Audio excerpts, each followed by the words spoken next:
that chart, there's only a few, like the nested hearsay that emotionally argued primarily by Mr. Harvey, and what we were just discussing with Mr. Sharp that have redactions. Most of them were either in or out. Right. And so this specific call with, let me get a working microphone. This specific call, I listened to, after Mr. Sharp sent this email, I listened to the portion of that call, and the state agrees with Mr. Sharp and redact the lawyer part. There is one portion of that call where after he tells, and by he I mean Shannon Stilwell tells Demikian, I requested a lawyer, they're talking about Miles Farley, he needs to do the same. That part I agree to redact. At the end of that brief diatribe, he says, you know, he doesn't need to say anything. I mean, he basically says, don't tell them SHIT. And so the state is not trying to argue, you know, someone asserting their Fifth Amendment rights, but the way that they're talking, you know, it's not Farley speaking, it's two people talking about, hey, he doesn't need to tell them anything. The state's position is that specific line, removed from lawyers, is relevant because what is there for him to say if the murder didn't happen? That's the state, that brief portion. And so I can play it. I think the court's ruling, I don't think the court would need argument in terms of the court. It's a simple legal principle of just needs to listen to the, so I can email the court, CC defense counsel with the portion that the state is not agreeing to remove. Okay, so do you want to just, is it easy enough to just play it here now? It is, Your Honor. Okay, you want to do that? Yes, Your Honor. Okay, and will that take care of it, the rest of it, y'all got sorted? I believe so, Your Honor. Okay.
And Your Honor, we're pulling up the call now, and we're going to start, as Mr. Sharp highlighted, at 3:35.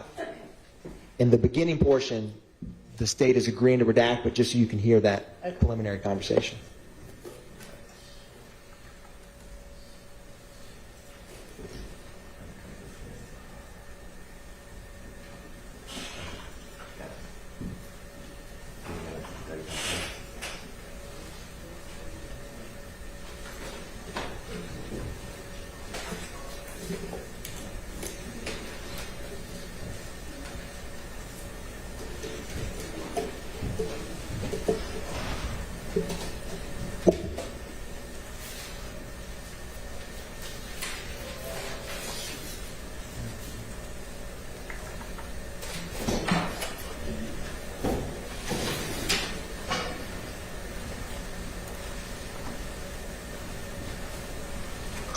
So I ain't know that though. Like so I didn't. But I say something like, "Hey, bro." I'm sorry, it went too far. There we go. And that to me, so he got to do the same shit. Don't say not one word. Yeah. Or what they try to portray or what they say, man. Don't say shit. Yeah. So I ain't know that though. Like so I didn't. But I say something like. Your Honor, we're actually going to bring it back a little bit. Okay. The portion about the lawyers is right before where we All start. right. And that part will be out, but, Yes, Your Honor. okay. All right, the record starting at 3 minutes and 20 seconds. They're like, you like, bro, I'm feeling fucking cat. Listen, bro, no. They're telling for you on the talk, bro. Like, Man, listen, bro. I told Baba, I'm like, hey, tell buddy, do the same thing I did when I went in there. I told him for, hey, I want to see my lawyer. Yeah, My lawyer. I'm trying to say nothing there to me. So he got to do the same shit. Don't say not one word. Yeah. Don't go down or what they try to portray or what they say, man. Don't say shit. Hell yeah. I ain't. So there's two aspects of this, and the one that I feel strongly about is when he says he needs to do just like me and demand a lawyer. And I think the that state's, part, they agree. Oh, so, okay. Yeah. So, I mean, as long as there's no reference to Shannon, exercising his Right. Fifth Amendment rights, then I'm fine with it. As long as we just keep the whole thing in, and when I say the whole thing in, minus the part about Shannon demanding an attorney, but Mr. Atkins summarized it by saying that Mr. Stillwell told get the word to Miles not to say, I think SHIT or something like that, but it's a little bit more. There's a little bit more context in that, and I would just ask the context. Yeah, and so, he says, do just like I did. Are y'all proposing to play that part? Because, okay, so it would just start with the man, don't say, okay. Yes. I mean, I think that part can be in, but the rest of it out. Okay. The Garlington talking to the girl, did y'all, I had already made a ruling on that, right? Y'all are straight on what's in and out on that one, or we need to address that? So, Your Honor, I believe we handled a lot that day, and so when I was telling Mr. Sharp that the court's ruling was statement against penal interest of Garlington have to redact reference from Shannon, I believe that alleviates Yeah, Mr. that's Sharp's right. That's concern. right. Yeah, that was. Right. If I could just get a version of it, just so I could listen to it before we publish it. Understood. Okay. All right, so I think now turn into the how to handle the convictions that are either in or going to come in for everybody. All right, so Mr. Weinstein just sent a proposed limiting instruction about things that convictions of Mr. Nichols that I agree the convictions, I mean, they were only going to come in against him anyway, so they really shouldn't be in anymore now that he's not a part of the case. So do y'all want that whole, so that's that whole first paragraph. If everybody's fine with that language, fine. If anybody wants to propose edit, let me know.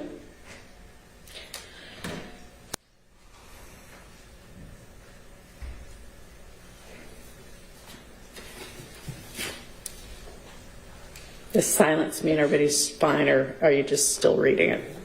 With the first paragraph, Your Honor? Yeah. The state has no issue with the first paragraph. Okay. All right. Now, on Mr. Winfrey, I looked back at the argument and then what ultimately happened with that, and the state never actually tendered his conviction. Oh, okay. So I guess the question then is, they were sort of left with the impression that it was a straight guilty plea and not an Alford plea, and I think that's a misimpression. Do you want me to try to explain anything to them about it now, or? Well, my biggest concern, certainly I have a concern about the difference between an Alford and a guilty plea, but my biggest concern is, even if it wasn't admitted, the document wasn't admitted, there was testimony about him pleading guilty. And whether it's Alford or a regular guilty plea, it's still a confrontation clause issue. It's still, we've been throwing the Jefferson case around. I don't have the site handy right in front of me, but we've been arguing it. That case has come up a lot in this trial, but it's basically an out-of-court statement of guilt by a person who's not testifying. So I don't think it was appropriate, even if the certified conviction was not admitted, I don't believe it was appropriate for the jurors to even receive testimony from Detective Raisi about Jimmy Winfrey entering a plea at all. So if there's no conviction, that's good. That solves that problem. But I would ask for some instruction that that there was some previous testimony and that should not be considered. I don't know what the term I would use, but it's no longer in evidence, and it should not be considered in the juror's consideration in this case at all. So a couple of things. Apparently, nobody told Judge Glanville until after the testimony about he pled guilty a month later came in that the Georgia Supreme Court had reversed that conviction and found it to be coerced. So that was maybe not a great way to approach things from anybody. But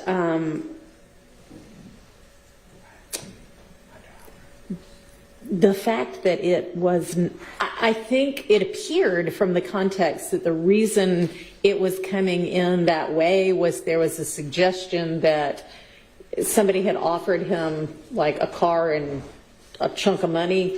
And so the suggestion was, and so then he immediately pled guilty, and it, was some kind of like trying to influence somebody or take the heat off somebody else or something like that. Was that kind of the... And Your Honor obviously reviewed transcripts, so I'm going to defer, but I will say this. My recollection is that when there was talk about entering a plea at all, Mr. Steele was jumping up and down from the beginning about how wrong it was. Well, he was, but he didn't actually let the court know that the reason he was so upset about it is because it had been found to be coerced. Maybe that's in the past, that happened, whatever, but... Okay, but even if it wasn't coerced, it's still, this is an overt act. And right now the jury has been informed through testimony that someone who is not testifying has gone into court and said, I am guilty. I did that. When that's not really what happened. Well, it's not really what happened, but even if it was just a guilty plea and it was the most bland guilty plea and nothing was done in the appellate courts, it would still be improper for Detective Raisi or anyone else to say Jimmy Winfrey pled to that, because that's a statement by Jimmy Winfrey, who is not testifying, and it was clearly as part of prosecution, and it's clearly testimonial. It's a statement he made in court. So I don't, there's two issues, but I don't think the issue is just the coercion versus non-coercion and the resentencing, but the fact that there was testimony about him entering a guilty plea is a major problem. So I just think all that testimony, if there's no documents, no certified conviction, that's good. But I think that the jury needs to be instructed that any consideration, there's to be no consideration of any testimony that Jimmy Winfrey entered a guilty plea at all, or an offered plea. They weren't even told it was an offered plea, and I think that is relevant, that he didn't even say, I'm guilty of this. He said, I think it's in my best interest to take this plea. I agree. Excuse me, let me just interject just to say the case that Mr. Shard is referencing, State v. Jefferson, that's 302 Georgia 435, 2017.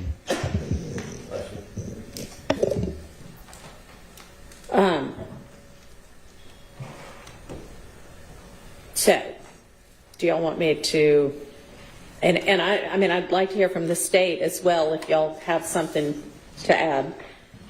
Your Honor, a couple things for the court's consideration is, one, the state agrees with the court addressing this matter. And if, as we have done with these limited instructions we're discussing now, this issue, for one, the state will not be addressing or arguing in closing, which is the only other time this could come up, about Jimmy Winfrey pleading under Alfred, number one. And so to cure or rectify the testimony, I think the state's position is it's prudent as we are discussing, and if we can all, both parties can try to provide a proposed instruction to the court for the court's consideration, to come collectively or ultimately as the court decides what to instruct the jury related to that matter. All right, well, it may be today that we have to do that, right? So, Right, and what we would ask, Your Honor, is that they be instructed that, one, the plea was under Alford, and that, two, even though it was under Alford, they should still not consider that under the Jefferson case, Your Honor. okay, so I think maybe the easier thing to deal with is the convictions that are going to come in against Mr. Kendrick and that have come in against Mr. Stillwell. And it looks like Mr. Stillwell's convictions were from, I don't know, a 10 SC case that was, when I looked back at this evidence, I could not even follow what was going on with that case because there were 3 different plea sheets that all said negotiated. The Senate sheet said non-negotiated, and the sentence was to different counts than the pleas sheets were. So I don't know. I would think the Senate sheet would control. Did y'all look at that? I mean, it's a certified copy, but it makes no sense. It's like the first page says he's pleading to counts 1 and 3. And then there's another one that is he's pleading to count 7. I don't know if it's count 7, but, and they're all the same indictment number. And then there's a third one that says he's pleading to count 9 or something. And then you go to the Senate sheet, and that's not even what he pled to. And I don't know if it was negotiated or non-negotiated, which doesn't really matter. It's just really hard to follow what he even pled to there. One of them was definitely a gang count way back in the day. It didn't say which gang or anything like that.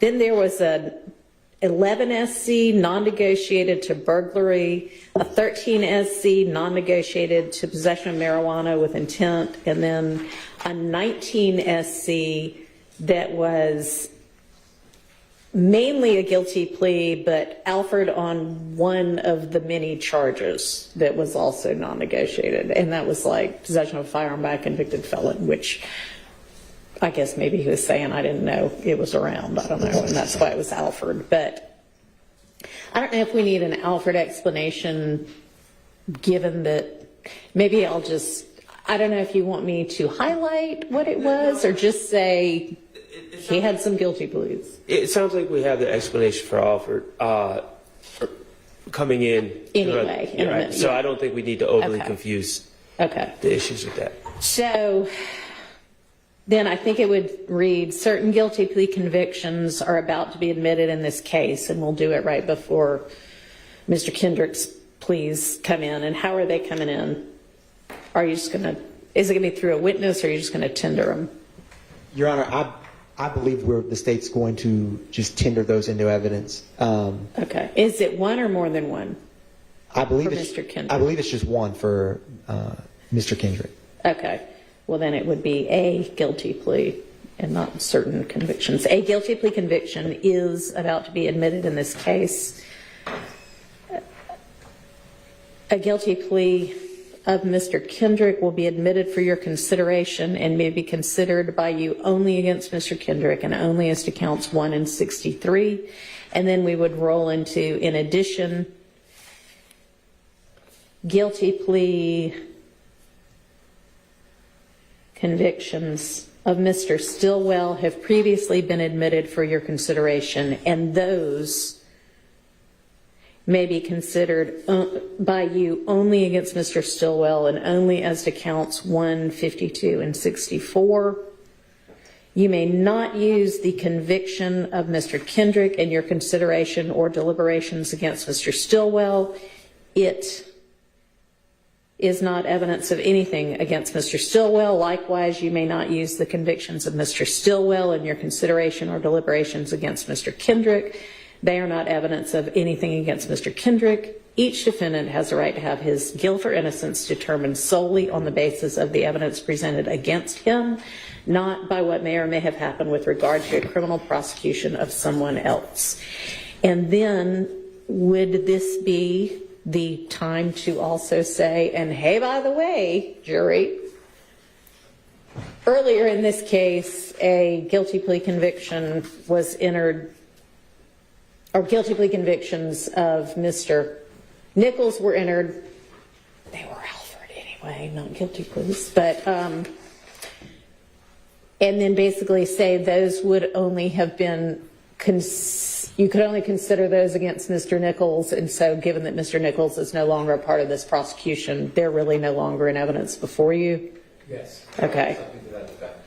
And then you also heard testimony about a guilty plea of Mr. Winfrey.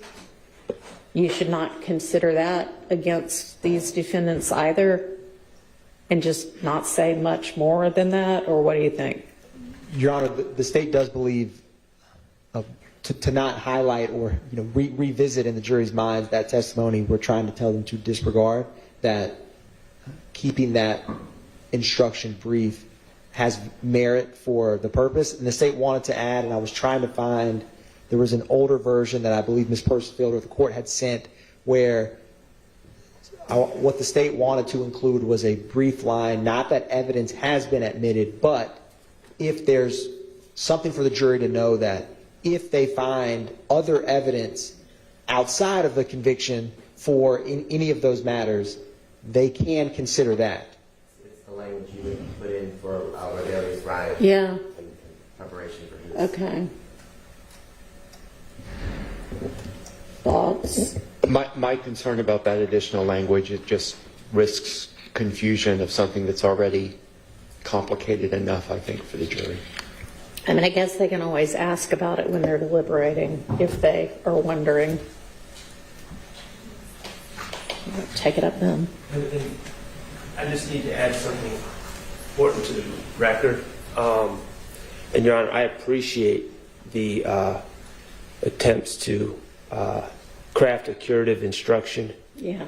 I just want to be clear, very clear on behalf of Mr. Stillwell on the record that while we do appreciate those attempts, we are not waiving any appellate issues regarding the admission of these convictions. Understood. And it may very well be that we get through this whole trial, and if there is a conviction, that it gets reversed because of things that occurred before I was ever involved in.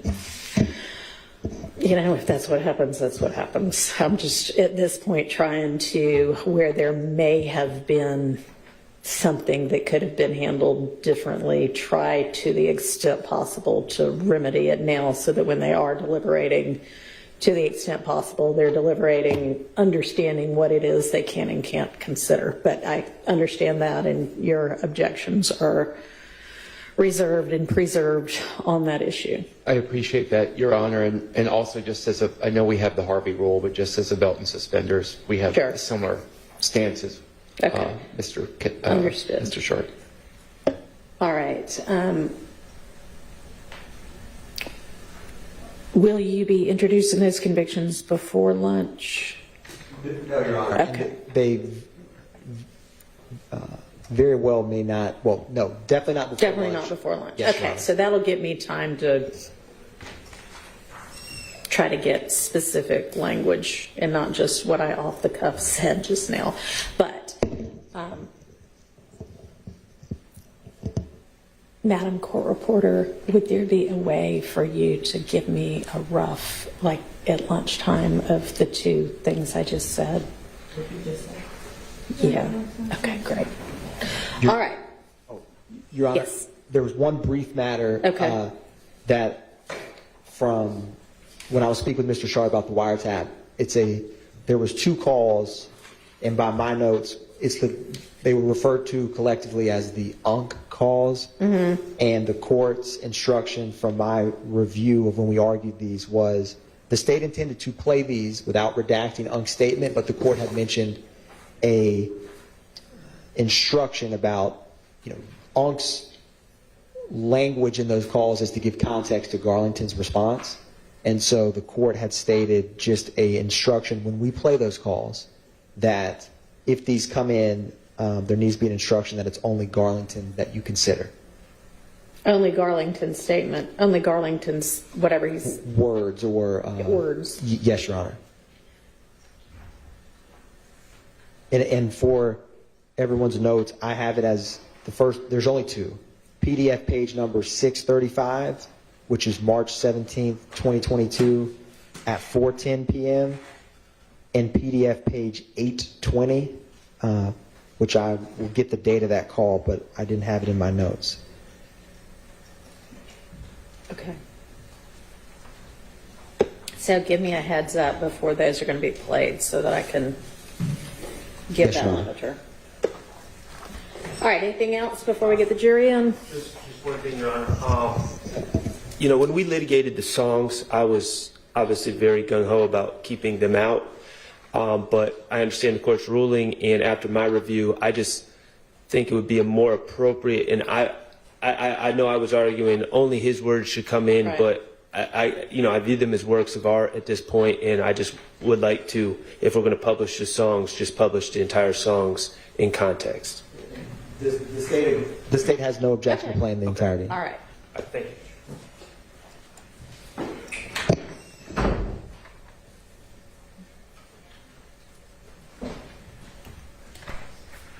All right, we're checking to see if all the jurors are here.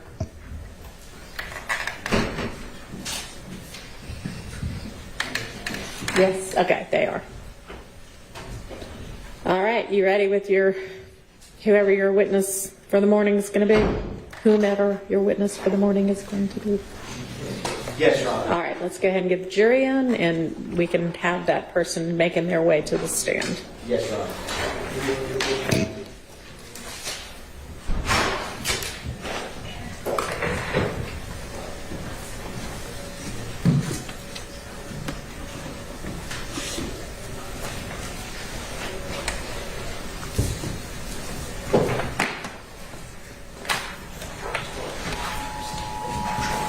Please place all cell phones off on side.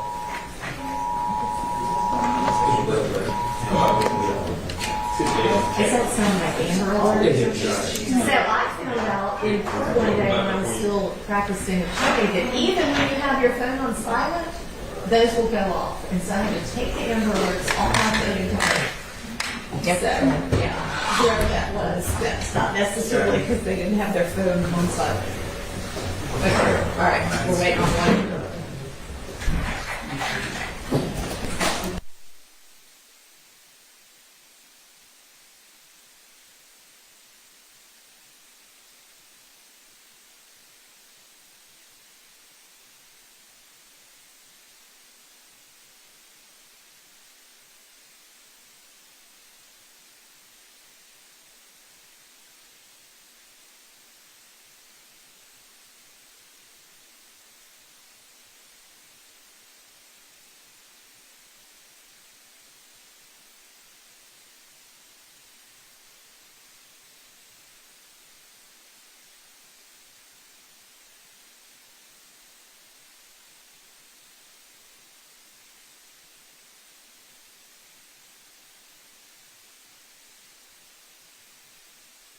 Pursfield, amazing as she is, checked back for the actual guilty pleas from that 2010 10 SC case, and for whatever reason the plea sheets were done separately, but those accurately were the counts that he was pleading to, and then they just accidentally skipped a space on the Senate sheet. But it once you go back and look at the pleas, it makes sense. It's not inaccurate. So.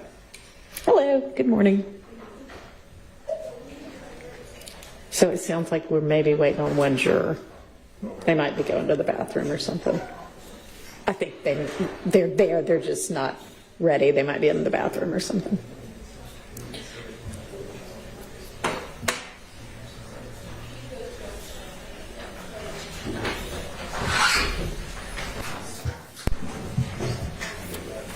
Tuesday next week. I don't even know yet.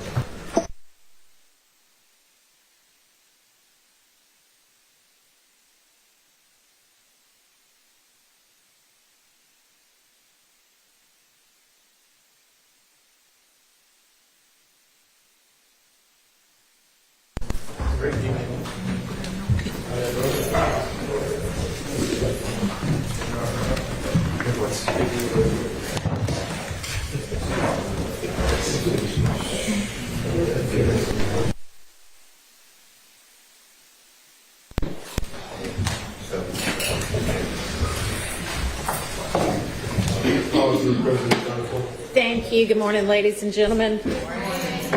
All right, if you don't mind swearing our next witness, we'll get right to it. Raise your hand. You swear to follow the testimony you give the truth, whole truth, and nothing but the truth. Good, just to the microphone. State your name, first and last, spelling, vote. Can you pull that mic right up next to your mouth and talk into it? Name is Heather Francisco, HeatherFrancisco. And good morning, Ms. Francisco. How are you? Good morning. Where are you currently employed? I currently work at the Atlanta Police Department Crime Lab in the Firearms Unit. And how long have you been with the Atlanta Police Department Crime Lab? Approximately 3 years. And if you can tell the jury, where did you work prior to working for the Atlanta Police Department Crime Lab? I worked at the Georgia Bureau of Investigation Crime Lab in the Firearms Unit. And how long did you work for the GBI in the Firearms Unit? Approximately 7 years. Now, have you had any education and training with working in the NIBIN system? Yes. If you can tell the jury about your education and training with the NIBIN system. I have a Bachelor of Science degree in Forensic Science with a minor in Physics from the University of New Haven. I have completed academic training as lecture style and hands-on in the areas of firearms examination, serial number restoration, muzzle to target distance determination, as well as firearm safety, instrumentation, NIBIN acquisition, and NIBIN correlation, just to name a few. And do you hold any certifications? I am currently have 2 certifications. The first is the international, or the IBIS data acquisition and triage, and the other is basic correlation review. Both were received from the Bureau of Alcohol, Tobacco, and Firearms.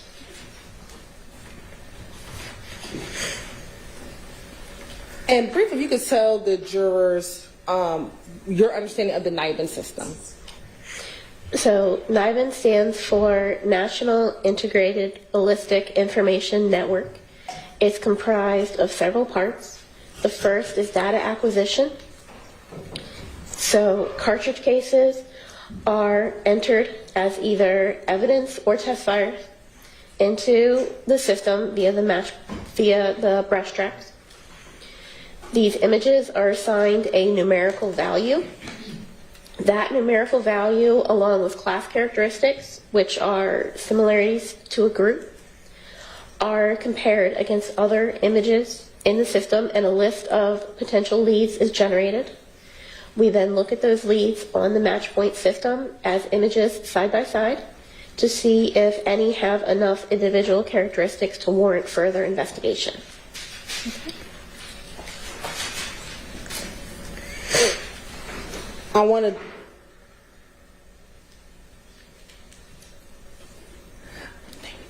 to direct your attention to APD Crime Lab number 2022-00516. And I want to first ask you, do you work with an individual by the name of Jennings Kilgore? Yes, I do. He's a colleague. In that case number 2022-00516, was there any NIBIN testing done? Yes, there was. Okay. What items were tested and then placed into the NIBIN system? 2 firearms were test fired and put in the system. The first was an FN 5.7 by 28 millimeter pistol bearing serial number 386409184. The other was a Glock 9 millimeter pistol bearing serial number BFMK764. Commissioner Procharan? You may. I'm going to show you what is exhibit at State's Exhibit 221 EV. Tell me if you recognize this exhibit 221 EV.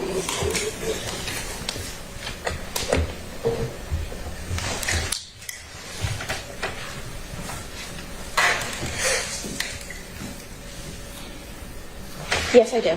And how do you recognize State's Exhibit 221 VV? This is the serial number that I test fired and entered into the NIBID system. And which serial number is that? This is the FN 5.7 by 28 with serial number 386409184. And are you able to tell from your notes or reports where that firearm was collected from? No, I'm not. Okay. What did you do once you received the firearm? The first thing that was done is a brief function check was performed to ensure that it would function as designed with no malfunctions. It was test fired 2 times in a water tank. Those test fires were looked at under the stereo microscope to see which would produce the best images. It was then placed on the NIBID system through the brass tracks, and the images were viewed side by side on the match point system. And were there any results after you put the test fires in the NIBID system and did the match by match point comparison? Yes, 2 potential leads were found. And do you have case numbers for those 2 potential leads? Yes, I do. And what were those case numbers? The first was APD case number APD-2022-00459. And the second was APD-2022-00438. And was there any other associated APD case number with those test fires? No.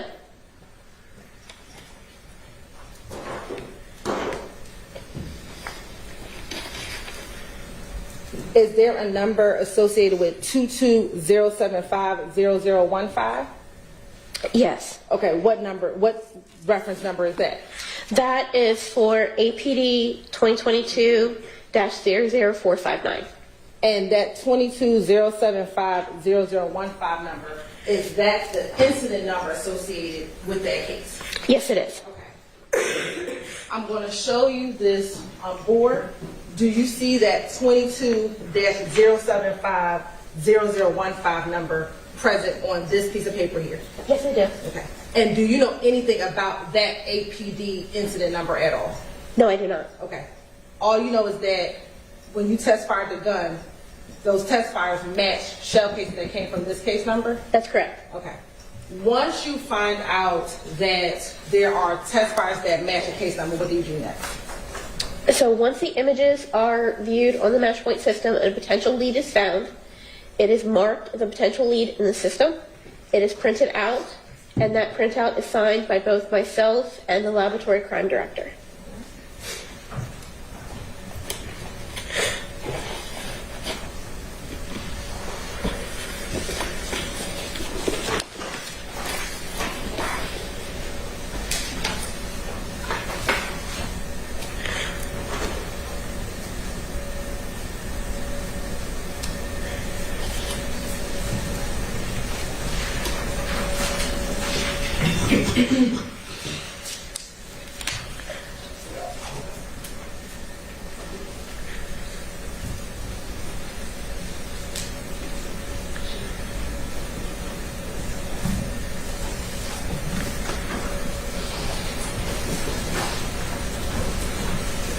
I want to show you what I'm marking as State's Exhibit 221 VVA.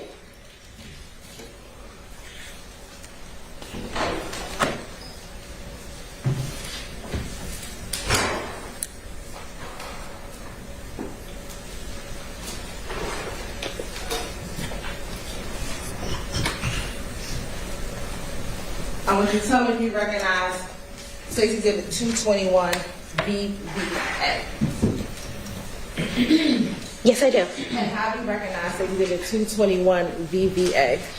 This is the printout of the potential NIBID lead between this case and case 22-075-0015. And is that the 9mm that you just described that you did after getting the test fire comparison and the shell casing comparison? That's correct. Right. And does that appear to be a fair and accurate depiction of the 9mm that was generated in the picture comparison that you did in this case? Yes, it is. Your Honor, this time the state would like to admit 221 VVA into evidence. Admitted. Now, once the images are viewed side by side, what do you do next? So once they're viewed, if a potential lead is found, it's marked in the system, it's printed out and signed by myself and Crime Lab Director Walker. It's placed in the case file and a report is generated. Okay. Once that report is generated, what, if anything, happens next? Once the report has been generated, it is then peer reviewed. Once it has passed the peer review process, the evidence is returned down to property. Okay. And then do you request or make a suggestion that this should be confirmed by the Georgia Bureau of Investigations? An email is sent out to all of the Atlanta officers, to include the case officer, for them to be aware that a potential 9mm lead was found. It is in their responsibility to take the evidence from property and bring it over to the GBI for confirmation. Okay. And after you did the testing in this case, did that conclude your involvement in this case? Yes, it did. Okay. I have no further questions, Your Honor. All right. Can I confer with the state? Sure.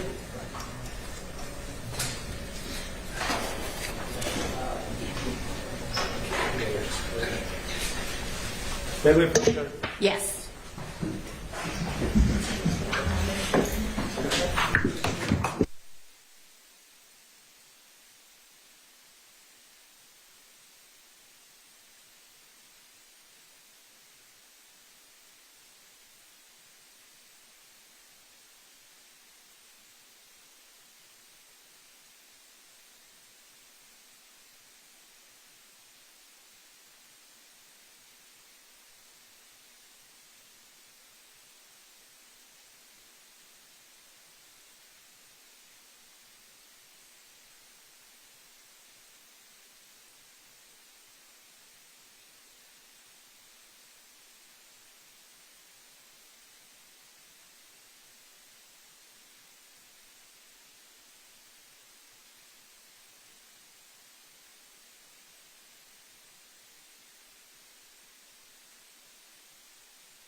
Your Honor, the defense and the state have stipulated to some matters regarding the testimony of Ms. Francisco.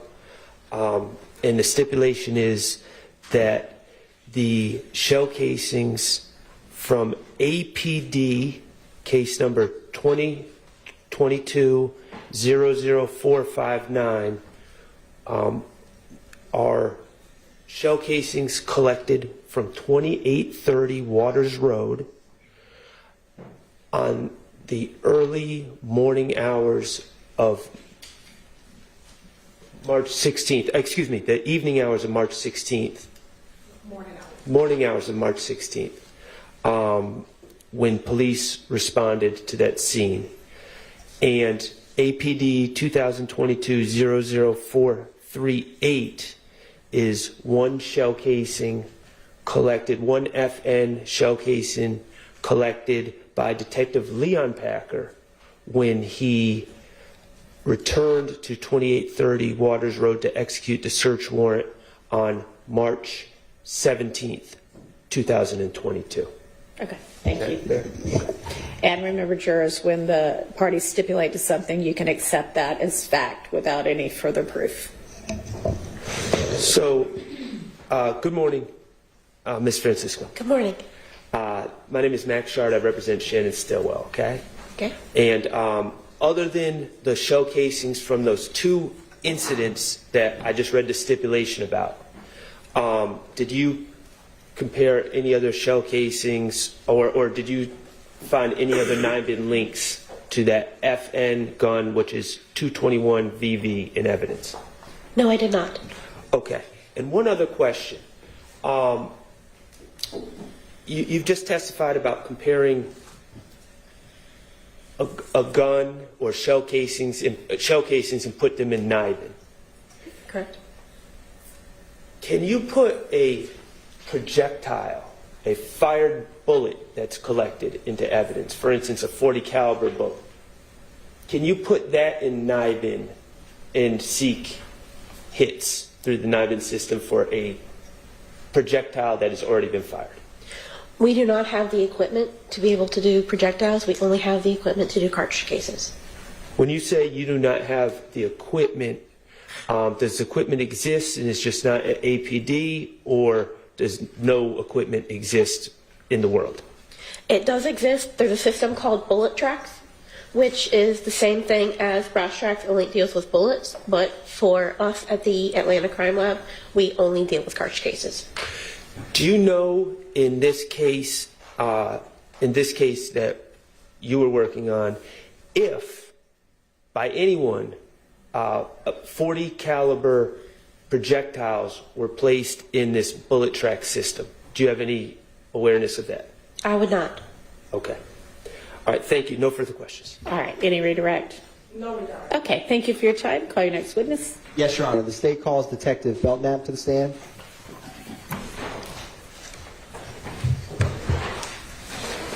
Is this a recalled witness? Yes. Okay, that's what I... Yes, Your Honor.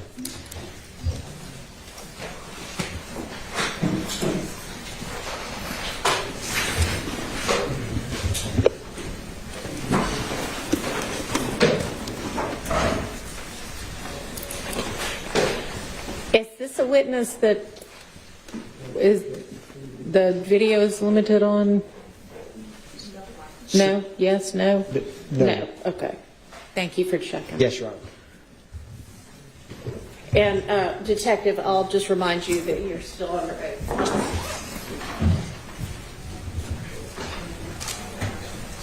Welcome back, Detective Belnap. Thank you. Now, I wanted to ask you about a time where, do you know Detective Hogan with APD Homicide? I do. And was there ever a time that you provided any assistance to him in identifying someone in a case he was working? I did. Can you describe for the jury how that came about? During the investigation of the homicide of Shamel Drinks, I was asked to review some photographs of potential suspects in that case.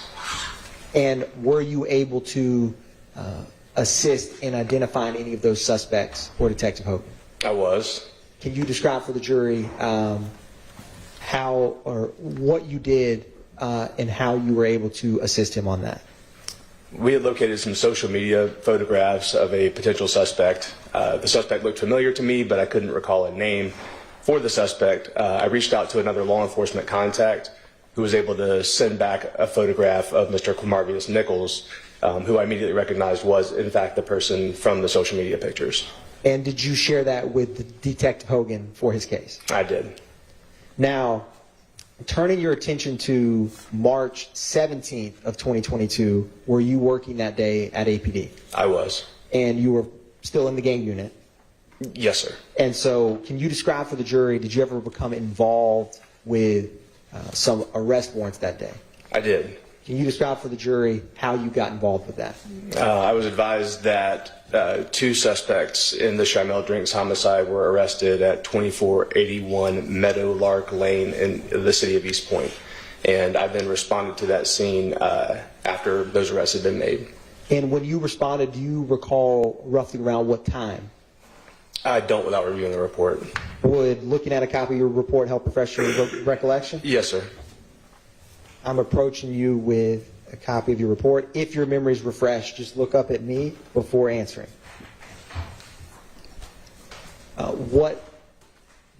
Is your memory now refreshed of what time you responded? Yes, sir. What time was that? It was approximately 3 p.m.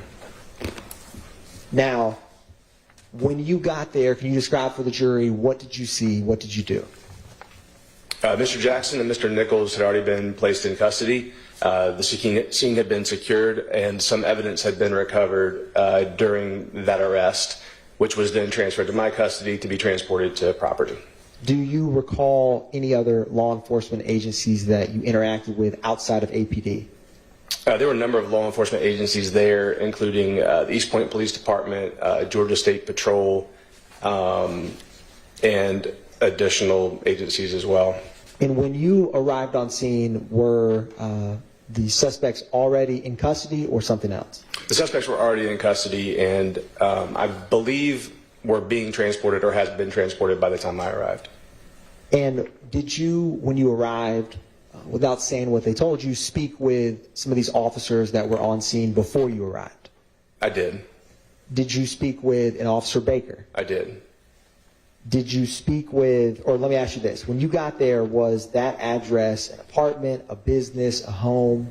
As a residence, I have single family residence. Did you notice or see any vehicles at that residence? I did. What did you see? There was a white Audi A5 with a Maryland tag. Now, when you were on scene, you mentioned you gathered some items from some of the law enforcement on scene. I did. Can you describe for the jury what you gathered? Yes, and may I refer to my report? You may. Just look up at me when your memory is refreshed.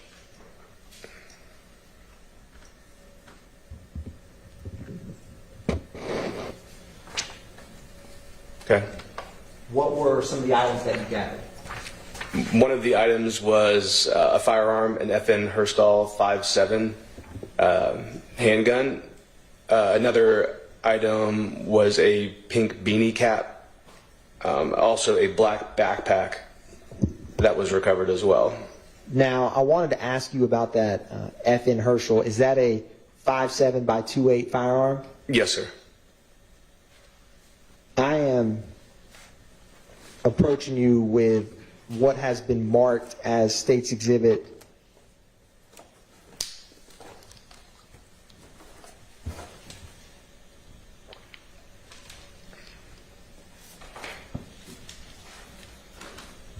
actually maybe up here before you, which is up here as 221 Victor Victor. I'm going to ask you, Detective Belnap, can you look at what's on the stand before you and see if you recognize either any of the APD evidence labels and or if there is a serial number on that firearm?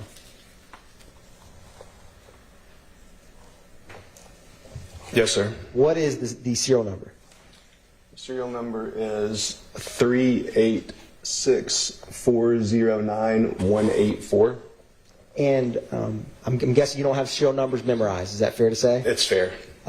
Would looking at your report to refresh on the serial number of the gun you collected assist? Yes, sir. You may use your report to refresh.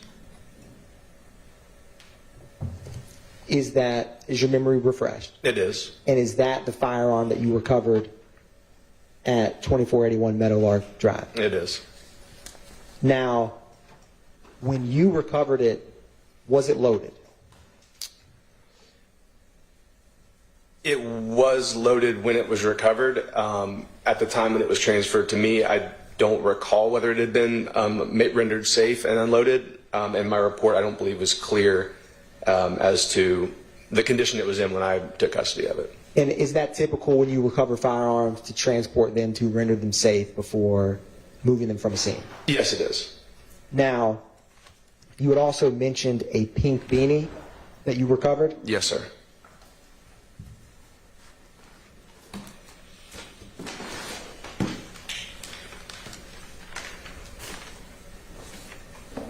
I will gather that in just a second, but before we get to that, was there a black book bag that you had recovered on that scene? Yes, sir.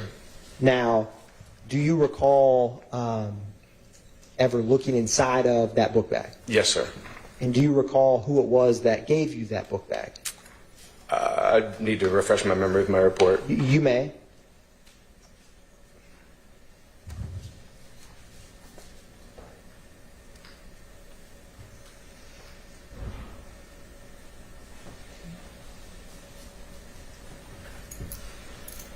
Do you recall who gave you that book bag that was on scene? I don't, and I believe it was Officer Baker or Officer Gunshot who had responded to the scene, but I didn't note specifically in my report who gave me the backpack. And when you got that backpack, did you initially go through it? Yes, sir. And what was inside of that book bag? There was a variety of narcotics within the backpack. Was there any commercially packaged items? There were. What were they? There was commercially packaged marijuana within the backpack. And do you recall how many commercially packaged marijuana there was in that book bag? There were a total of 19 bags. Was there any pills or in that book bag? There were. Now, do you have any familiarity or training with encountering pills that you may find on the street in working with APD? I do.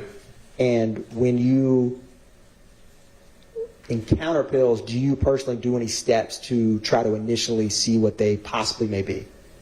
Sure. So I mean, the first thing is just observing what they are, and oftentimes we've run across narcotics in similar form before and may recognize them immediately as what they are. Additionally, we have resources, including open source resources like the internet, several websites that can help us identify drugs, including prescription drugs, so that we can have sort of a place to start for testing those items. And when you collect items such as you did there, do you typically indicate, even if you don't know exactly what something is, what it's suspected to be? I do. Now, with reviewing those items, I'm going to ask you, what did you find in that book bag that you suspected to be? In terms of what type of pills did you believe was in that book bag based on your training experience? So I believe there were 3 types of pills that we saw.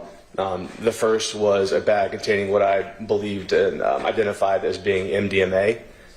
Another bag that contained what I recognized to be oxycodone, and an additional bag that contained what I recognized and believed to be Adderall. Now, at this time when you're initially on scene, you have that firearm that we just discussed and this book bag with the narcotics. Is that correct? Yes, sir. And did you ever transport those items to anywhere else from the scene? I did. Did you collect and package those items? I did. And did you have any familiarity with where that white Audi was taken from the scene? I do. Can you describe for the jury what you know about that? Yes, the white Audi was transported from the arrest location to the Atlanta Police Department Annex building, and there are vehicle cages there that we can store vehicles for pending search warrants or further processing. And is that normal with recovered vehicles such as that to transport them to the annex? It can be. It just depends on the case, whether further processing is needed or not. Now, Detective Belnap, I am approaching you with what's been marked as 354 through 358 Victor. If you could take a minute and look at those bags and the identifying markers on them.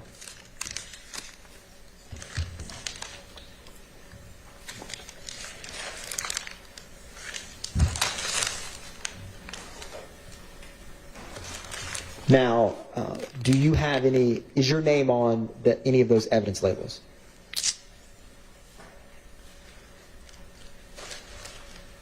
Yes, it is. And do you see any APD case number with those bags? I do. And do you typically put the APD case number from the scene that when you collect items before you introduce it into property? That's correct. And is that the same APD case number on the report that you have used to refresh your memory from that March 17, 2022? Yes, sir.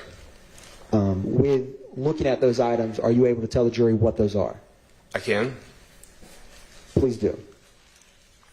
So this first bag contains the pills that were suspected Adderall. The second bag contains... And Detective Belnap, before you do, are they a fair and accurate depiction of the drugs that you collected from the scene that day? They are. Your Honor, at this time the state moves to tender into evidence 354 through 358 Victor. May I, Yes. Sure.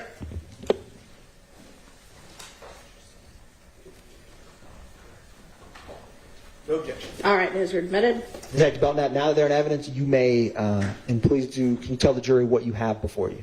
Okay. So this first bag, again, are the pills that I suspected were Adderall. The second contains the suspected oxycodone. The third bag contains some of the commercially packaged marijuana. The fourth bag contains additional commercially packaged marijuana. And this final bag contains the suspected MDMA. Now, after you packaged those items, you went back to APD property, is that correct? I actually would have packaged these at APD property. And at APD property, did you ever get notified from someone on the Meadowlark scene after you went back to property from that first time? I did. Can you describe for the jury how that came about? I was called by a supervisor and advised that East Point police were back on scene near the arrest location where a citizen had reported finding a firearm laying by the roadway. Now, after being notified about that additional firearm, what did you do? I responded back to the scene to recover that firearm as well. And when you got on scene, do you recall who you spoke with? I do. Who did you speak with? I spoke with Investigator Klickner from the East Point Police Department. And when you met Investigator Klickner, can you tell the jury like where you were? Were you inside, outside? Where did you all meet up? We met on the roadway where this firearm had been seen and reported. And where was the firearm when you saw it? The firearm was just off the roadway in the grass, like I guess within a couple of feet of the roadway. And was there a magazine nearby? There was. Now, what did you do once you got there and saw that firearm that Investigator Klickner had? I ultimately rendered the firearm safe and transported it to Atlanta Police Department property as well. I want to ask you, does your report reflect the serial number on the firearm that you collected when meeting Investigator Klickner? May I refresh my memory? You may.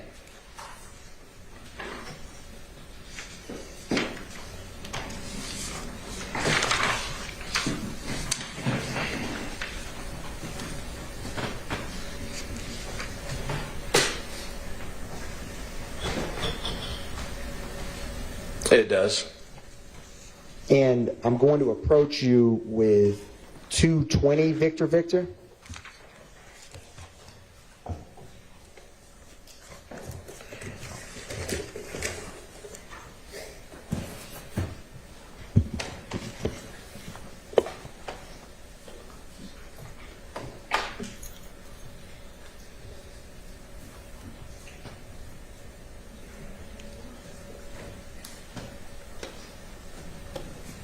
Is that, or is the 220 Victor have the serial number on that item?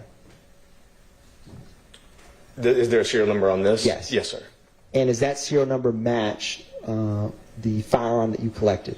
I can confirm, I believe there is a slight variation between what was in the report and what is on the actual weapon, as later investigation revealed.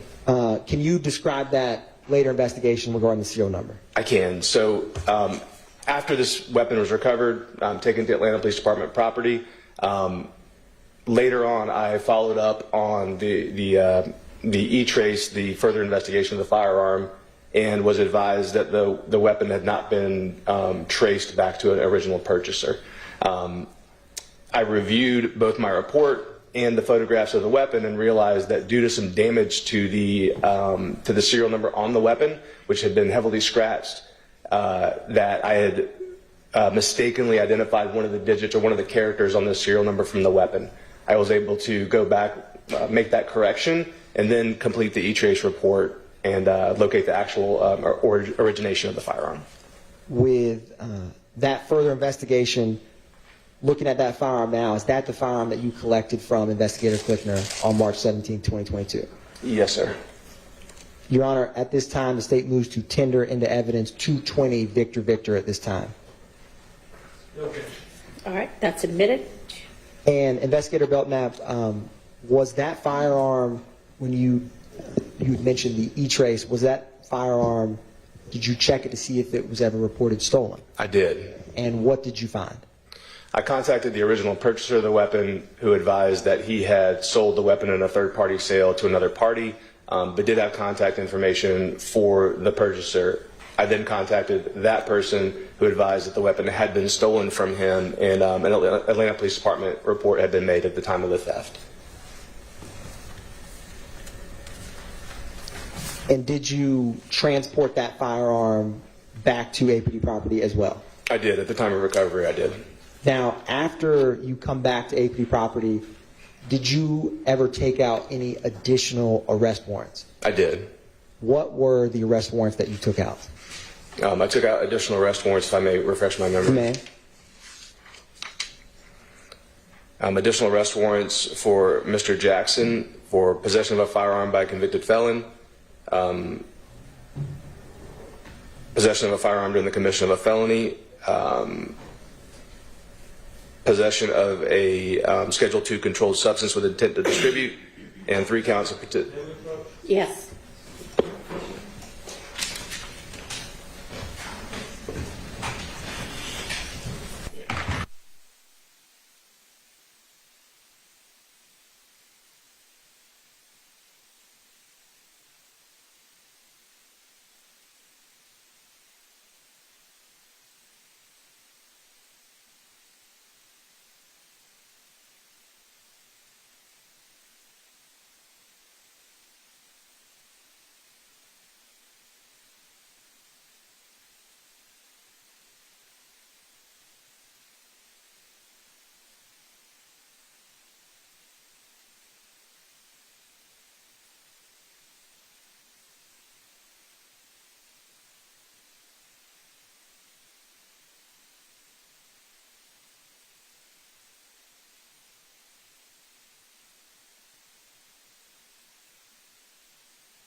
We'll just take this as our early morning break.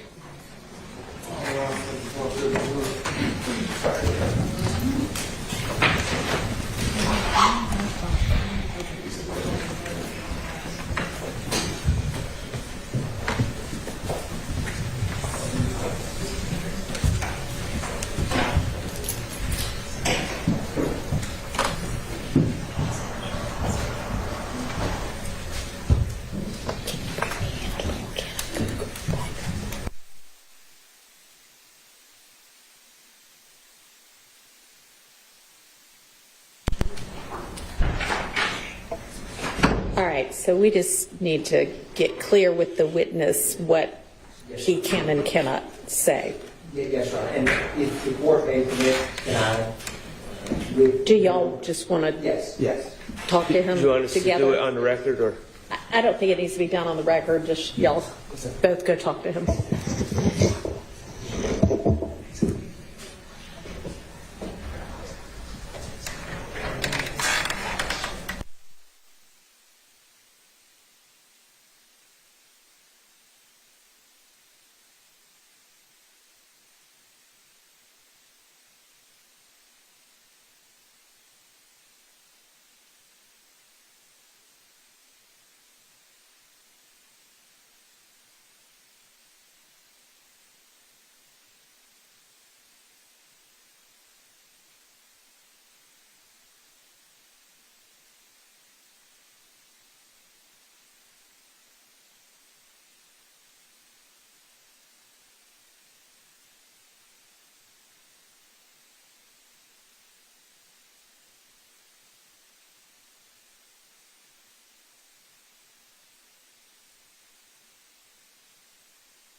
right, ladies and gentlemen, before we get started back with the testimony, I just wanted to let y'all know to disregard the witness's comment about a warrant being taken for Mr. Stillwell for drugs. Go ahead, Mr. Atkins. Thank you, Your Honor. Now, Detective Belnap, you never took out any warrants for any of the drugs related to that book bag as it pertains to Shannon Stillwell, did you? No, sir, I did not. Did you take out gang warrants?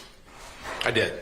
And did you take out firearm and gang warrants as well on Mr. Nichols? I did. No further questions. Thank you, Detective Belnap. Yes, sir. Please, Court, Your Honor. Good morning, Detective Belknap. Good morning, sir. We've met Max Shard. I represent Mr. Stillwell. So, I first want to ask you about the search of Jeffrey Williams' address at 355 Allison Drive on May 9th, 2022. You were present for that search, correct? I was. You were one of the officers executing the search. Yes, sir. Okay, and you didn't write a report about the execution of that search warrant, did you? I did not. Okay.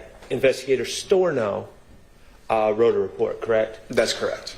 Okay, and I have asked you to review photos taken during the execution of that search warrant, and I've also asked you to review Investigator Storno's notes or report, correct? That's correct. And you were kind enough to do that for me, correct? Yes, sir. All right, excellent. And Mr. Atkins, if I could have your help displaying any images as Detective Belknap speaks about things, I'd appreciate it. On May 9th, 2022, do you recall who was present at 355 Allison Drive when you executed the search warrant? Could you be more specific? Okay. Jeffrey Williams was present, correct? Yes, sir. Martinez Arnold was present. Yes, sir. Diamante Kendrick was present. Yes, sir. Jeffrey Williams' teenage son was present, correct? I believe so, yes. Okay. My client, Shannon Stillwell, was not present at 355 Allison Drive on May 9th, 2022, was he? He was not. Okay. And you don't have any evidence at all that Mr. Stillwell has ever even been to that residence, do you? No, I don't. Okay. All right. And during that search warrant was sought out by Investigator Viverito, is that correct? Yeah, I believe so. Okay. And during that search warrant, executing that search warrant on May 9th, 2022, you all collected drugs, correct? Suspected drugs? We did. Delta 8 syrup as well? Yes. Okay. Jewelry? Yes. Money? Yes. Phones? Yes. Mr. Williams' cars were seized? That's correct.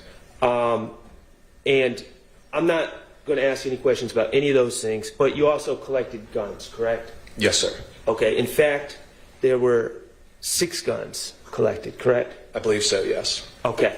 And you have reviewed pictures taken during the execution of that search warrant, correct? I did. Okay. I would like to just talk about each gun individually. I can go in whatever order you have. If you could just tell us, do you have photos in front of you that display the different types of guns and the different guns that were collected on May 9th, 2022? Yes, I do. Okay. Could you just tell us the exhibit number of the first gun so Mr. Atkins can display it for the jury? The first one I'm looking at is 57XX.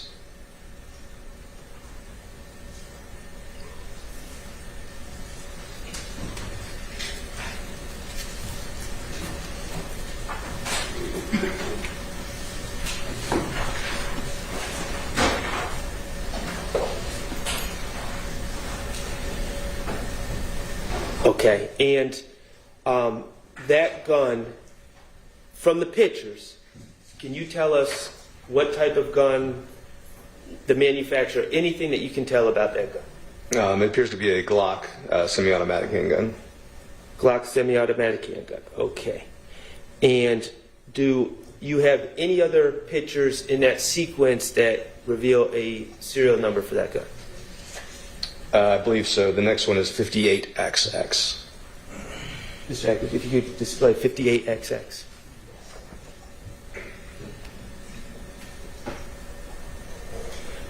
Okay, and is the serial number BKMN536? Yes, sir, it is. Okay.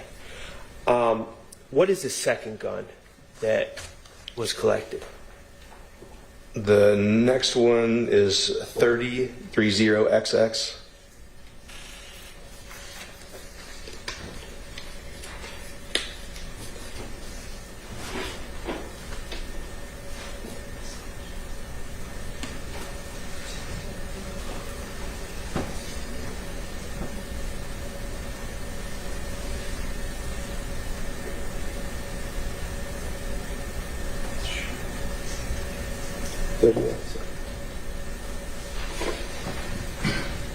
You did say 30XX, correct? Yes, sir. Okay.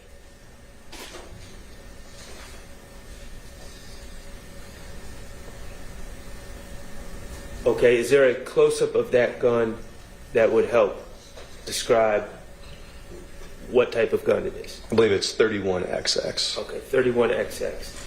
And what kind of gun is that? It's another Glock semi-automatic handgun. Okay. Can you tell what type projectiles or what caliber projectiles that gun fires? It's a little difficult to tell from this picture, but from the picture alone. Okay. Now, neither of these first two guns were the switch, correct? That's correct. Okay.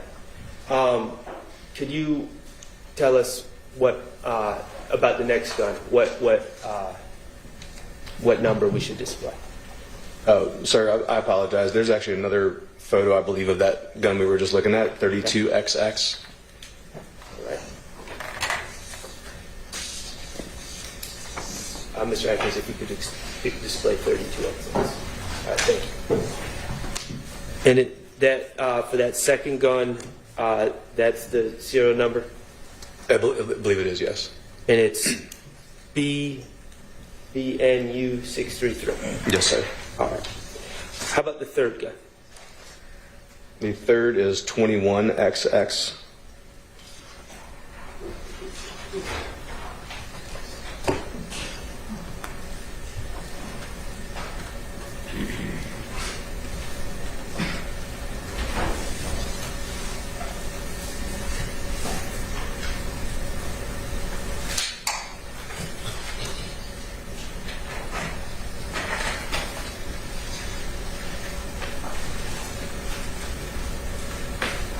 And what can you tell us about this gun as far as the caliber, the manufacturer, or anything? It's another semi-automatic handgun, and it appears to be a Smith & Wesson, although I can't read it on the photograph. Okay. And is that a switch? No, sir. Okay. And is that the serial number? 22XX? 22XX. Yes, sir. All right. Great. Thank you. How about the fourth gun? The fourth is 19XX.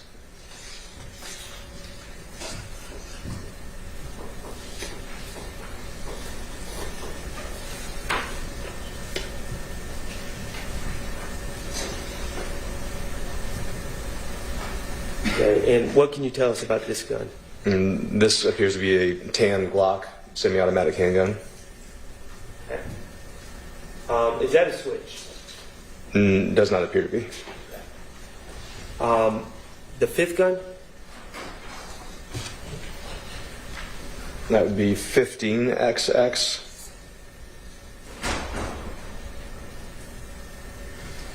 Okay. What can you tell us about this gun? Is there another picture associated with that gun? 14XX and 15XX. 14XX. Let's go with that. What can you tell us about this gun? It's another semi-automatic handgun. Also appears to be a Smith & Wesson. Okay. And how about the sixth gun? This is 51, 52, and 53XX.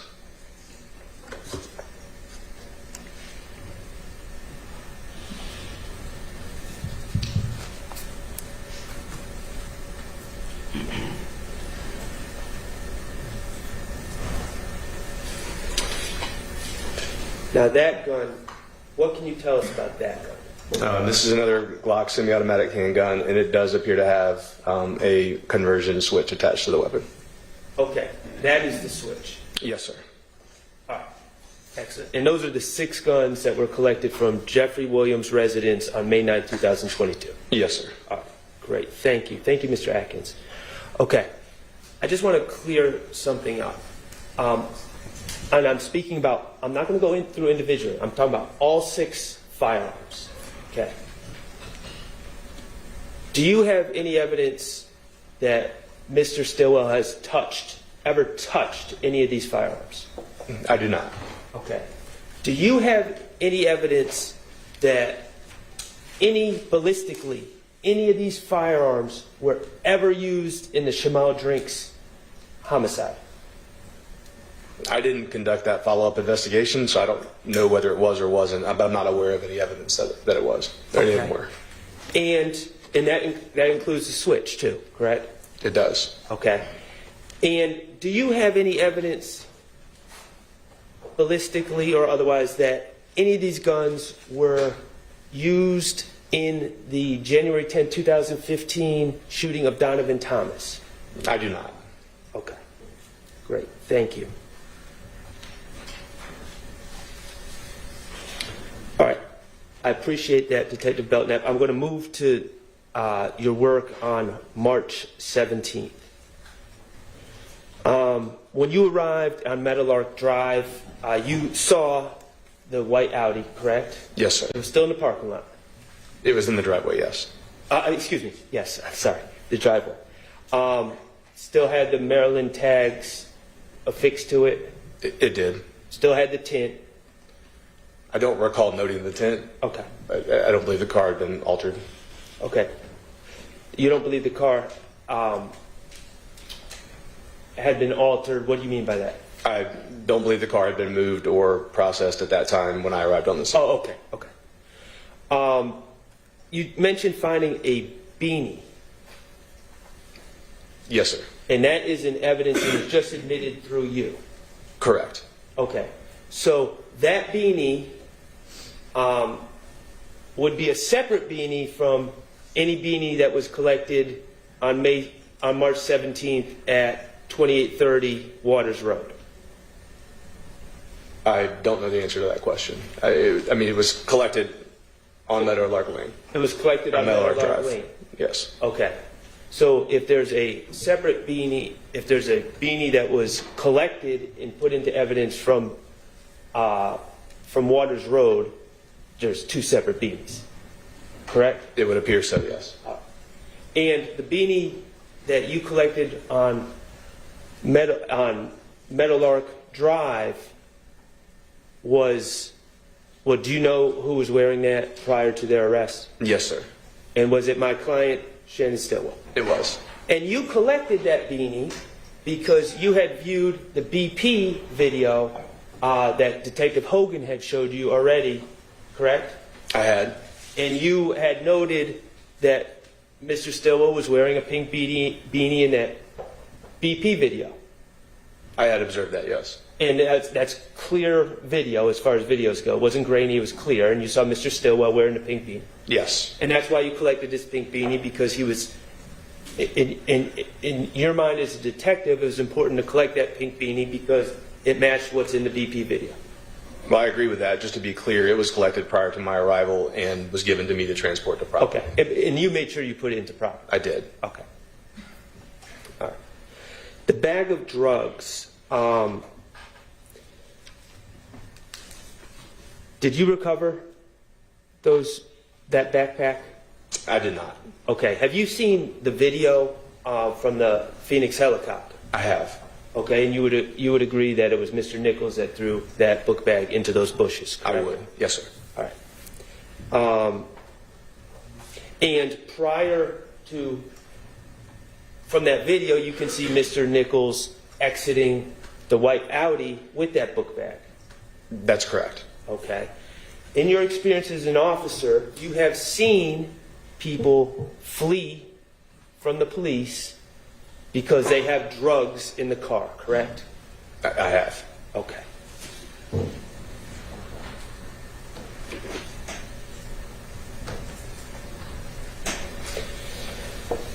The FN Hurstel 5.7. Serial number 386409184 that I believe is in evidence 221 VV. That was collected by Trooper Campbell and given to you for evidence, correct? That's correct. All right. And you would agree that that gun is not a switch. It's not modified, not a switch. No, it is not. Okay. And then later, you were called by an Officer Clickner to collect an FNX 45, correct? That's correct. Okay. And just to be clear, the FN, going back, the FN 57 shoots 5.7 rounds, correct? That's correct. All right. And the FNX 45 tactical shoots 45 caliber rounds. Yes, it does. And those are the two guns that were located at Meadowlark Drive on March 17, 2022, correct? That's correct. Okay. And you collected those firearms and brought them into property, into evidence to preserve for further investigation, correct? I did. Okay. Those two guns, either the 5.7 and the 45, do you have any ballistic evidence linking those guns to the January 10, 2015 shooting of Donovan Thomas? I didn't conduct any ballistics investigations on the firearms, so I don't have any ballistics evidence related to these. Do you have any evidence that connects them to the January 10th shooting of Donovan Thomas as we see here today? I do not. Okay. And how about, and let me ask you, okay, and how about this? Those two guns, the 5.7 and the 45, do you have any ballistic evidence that connects those guns to the March 14, 2017 shooting of Shamel Drinks? I don't have ballistic evidence of any kind related to these weapons. In fact, neither the 5.7 or the 45 even shoots 40 caliber. They're not capable of shooting 40 caliber rounds, are they? Neither is chambered to shoot a 40 caliber round. Okay. You, just a couple more questions.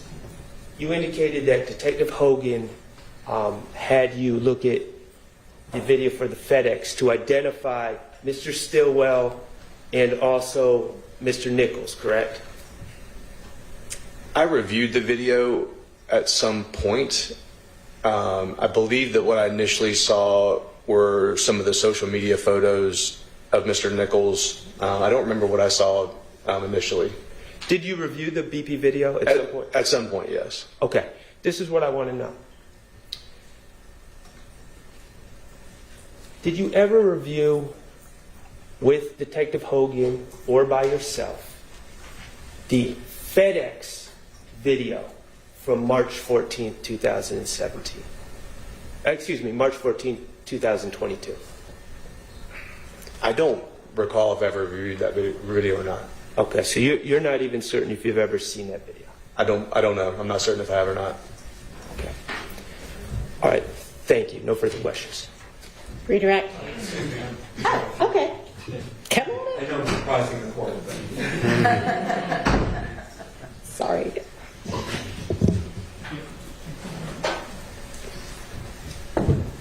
Good morning. Good morning. We have met. It's good to see you again. Yes, sir, you too. So I have some questions about what you said today. You mentioned that to Mr. Shart that Mr. Kendrick was present in the house at Allison Drive on May 9th, 2022, correct? I don't recall exactly what his question was, but yes. Okay. Did you actually see Mr. Kendrick in the house? I did not. Okay. The 6 guns that were found in that house, in Mr. Williams' house, do you have any evidence that Mr. Kendrick was ever in possession of those 6 guns? I do not. Do you have any evidence that he was anywhere near those 6 guns? I do not.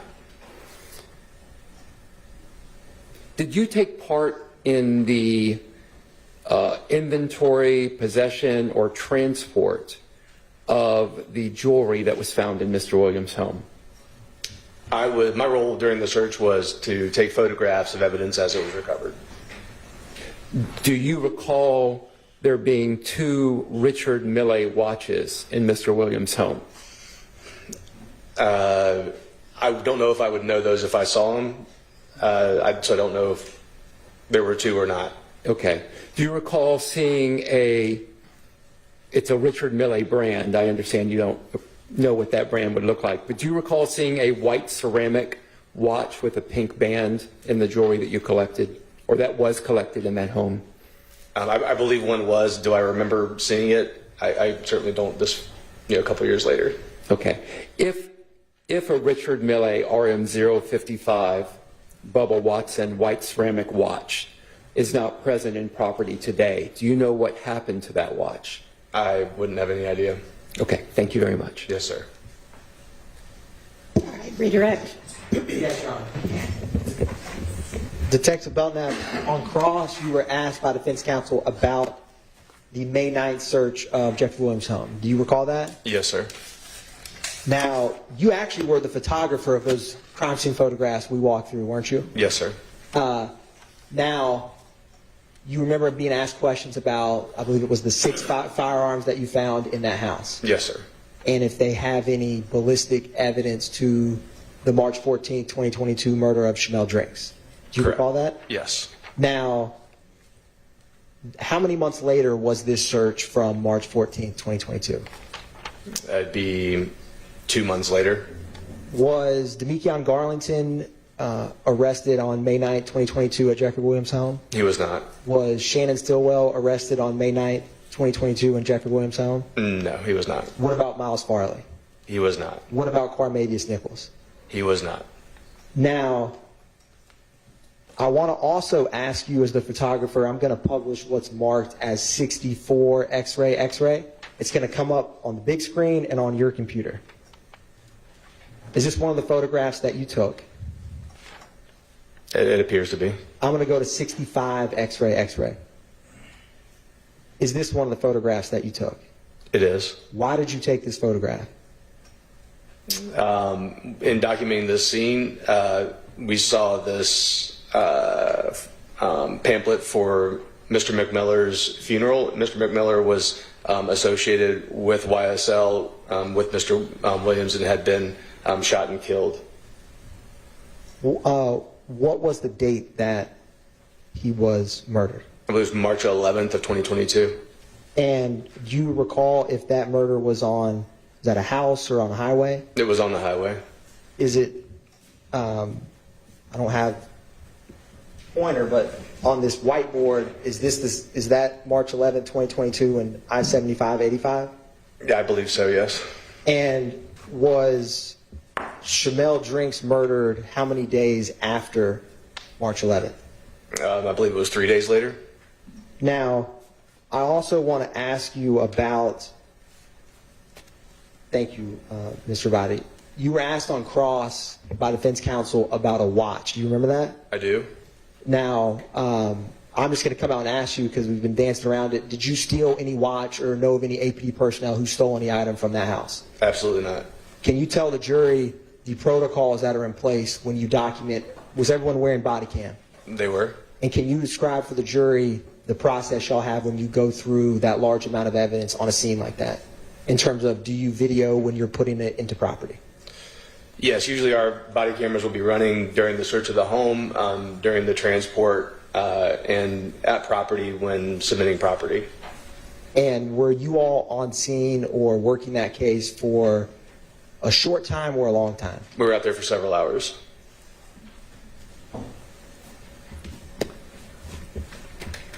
One brief moment, Your Honor.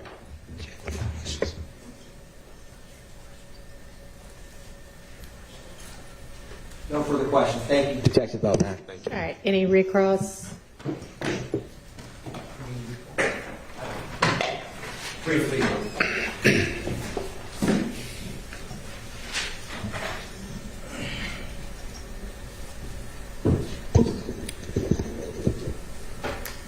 You were asked on redirect if you're aware of any member of the APD that would have stolen this particular watch I asked you about, correct? Yes, sir.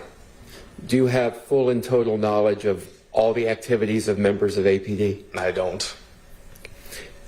If this particular watch, this Richard Mille watch, ceramic watch, is present in a photograph from Jeffrey Williams' home and it is no longer present in property right now, could anything have happened to that watch other than it have been stolen or lost?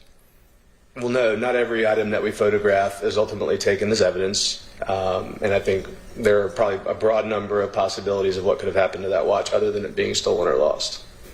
Is it the practice of your office to leave behind a $500,000 watch when you're seizing jewelry? I don't know that I can answer that as far as practices go. I have no idea the value of this watch that we're discussing, so I'm woefully uneducated as far as that goes. And I can tell you that, unfortunately, as diligent as we are, sometimes even evidence is left behind at scenes. In this case, I don't have any specific information about this particular watch. Can you explain to the jury the procedure when you go about seizing a vehicle, such as was seized at Jeffrey Williams' home? As far as the procedure, we would call a tow truck to come and tow that vehicle to another location. Is there any searching of the vehicle and inventorying of property within that vehicle at the time of the seizure? It can depend on the scene and if there's a search warrant for the vehicle or if the vehicle is accessible. Sometimes the keys may not be present, can't access a vehicle, and sometimes it's towed to a secure location to conduct an inventory or further processing of that vehicle. If the vehicle is accessible at the scene and you have a warrant that allows you to enter that vehicle, what's the procedure for what you do with the contents of the vehicle? Typically, those contents would be cataloged, valuable items may be secured, evidence may be seized. Is the procedure to leave valuable items within the vehicle? Not typically, and again, that could be case dependent if the vehicle is going to be removed to another secure location for further processing. Okay, thank you. I have no further questions. Yes, sir. All right, thank you for your time. You are excused. Thank you. Call your next witness. United States False Crime Team Tech Antoinette Green.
Antoinette Green, ANTONETTEGREEN.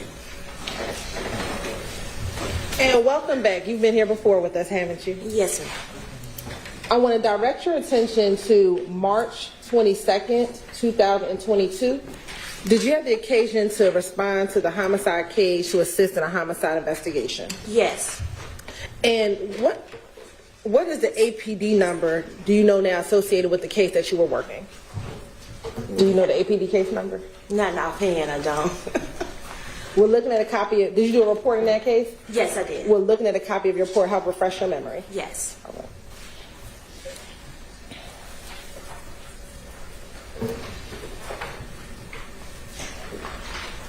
I'm going to approach you with what I'm going to mark as State Exhibit 373BB. First, tell me if you recognize 373BB. Yes. And how do you recognize it? This is my report.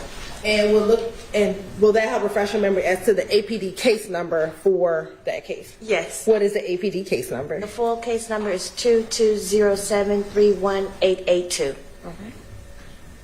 And tell the jury, where's the homicide cage located? It's located at the Annex 3493 Donnelly Hollowell. And why were you requested to that location?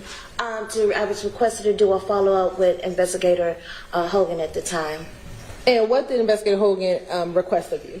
He requested me to photograph and process 2 vehicles in the cage. If you could tell the jury briefly, when you're asked to process a vehicle at the homicide cage, what are you going to do? How do you process the vehicle? It depends on what the homicide or officer wants to be done, but usually in this case, I photographed the vehicle and searched for evidence. Okay. And how many vehicles were you asked to process? 2. And what were those 2 vehicles? It was a Audi A5 and a Nissan Versa. And did you have any particular order as to how you processed those vehicles? Yes, because he had a search warrant for the Audi A5, I processed that one first. Why did you do that one first? Just because of the search warrant? Yes. Okay. And then did you subsequently process the red Nissan Versa after that? Yes. And have you had the opportunity to look at pictures from your processing of those 2 vehicles? Yes, I have.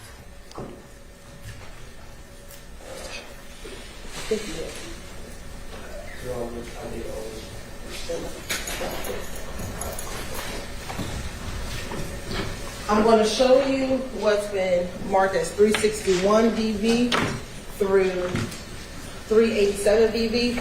Are those the photographs that you looked at previously that depict when you process the vehicle?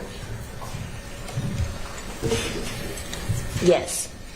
And do those appear to be a fair, accurate depiction of the homicide cage when you process both the Audi A5 and the red Nissan Versa? Yes. At this time, the state would like to tender and admit 361 VV through 387 VV. Those are admitted. Thank you. Permission to publish? You may. The pictures are going to come up both on this screen and on the screen. Okay. I'm going to first start with 361 VV.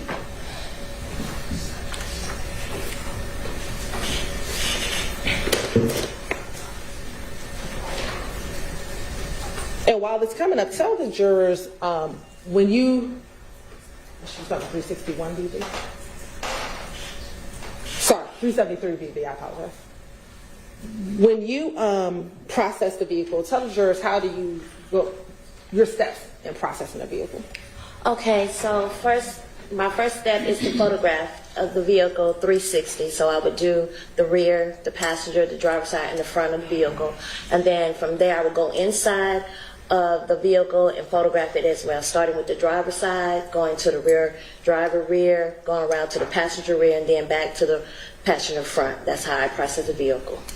Now, looking at Exhibit 373 VV, is this the white Audi A5? Yes, it is. And what is the tag number on this vehicle? Number 8 is an Edward, D as in David, number 7071.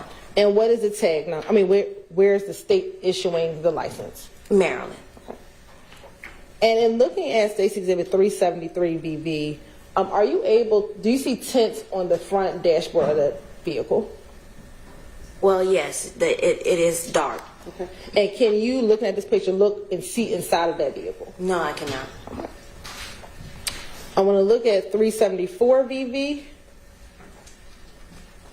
375 VV, and 376 VV. Is that what you were just referencing by taking the 360 picture of the vehicle? Yes, ma'am. And looking at those pictures, 374, 375, and 376, did the car appear to have tints on all sides of the vehicle? Yes. And in looking at all sides of the vehicle, were you able to look inside of that vehicle? No. Not through the windows? No. All right. I want to look at 377 VV,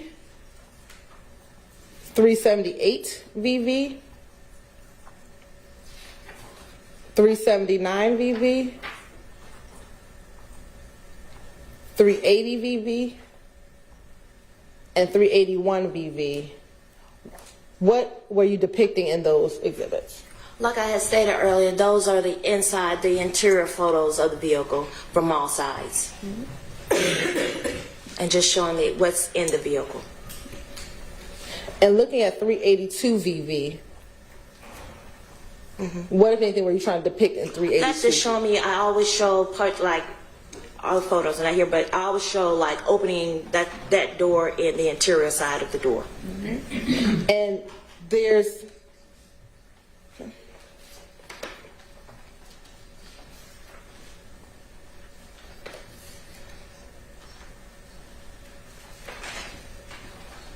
looking at 384 VV.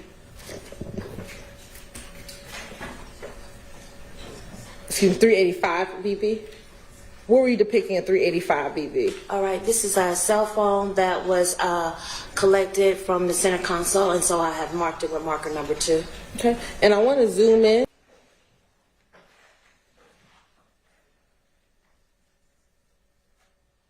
Do you also see a pair of glasses on the seat Yes. as well? All right. Did you collect the glasses or the phone charger? No, just the phone. All right. And then looking at 386 VV, and I'm going to rotate it to the left.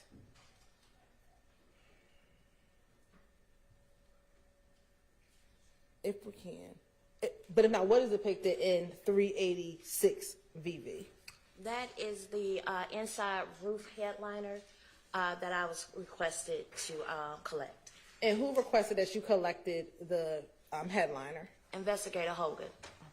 And did you ultimately take or cut out that headliner? Yes, I did.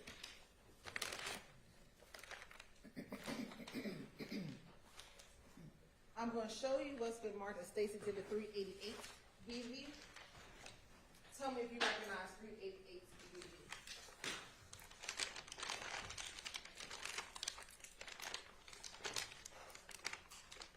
Yes. And how do you recognize 388 VV?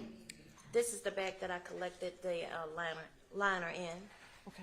And once you collected the liner, what, if anything, did you do with it after packaging it? I was requested to send it to the GBI for gunshot residue. And then 387 VV, what are we, is that the VIN number? Oh, sorry.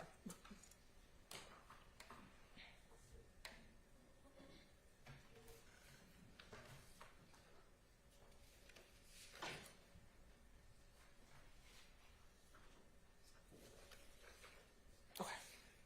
And now looking at it right side up, is that the headliner that is in that bag? Yeah. And what portion did you cut out? Just the part that has the one? Yes. All right. Why did you take the other portions of the headliner? Because that's a molded part and it was not easily to come out. That part is padded because it's part of the sunroof, so that was easy to cut. And while I'm getting you a pair of scissors, I'm going to go to 387 VV. Was that just the VIN number of the vehicle? Yes, it is. And what are the last 8 digits? Excuse me, 6 digits, I apologize. 0456, I'm sorry, 04529. All right, thank you. I'm going to hand you a pair of scissors. If you can just open up Stacy Exhibit 388 VV and publish. Did I admit that? You're right. Let me admit first 388 VV into evidence. No, you did not. All right, that's admitted. And permission to publish. You may.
when you take it out, did you do all the other cutting here, or do you know when all the other cutting was done? No, I do not. Okay.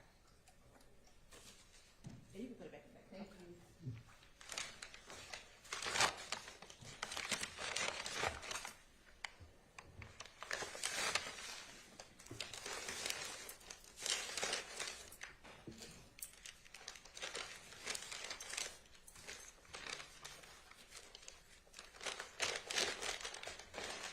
Thank you. Next one was Stacy's exhibit 361 VV. And is this the red Nissan Versa that you processed at the direction of Detective Hogan? Yes. And as we go through, looking at 362 VV and looking at 363 VV, is this again you taking the 360 photographs of the vehicle? Yes, it is. All right.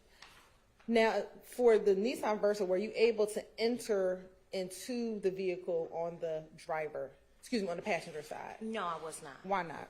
Because as in our homicide cage, we have other vehicles, and if you can look to the right of that, it's another vehicle that's obstructing me from opening the passenger side doors of that vehicle. So I only stayed on the driver's side. Okay. I want to look at or move to 367 VV.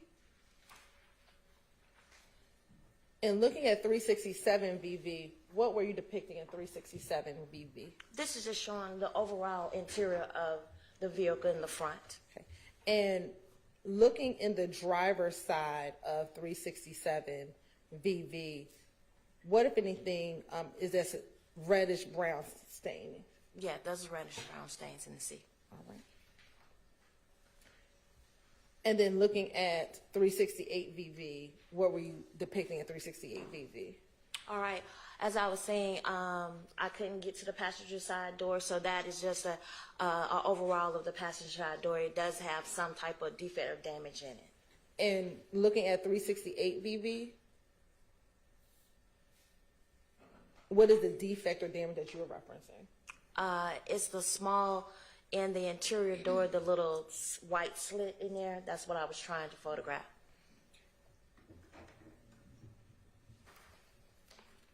And 369 VV, is that a close-up of that white slit? Yes. Okay. Now looking at 371 VV, what were you depicting in 371 VV? In the reddish brown stains, there is a projectile that's located, so that is marked with marker number 1. Okay. And I want to see if we can zoom in on 371 VV.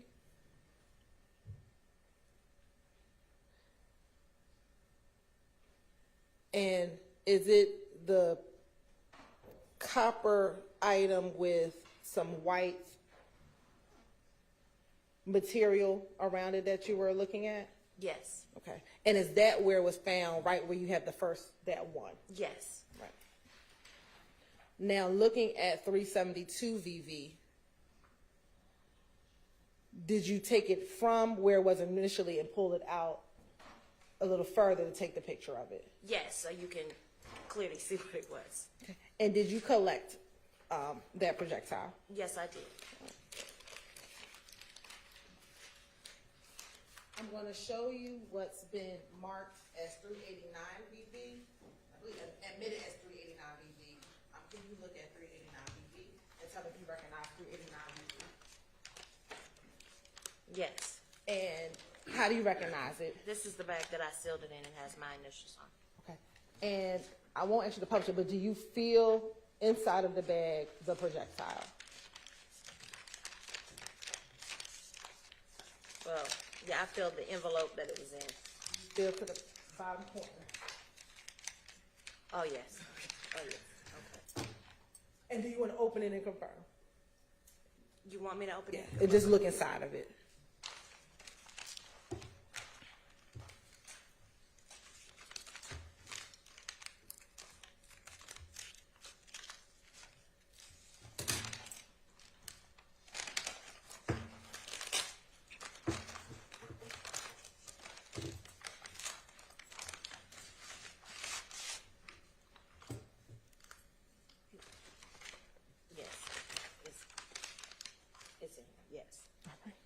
And once you collected the projectile, what did you do with it? I also sent it to the GBI crime lab for testing. After you processed both these vehicles and collected both the headliner and the projectile and sent both those items to the GBI, did that conclude your involvement in this case? Yes. Course indulgence for a moment.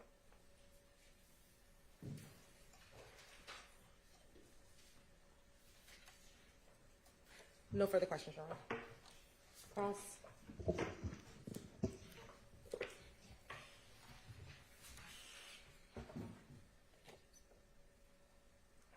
Yeah, if you could just, no, if you could just put him up there.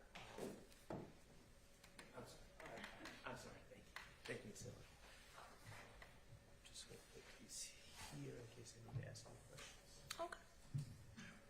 Mr. Atkins, could you just write if I need anything for, thank you. Good morning. Good morning. Crime scene tech, you're still a crime scene tech, correct? Well, I'm currently a supervisor, but yeah, it's. Good morning, Supervisor Green. Yes. My name is Max Shard. I represent Shannon Stillwell, okay? Okay. All right. Now, the work that you just testified to, you performed that work on March 22nd, 2022. Yes. Okay. At the annex on Bankhead Highway on Donnelly Hollowell that APD owns and stores vehicles that are evidence, correct? Yes. Okay. And you were not at the scene on March 14th of 2022, but you became involved when you processed these vehicles. That's correct. All right. And you processed these vehicles, was that pursuant to a search warrant? Yes. Okay, and the search warrant was obtained by Detective Hogan, is that correct? Yes. Who you knew to be the lead investigator in this case? Well, investigate, yes. Okay, thank you. Now,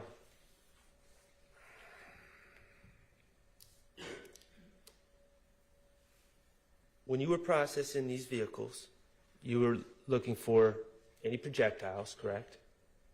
Yes. Any shell casings? Yes. Okay, well, we're going to get to the projectiles in a second. Shell casings, spent shell casings. You did not find any shell casings in the white Audi, isn't that correct? That's correct. No shell casings, okay. You were looking, obviously, for weapons. Yes. You didn't find any weapons in the white Audi, did you? Yes, that's correct. Correct, you did not. I did not find anything. Okay. Yes. All right. And you were also, as part of the execution of the search warrant, you were looking for materials or objects that could later be tested for gunshot residue, correct? Correct, yes. Okay. So, the white Audi, you collected a cell phone from the center council, correct? Mm-hmm. And then you also removed the headliner, correct? Yes. Okay. All right. So let's just talk about the removal of the headliner. Brief indulgence, Your Honor. Mm-hmm.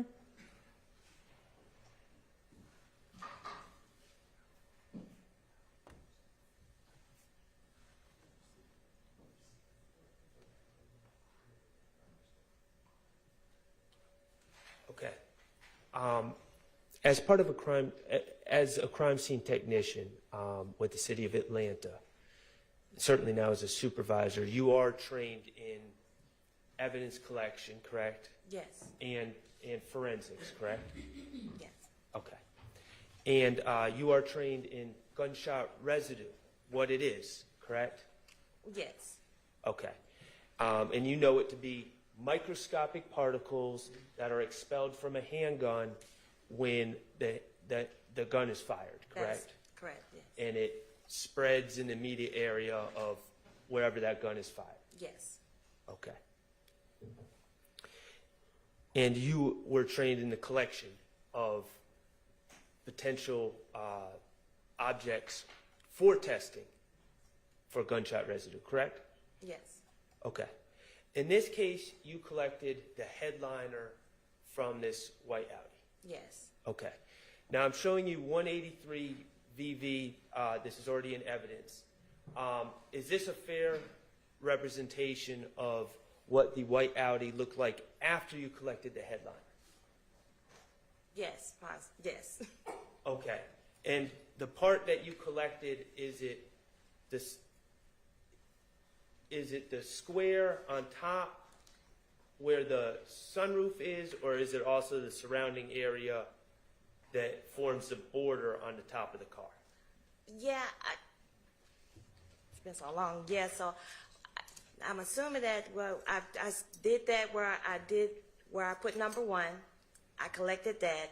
And if the other parts came off, I collected that as well. Okay, so you collected it all. Yes. Okay. Would you like to look at the headliner to just confirm? Yes. Yeah. So yes, it's.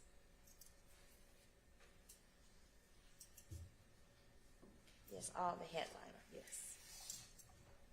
And so you would agree that it includes the part that was under the sunroof as well as the surrounding areas? Yes. Okay, cool. Now, the decision to collect the headliner of all places in the car, you're saying that decision was made by Investigator Hogan? That is correct. Correct? Is this the first time you've collected a headliner of? Actually, yes, that was my very first time collecting a headliner. Okay. Now, when Detective Hogan requested that you collect the headliner, did you object at all to collecting the headliner? No. Okay, as someone trained in gunshot residue and collection and all that you know about gunshot residue, the headliner seemed like a reasonable part of the car to collect. Well, that's what he requested to collect. He's the lead, so I'm under his direction. And that seemed reasonable to you, though, correct? Yes. Okay. You didn't think it was crazy for Detective Hogan to ask you to collect the headliner? No. Okay.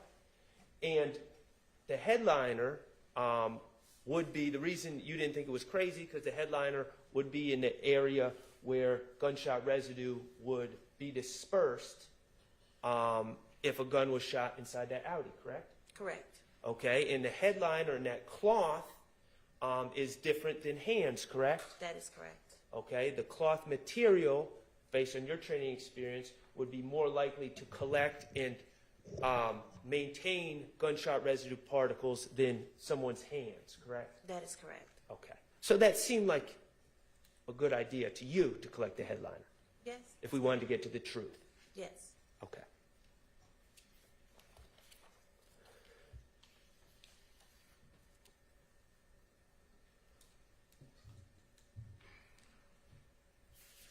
And after you collected this headliner, you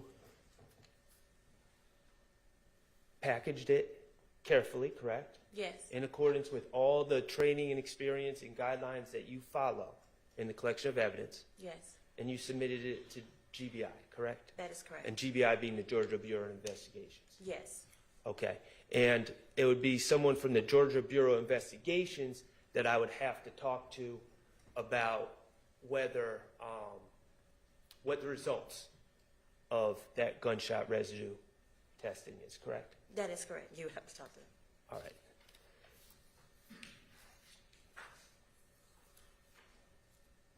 Oh, one more thing. In your, Mr. Atkins, could you kindly publish 374 VV? Or, I'm sorry, Mr. Abate, Ms. Hilton, thank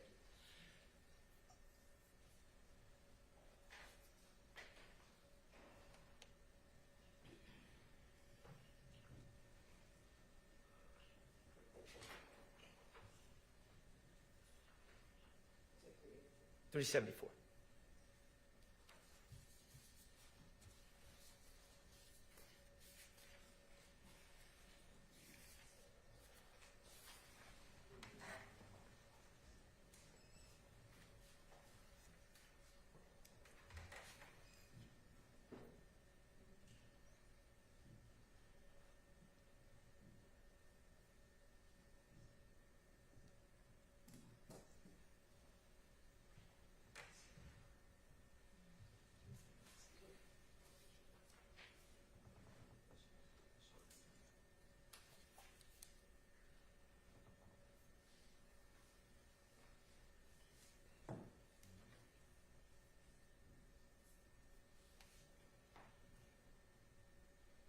Thank you. Ms. Green, this is a picture that you took of the outside of the white Audi, correct? Correct.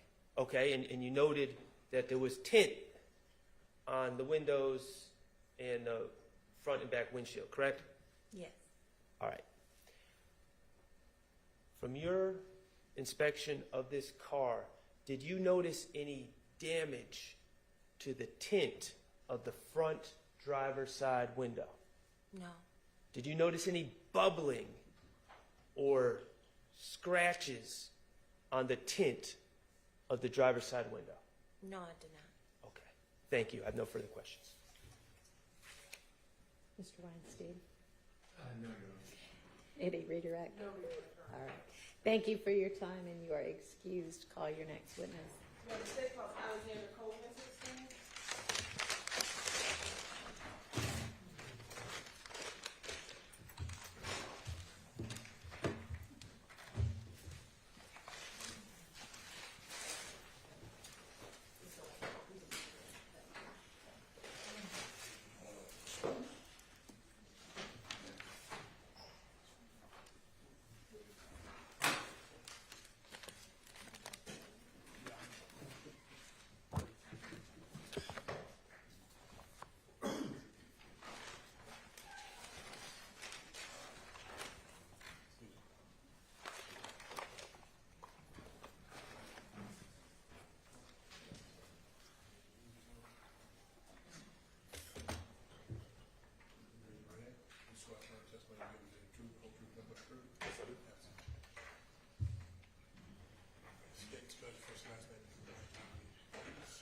My name is Alexander Colvin.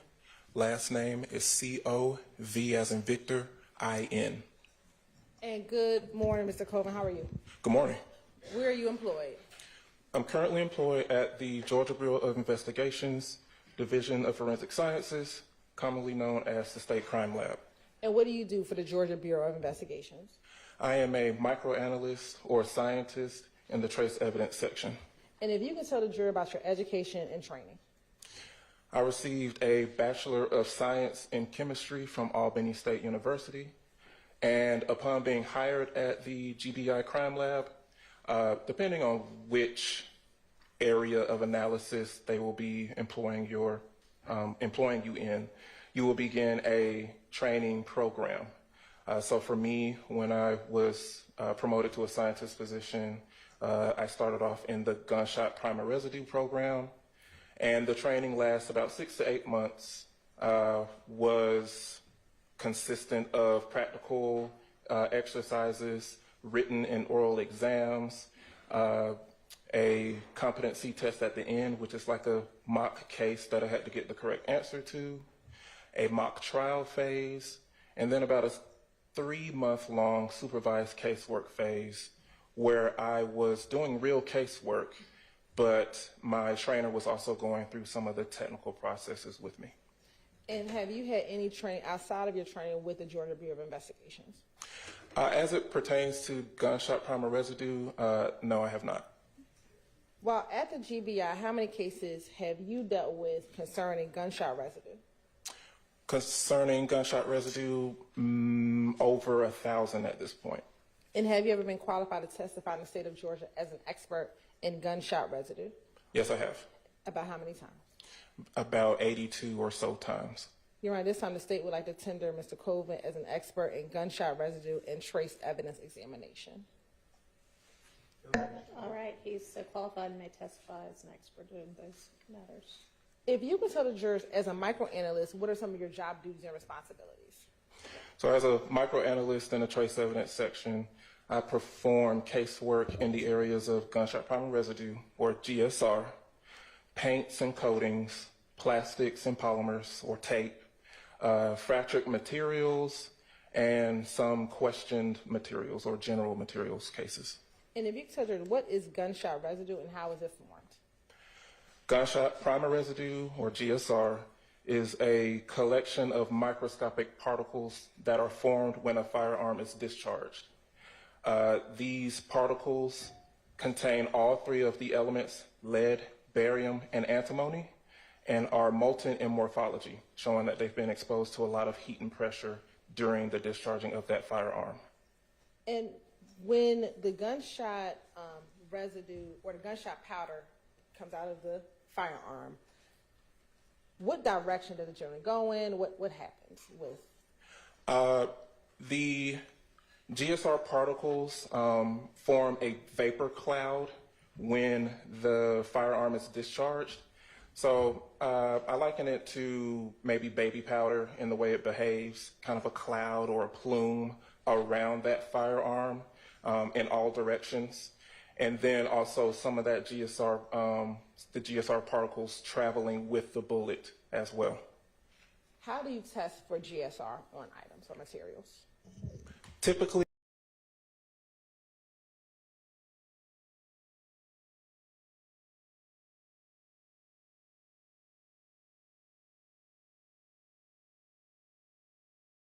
with what we call stubs. They're adhesive samplers, half-inch in diameter metal discs with black carbon adhesive tape on the top, and whatever surface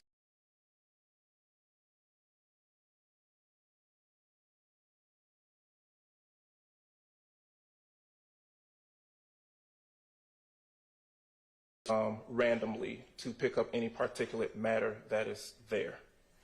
And then once those samplers are submitted to us, we will input them into an instrument that's called a scanning electron microscope that is equipped with an energy dispersive X-ray spectrometer, or SEM-EDS for short. And all that is just a very high-powered microscope that uses a beam of electrons instead of light, like you would usually see in a microscope that you would see in a biology classroom. This instrument will then allow us to see what's on the surface of those samplers. Any particulate matter that is there, we can see it, and then get an elemental profile of what those particles are made of. So again, with GSR, we're looking for molten particles containing all three of the elements together: lead, barium, and antimony. Are there certain surfaces that are better to test for GSR than others? Yes, there are.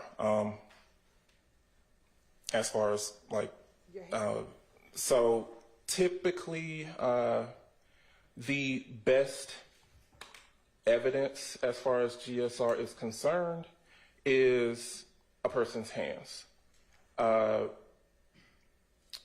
You can also sample surfaces such as clothing items or anything that's made of cloth or textile material. Any other surfaces can be sampled for GSR, but some surfaces don't do as well as retaining those GSR particles, and as well as making it difficult to actually sample. But any surface can technically be sampled for GSR. And if a surface is clean, so if it's your hands, if the hands are washed, or if it's a vehicle and the vehicle is cleaned, would that prevent you from getting GSR results in cases such as that? Or can it affect getting results? Can you get closer to the mic? Yes. Thanks. When it comes to a person's hands, if GSR particles are in fact there, washing the hands will cause you to remove most, if not all, of those GSR particles. The same can be generally said with other surfaces, especially harder surfaces. If you wipe those down or rinse those down, any GSR particles that are potentially there mostly will be lost. When it comes to clothing items or surfaces that are more cloth or textile material, most of those GSR particles, if they are in fact there, will also be lost. But we have seen that, for example, with clothing items, very small amounts of GSR can still persist even after washing your clothes.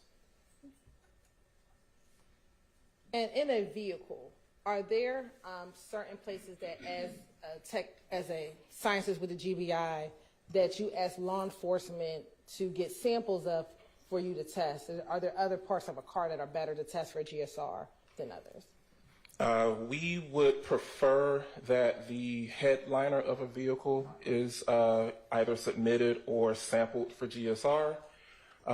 Again, all surfaces can be sampled for GSR inside of a vehicle, but some surfaces, the harder surfaces, just don't do as well as retaining those particles. So things such as a gear shifter or the steering wheel may not be good surfaces to sample for GSR, even though it's possible.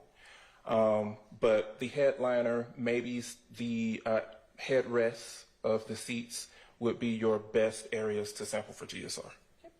I want to direct your attention to DOFS case number 2022-1007212, where you asked to perform any testing in that case. Yes, I was. And who was the agency that submitted the request? Your Honor, may I look at my notes? You may, if they'll help refresh your recollection. Yes. Will they help refresh your recollection? Yes, they will. All right.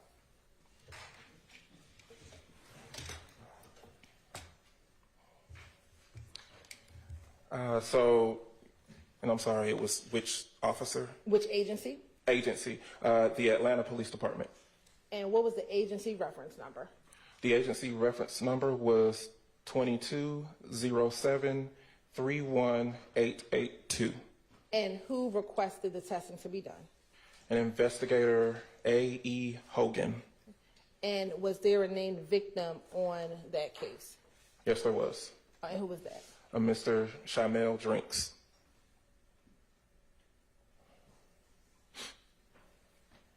And what was submitted to the GBI for testing? So as far as GSR analysis is concerned, a headliner that is identified as being collected from an Audi A5 was submitted. Okay. And in front of you is State's Exhibit 388BV. And there's some fresh gloves. Tell me if you recognize Exhibit 388BV.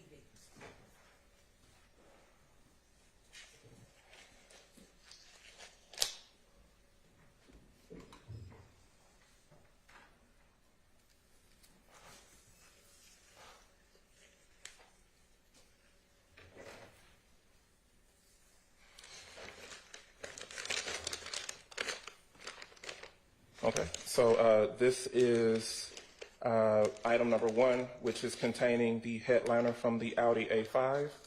And I recognize it by the GBI specific barcode here with the GBI case number and item number of this particular package.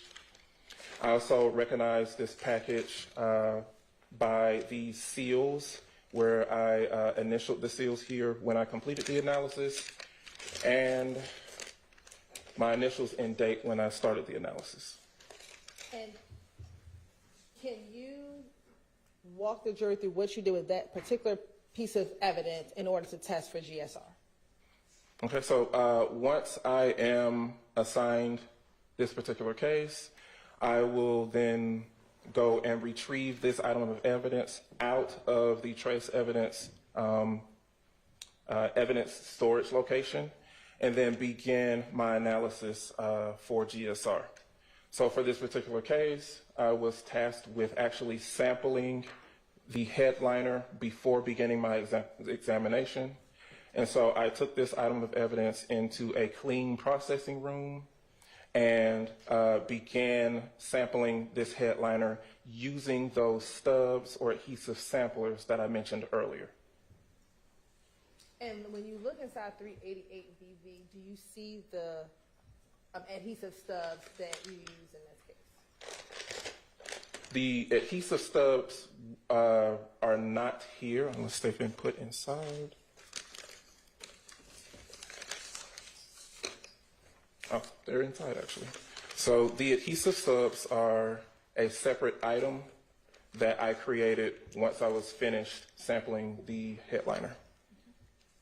And when you say you sampled the headliner, what do you mean? I will take the adhesive samplers and we call it dab randomly across the surface of that headliner. I used 2 stubs in total when it came to actually sampling the surface of the headliner. Keep in mind this is a sampling process. not every square millimeter of that entire headliner can be covered by these stubs. So like I mentioned, I used 2 of these stubs, and then a third stub, which was just exposed to the collection environment in the processing room that I did the sampling in, just to show that there's no extraneous GSR particles in the processing room. That will also be carried along through the examination process, along with the stubs that I used to sample the actual headliner. And is there any reason why you didn't sample or take every piece of the headliner and test every piece of it? It's a large surface area, and it is not efficient to be able to, I guess, get a representative sample of the entire surface area. But, per policy for us, it is up to the examiner's discretion. Whenever the tack or the adhesive, the stickiness is lost on those samplers, you can either stop there with your sampling or use another adhesive sampler to continue sampling. And for me, I used 2 stubs for this particular headliner. And what was the results of your testing? The samples from the headliner, from the Audi A5, failed to reveal any particles that are characteristic of GSR. Now, since you only tested a sample of the headliner, is it possible that there could have been GSR on the portion that you did not sample or that you did not stub? It is possible that there is a small amount of GSR somewhere on that headliner that I happened to miss with the sampling process. Now, I want to ask you a few hypotheticals. If a person is driving a car and they pull up to a red light, and at that red light, the same driver, I'm going to ask first, sticks their hands outside of the window, and they fire a .40 caliber handgun, would you expect gunshot residue to enter into the car that the driver was in? And it is the driver that stuck the... Yes, the driver is the person who stuck their hands outside of the window and fired the firearm. It's possible that a small amount of GSR could still be deposited inside the vehicle through that open window or door, perhaps, but not particularly a large amount of GSR. Most of that cloud or plume of GSR particles would be outside of the vehicle, but some of that still could be deposited inside as well. Now, hypothetically, if a person... Ms. Hilton, if you're going to get that far away from the mic, will you use the lapel mic or pick one up and carry it with you, please? Sure, I'll stay by the mic, Your Honor. Hypothetically, is this good? Can you hear me? Okay. Hypothetically, if a person is driving a vehicle and they have passengers in that vehicle, and for some reason they're in the same car, the passenger shoots a gun inside of the car, inside of the same car, would you expect to find GSR inside of that vehicle? Yes, if the gun is discharged within the cabin of that vehicle, I would expect to find GSR inside of that vehicle. Would you expect to find more GSR in that vehicle where the gun was shot in the cabin more than the gun that was shot outside of the window of the driver's side? Yes, it is reasonable to expect that more GSR particles will be found in the vehicle where the firearm was discharged inside of the vehicle versus the vehicle where the firearm was discharged outside of the window of the vehicle.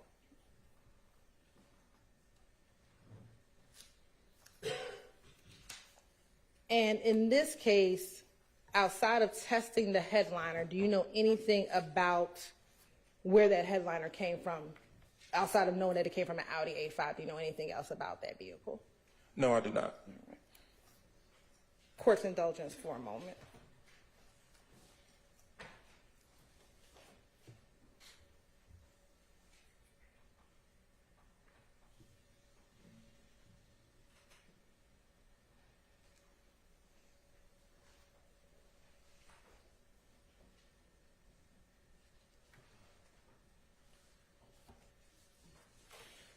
My last question for now. Do the conditions in which a vehicle is stored affect whether or not you'll be able to find GSR? So for example, if the gun is fired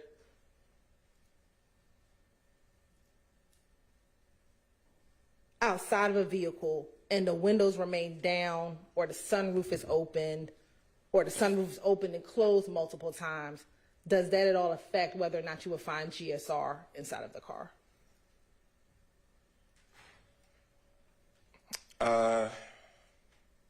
If the GSR particles are already deposited inside of the vehicle, I suppose it's possible that you would lose a small amount if the windows are down or the sunroof is open, just based on wind or maybe if it rained or something like that.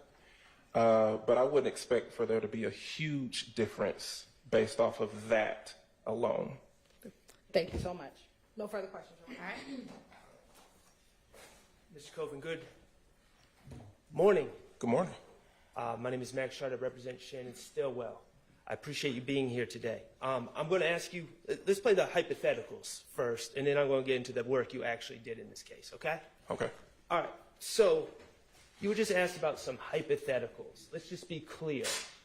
In your expert opinion, if a gun was shot inside the cabin of a car and the sunroof was opened subsequently to the gunfire and the windows were opened and someone was driving around, in your expert opinion, the gunshot residue inside that car would remain, correct?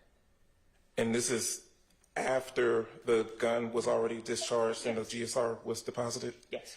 Yes, I would expect for there to be surfaces inside of that vehicle where the GSR particles remained, yes. Okay, you were asked about a hypothetical where someone sticks their hand out the window. The driver sticks their hand out the window and shoots. Okay, first of all, there's a possibility that there would still be gunshot residue inside the cabin in that circumstance, correct? That is correct. Because it's a large plume of microscopic particles. How many particles are there typically, gunshot residue particles, discharged from a gun when it is fired? We don't have a very accurate count on that for sure, because that's very difficult to count. But I would expect on the order of hundreds, at the very least, to be created when a firearm is discharged. Now, where those particles are deposited, that's a different story. Could it be thousands? It could be thousands. I can't say for sure. It's all dependent on how many shots we're talking about and how large the caliber of the firearm was. And let me ask you this. So 3 to 4 shots fired outside the car, inside the car, either way, that would increase the amount of particles that are expelled from the firearm 3 to 4 times, correct? Yes, it would, yes. That would make it more likely, even if a gun is shot outside a window, that there would be gunshot residue within the cabin that could be detected by you later on, correct? Yes, that is reasonable to expect that there will be more available to deposit on some surface somewhere, yes. Okay, and while we're playing the hypothetical, if someone stuck their arm out the window, the driver's side window of a car, and fired a gun, and it was on video, you would expect to see muzzle flashes, wouldn't you? On video? Yes. That's reasonable to expect. That's, yes, with a gunfire, with a discharging firearm, yes. You familiar with tint application? A little bit, You're not yes. supposed to down the window within 24 to 48 hours after the tint is applied, correct? That is what I've been told before, yes. Leads to bubbling, leads to damage to the tint. That's correct. Okay? If a car is collected that had recently had tint applied and there was no, within hours of this alleged shooting, and then there was no damage to that tint when it was later, when the car was later processed, would that be evidence that the window was never opened to shoot out at someone? That is outside of my expertise. I'm not a window tint expert. I know I've been told that as well before with my own vehicle, but I cannot say for sure that that is the case here. Well, while we were doing hypotheticals, I just wanted to ask that as well. Okay. But ultimately, getting back to the work you actually did, not hypotheticals. You've done with GBI, how long have you been working with GBI? Over 9.5 years now. Okay, excellent. You've done thousands of tests for gunshot residue, correct? Just over 1,000, yes. Just over 1,000. You've tested headliners before, correct? Yes, I have. This isn't the first time. No, it's not. Okay, headliners are a relatively common part of a car to be collected to test for gunshot residue, correct? To either be collected or someone has sampled a headliner and submitted it to us, yes. And the reason is because the headliner, where it's situated in the car, would be a place where the gunshot residue, if the gun is fired in the car or even potentially outside the car, would be a place where gunshot residue would be deposited, correct? That is correct. A good area for them to be retained if they were indeed deposited. And you said retained. Retained, also, the headliners, they're a cloth fabric, correct? That's correct. Textiles. Typically. Textiles, Yes. correct? Correct. Different than a hand where you sweat and different things of that nature. These textiles tend to maintain and absorb absorb's a bad word, maintain the gunshot residue particles better than skin, for instance. That's correct. Any item that's of cloth material or textile has the ability to hold on to or retain GSR particles better than a harder surface or better than a person's hands, simply due to the fact that we use our hands a lot. The more you're touching surfaces, you're going to lose those particles, or just washing your hands will cause you to lose all of those particles. Okay. And in your work on this case, you took the headliner and you dabbed it with those sticky tabs, correct? That's correct. You did everything by the procedures as you were taught, correct? That is correct. You did everything by the procedures as is standing operating procedure with GBI, correct? That is correct. Okay. And in fact, you used that one tab, and then in fact, you broke out a second tab and continued to dab the headliner, correct? That is correct. How many dabs do you do with each tab? Again, per our policy and our standards, we are to, and then it's at the discretion of the examiner, but we will continue to dab until the tackiness or the stickiness of that adhesive surface is lost. And at that point, then you can move on to a second stub or third or however many there were, or be finished with your sampling process. So in this particular case, I can't really tell you for sure how many dabs that was. Maybe a couple dozen or more than that, but I can't tell you for sure. We don't notate how many dabs there were. All right. And you said that just dabbing, you probably didn't cover the entire surface of the headliner, correct? That is correct. Okay, but the reality is you don't need to effectively test for gunshot residue, correct? That is correct. Again, unfortunately, just due to the nature of the sampling process, we can't get to every square millimeter of that entire surface. So it's possible that some things could have been missed, but this is a sampling process that is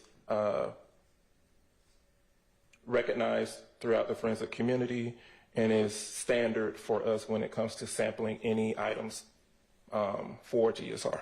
Well, and the reality is when we're talking about GSR, a gun doesn't disperse GSR to one little spot, all the GSR to one little spot on a headliner, it sends a plume. Correct? That's correct. A plume or a cloud, yes. And so when you're saying we didn't cover every little spot, in your training experience using, in fact, not only one tab, but two tabs and dozens of dabs, in your 9.5 years experience, you dabbed enough to get an accurate representation of whether that headliner was exposed to a plume of gunshot residue, correct? Yes, that's correct. You felt great about the work you did. You followed all the procedures. Yes, I did feel good about the sampling process that I did. Okay.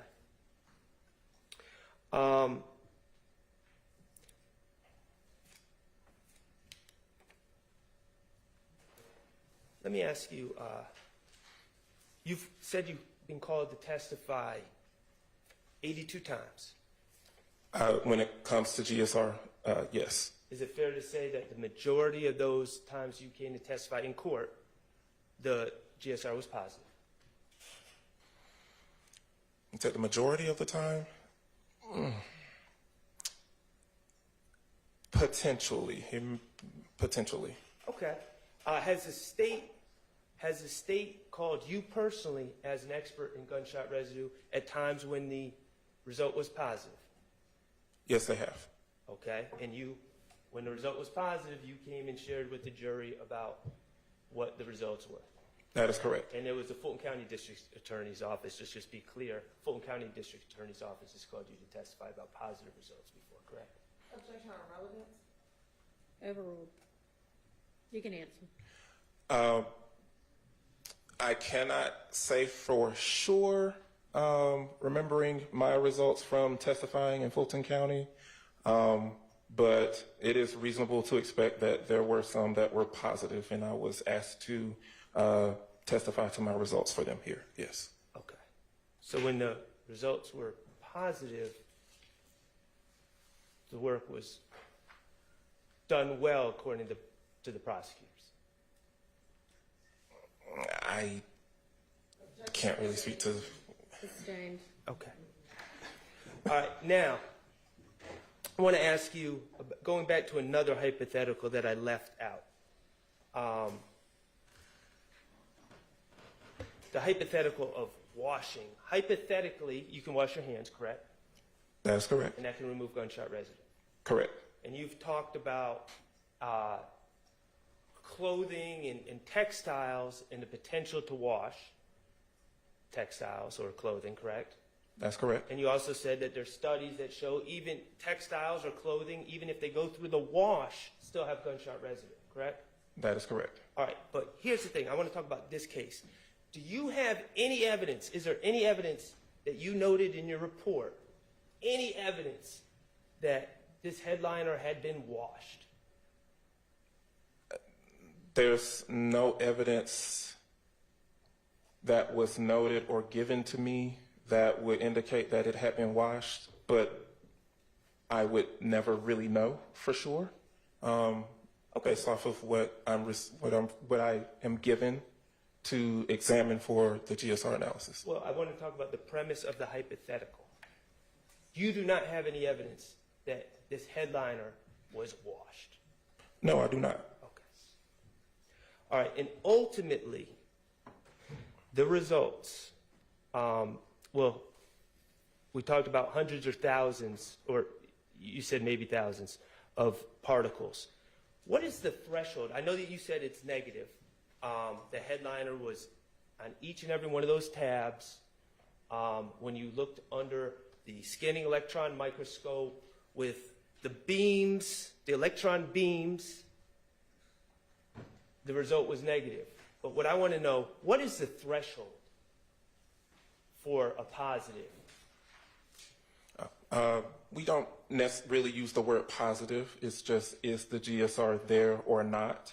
And all you need is just one particle to say that, yes, there are particles characteristic of GSR present on this surface.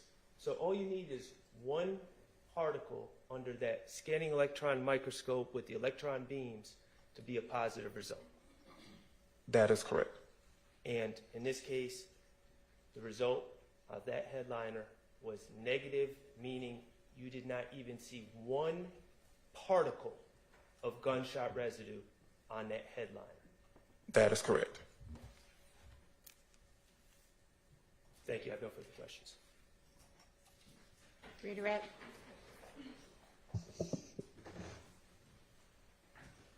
Mr. Shar just asked you if there was evidence that the car was washed. Do you know, sitting here, if there's evidence that it was not washed or cleaned? No, I do not.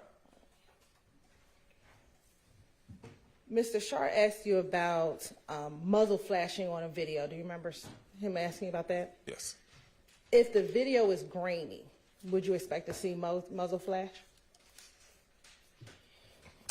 I really can't tell you for sure without actually seeing the video myself.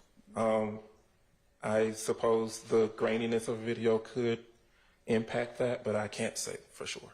And just because you don't see muzzle flash, does that mean a shooting did not occur? I'm not really too sure on that one either.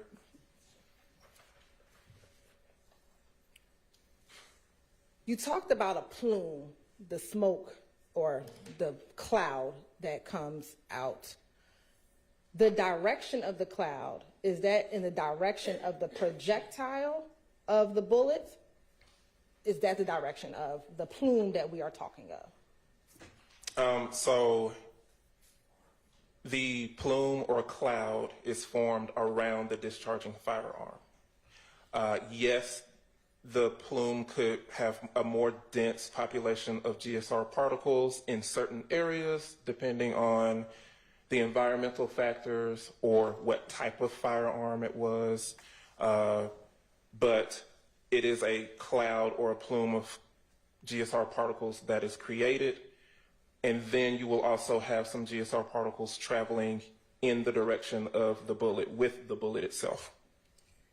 Can the length of time between the depositing of the GSR and the testing affect whether or not you will find GSR? Yes, it can, just due to any factors or any events that could have occurred in the interim. So those GSR particles are deposited. Were they washed or wiped away or lost for whatever environmental reasons? That could affect the amount of GSR particles that are picked up when it's finally sampled for GSR. Of course, I can't say for sure what happened, but those are things that can affect any GSR examination, yes. And do you have in your notes when you tested the headliner?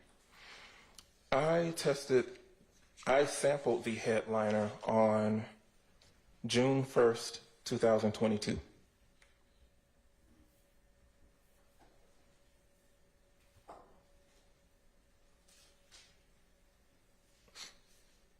All right.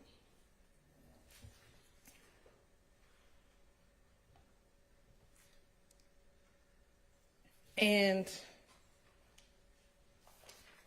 again, cleaning, vacuuming inside of a car, inside of a vehicle, that can affect whether or not we find GSR.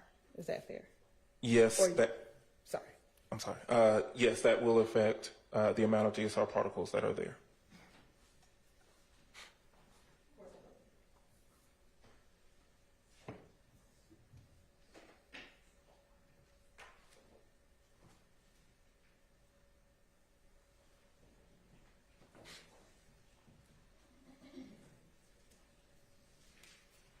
Thank you. No further questions.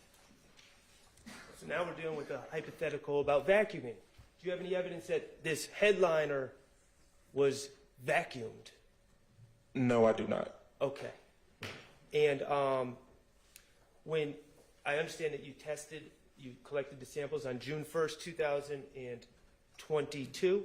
That's correct. When did you receive the headliner from APD?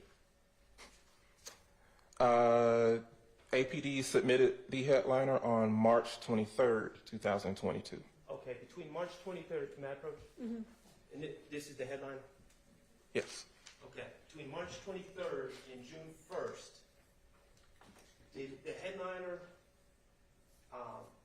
was it continuously, uninterruptedly kept in this evidence bag?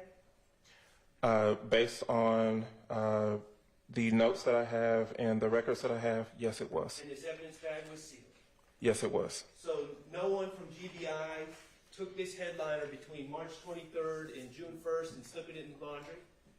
No, they did not. No one took the headliner and went out on Panthersville Road and ran in the yard with the headliner, just waving it around? That's correct. No, they did not. Okay, it was maintained in this sealed evidence bag, Yes, it was. just like all other evidence that is brought in to GBI for testing, correct? That is correct. All right, thank you. No further questions. All right, thank you for your time. You are excused. Helen Schultz, next witness. Thank you. It's relatively short, Your Honor. Okay, let's go ahead and call another witness before lunch. Your Honor, the state calls Investigator Kilgore to the stand.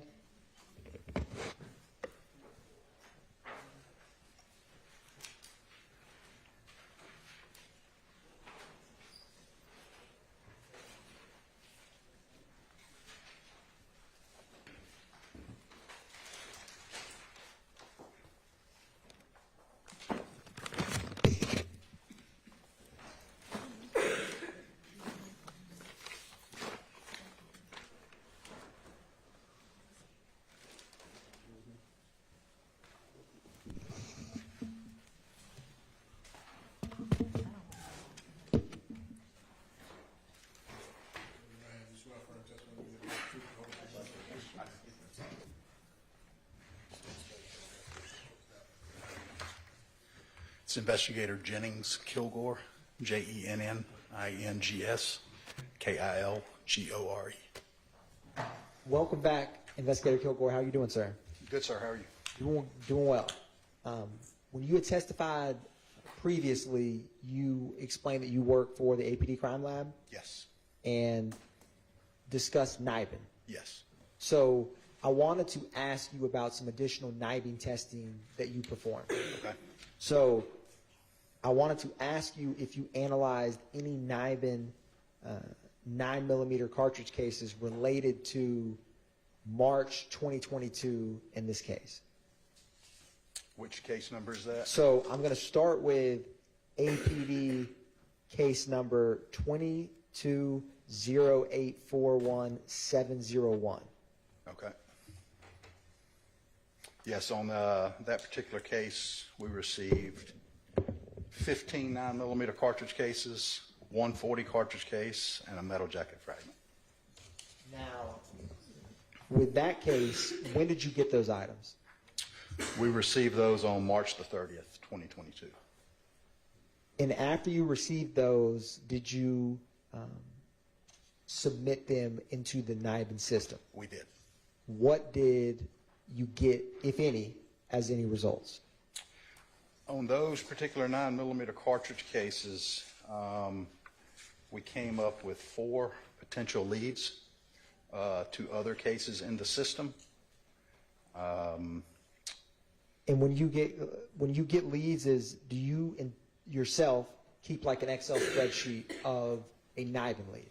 Yes, we have an Excel spreadsheet with the numbers of the total number of NIBIN leads that we have found at the lab to date.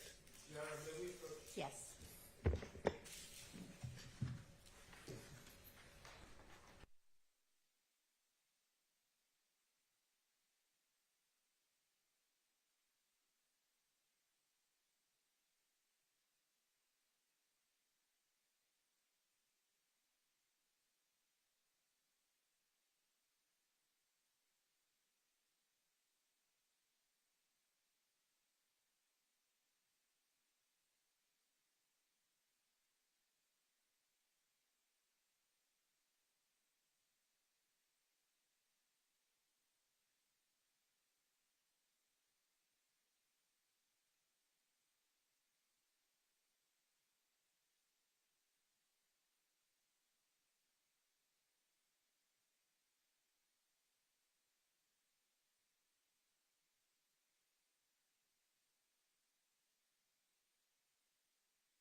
Now, Investigator Kilgore, did you ever have with the case number we just discussed, a NIBIN lead for a case, an APD case number ending in 00312?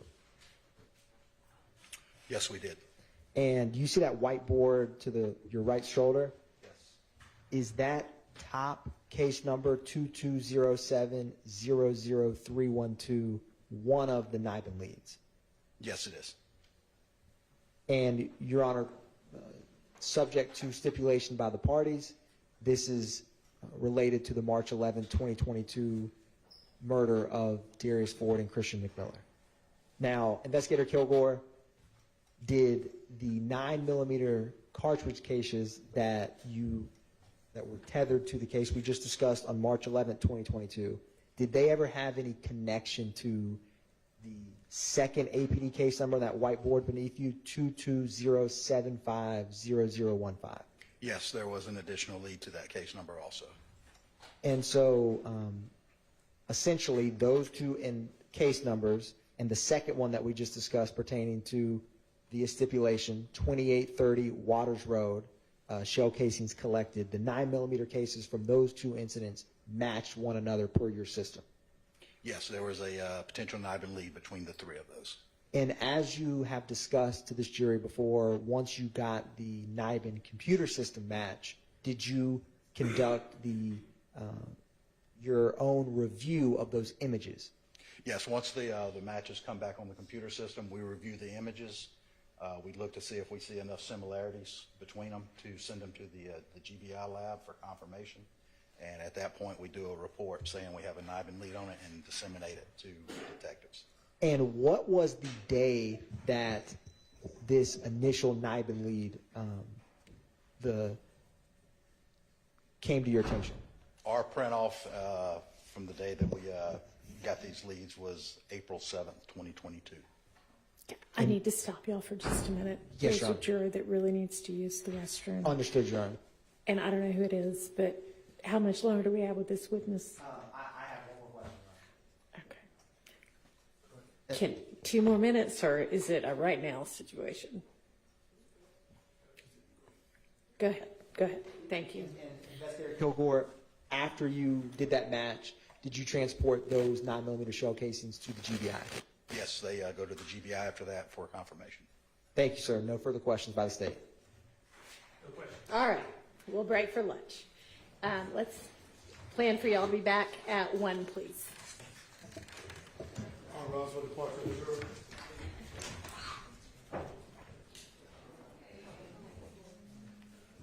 Yeah.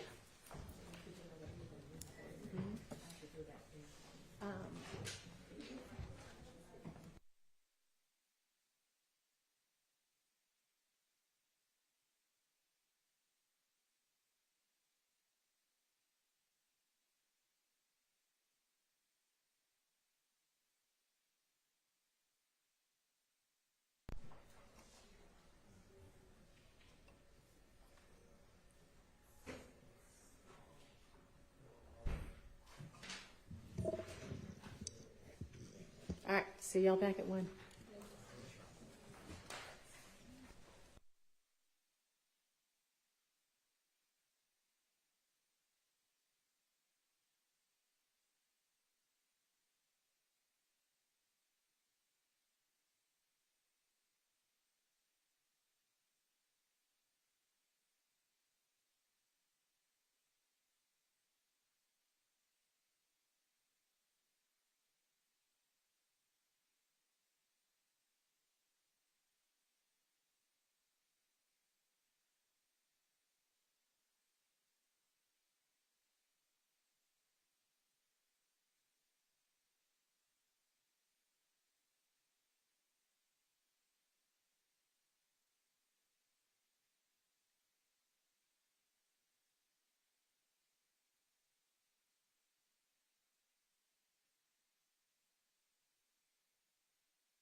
You need to take a look at the proposed limiting instruction that kind of combines everything. I've looked at it, Your Honor. It looks good to us. Okay. Any comments from the state on it? Your Honor, I was wondering one last time. Sure, go ahead. I didn't see any recommended edits or objections, I should say. Okay. All right, if you want to take another look before I. And then on the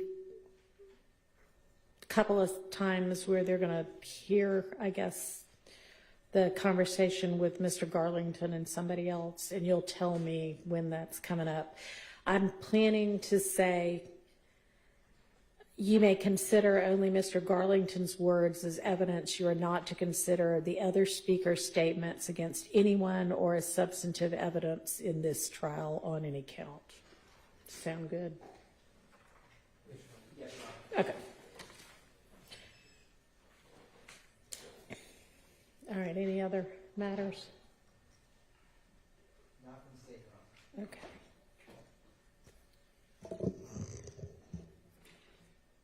All right, is the jury ready?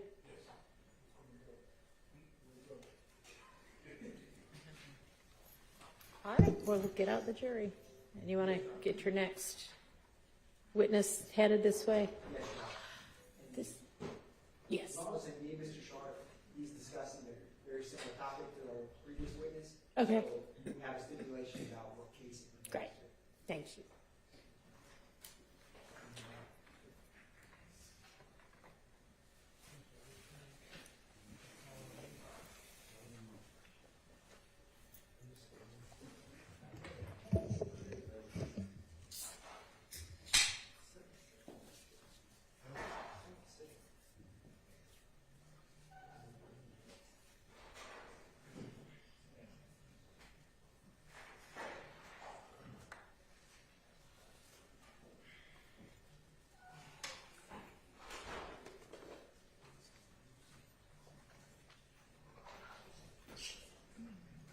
All right, for the jury.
Thank you.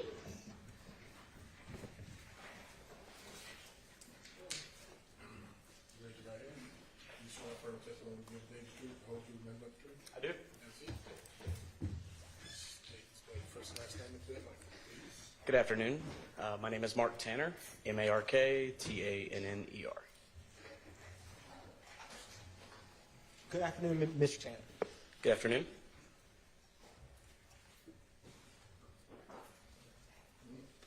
Can you tell the jury where you are employed? Currently employed at the Bureau of Alcohol, Tobacco, Firearms, and Explosives, also known as the ATF, in Huntsville, Alabama. What do you do for the ATF? I am a firearms and tool marks examiner for the NIBIN program, which is the National Integrated Ballistics Information Network. In Huntsville, Alabama, we have what's called the NNCTC. It's the NIBIN National Correlation and Training Center, and I'm a firearms examiner there. Now, how long have you been with the ATF? I've been there for about a year and a half now. Where were you before the ATF? I was employed at the Georgia Bureau of Investigation here in Atlanta, but prior to that, What did you do for the GBI? I was a Firearms and Tool Marks examiner in the Division of Forensic Sciences. And how many years were you with the GBI? About 7.5 years. Now, can you briefly describe for the jury the training and experience you've had related to firearms examining? Yes, sir. So I have a Bachelor's of Science in Chemistry from Armstrong State University. I then completed a 2-year training program at the GBI. This consisted of microscopic analysis of bullets and cartridge cases, as well as the ammunition components, so what are bullets and what are cartridge cases, firearms operation and safety, muzzle to target distance determination, so how far away a firearm was from a shooting. And then I also did tool mark analysis, where it's like pliers, bolt cutters, and such. And then I did analysis of serial number restorations. So if a serial number was scratched off, I would help restore those. And then after that initial 13 months, I then did a 7-month supervised casework period. During this time, I would work normal cases at the GBI under the direct supervision of a fully trained examiner. So I would create the reports, create the notes, and then a second examiner would go back and ensure everything was done properly. At the completion of that, towards the end of the 2 years, I did verification and peer review training.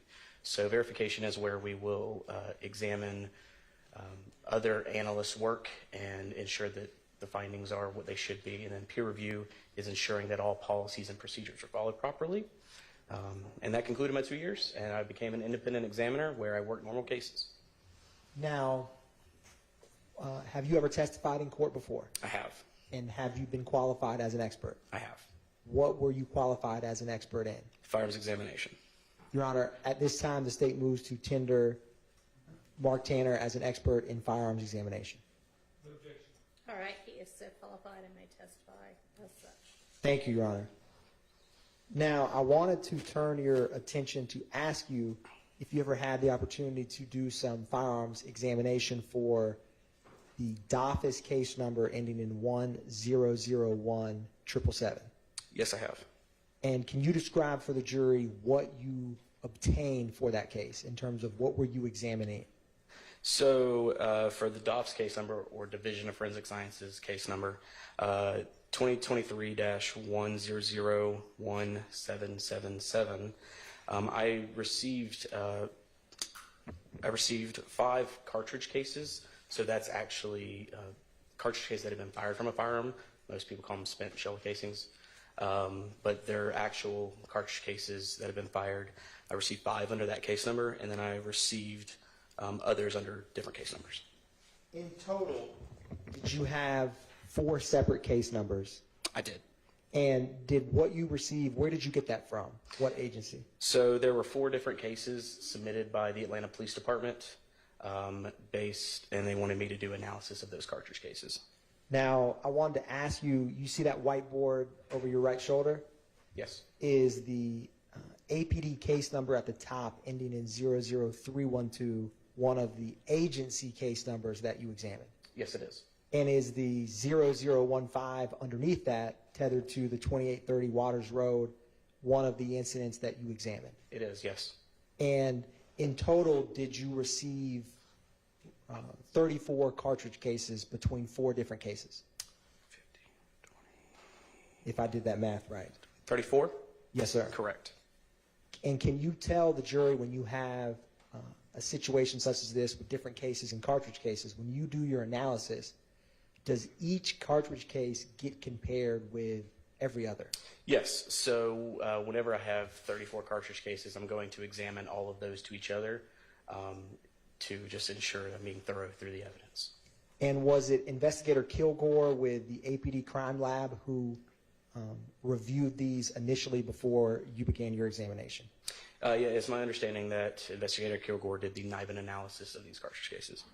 And what ultimate conclusion did you reach specifically focused on the 2 case numbers on that whiteboard, the March 11, 2022 ending in 312 and the March 16, 2022 ending in 0015?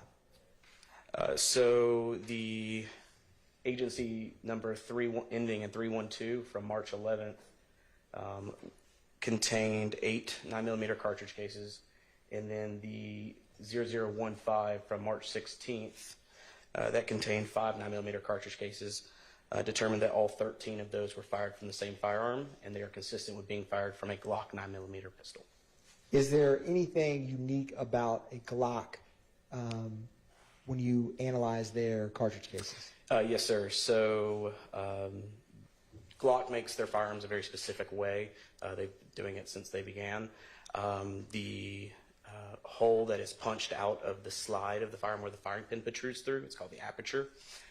It is rectangular in nature on these types of firearms, and the firing pin itself is in the shape of an elliptical shape. And they also have a very distinct ejector mark in the shape of what looks like a kidney. I'm sorry, what was that in the shape of? A kidney. And can you briefly summarize for the jury what you did with these cartridge cases that is different than what the APD Crime Lab would have done? So the Atlanta Police Department would have entered these cases onto the NIBIN program and then ran them through the system, correlating them against each other. And a lead was generated by Investigator Kilgore. He then submitted that to me because the lead is just presumptive. There's no finite conclusion to it. Whenever he submits that to the GBI for examination, I take the physical evidence, I place it on the comparison microscope, which is 2 simple microscopes joined by an optical bridge in the middle, so I can see them side by side at the same lighting and the same magnification. So whereas he's looking at the images on the computer, I take it a step further and look at the actual evidence under the microscope. I compare the pattern that is left by that firearm on each cartridge case, and I determine whether those patterns are the same or not. And if they are the same, they're indicated as being fired from the same firearm. In the field of firearms identification, what is the national error rate in that field? The error rate is currently sitting just under 1%, and that's based on federal studies by the FBI.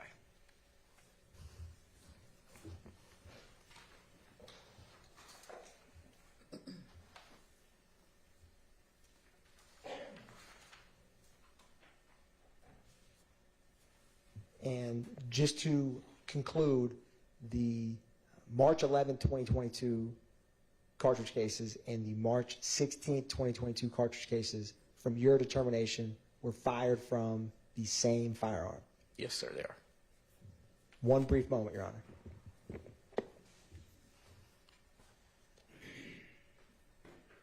Thank you, Mr. Chandler. No further questions from the state. All right, thank you for your time. You are excused. Call your next witness. Yes, Your Honor. Step up. Antonio Samuel to the stand.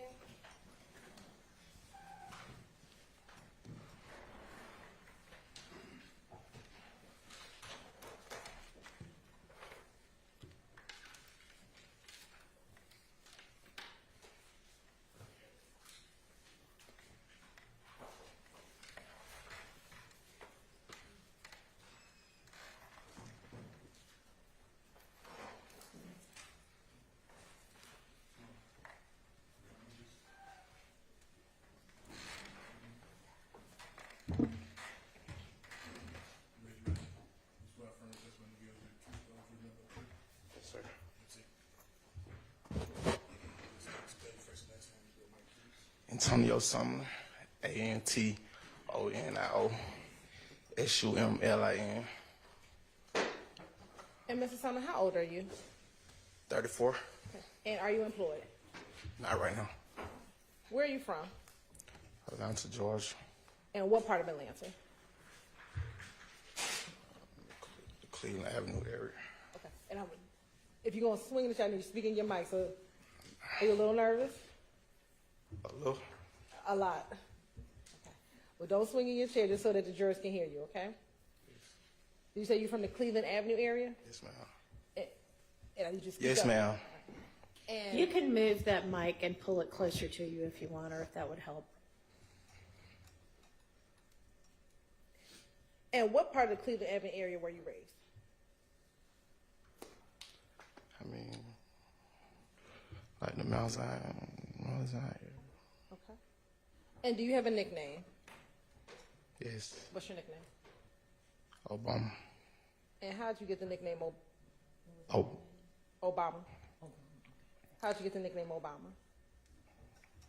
Really, we was there playing around, growing up, and it just stuck with me. It just stuck.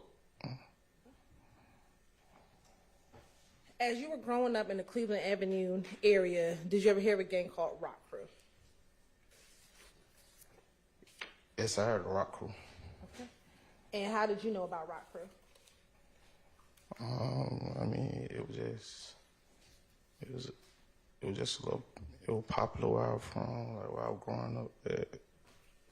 Were you part of Rock Crew? Yes, ma'am. Okay. Did you know someone by the name of Quentin Porter? Yes. And did you also call him Boo or Big Boo? Yes, ma'am. When did you join or become affiliated with Rock Crew? 2006, 2007. How old were you? 16, 17. And at some point, did Rock Crew transition into YSL? Some people stayed Rock Crew, some people went YSL. Okay. What did you do?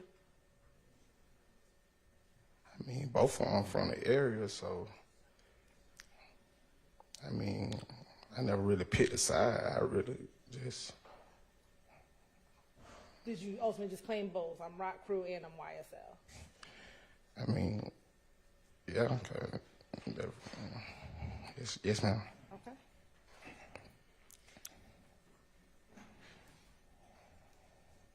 What was the reason for the change between Rock Crew to YSL?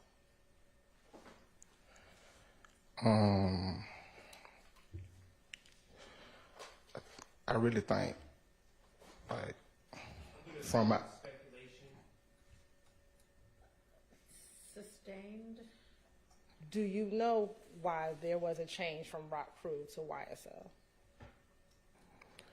I don't recall it like 15 something years. I didn't hear you. I say I don't recall. It was like 15 some years ago. Okay. Now, is YSL a gang? Me personally, I never looked at it as a gang. What did you look at it as? I had a friend that when I came home from prison, he was successful, so I thought I was a part of something successful.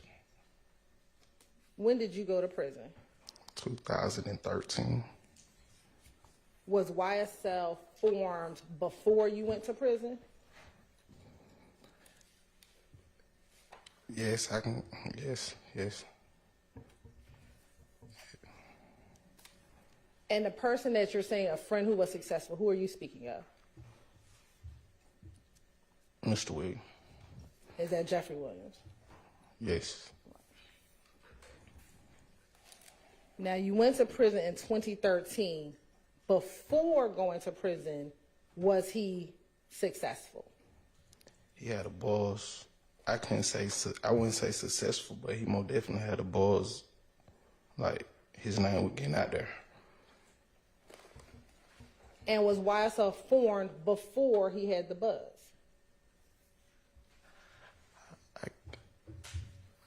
I don't recall it. I don't know.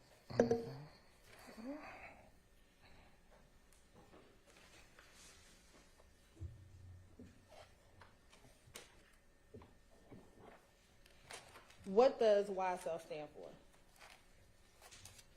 I mean, you can use it in any kind of way. Young successful living, young stoner lifestyle, young slime life. Before you went to prison, how were you using YSL? 2013.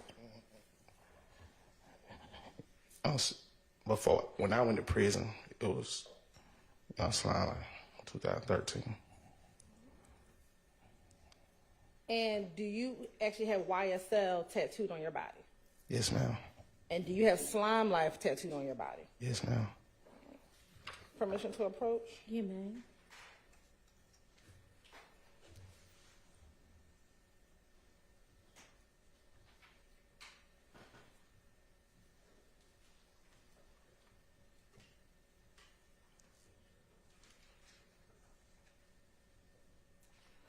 I'm going to show you what's been marked as State's Exhibit 408, 409, 410, 411, and 413.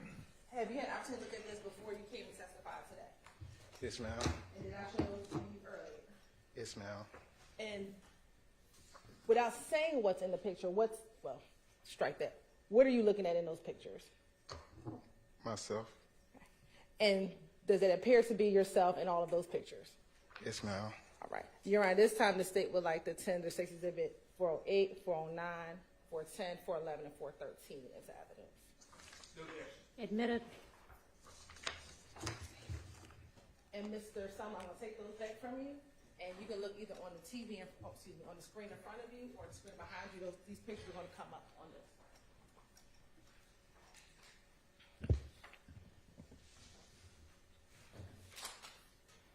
I'm going to actually first start with 413.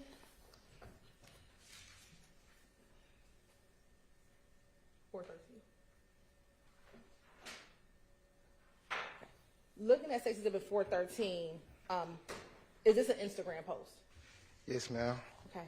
And is your Instagram post _1 Obama? Yes. Okay. Where's this picture taken? I think I was at a house on Brown Mill Road. Okay. Where is that house at on Browns Mill Road? Across the street from the golf course. All right. And does that house have a particular name? Yeah, we gave it a nickname, the Well. Okay. And you said we gave it the nickname. Who is the we that gave it the nickname? I can't. I just know we used to call it the Well. I can't particulate who made the name up.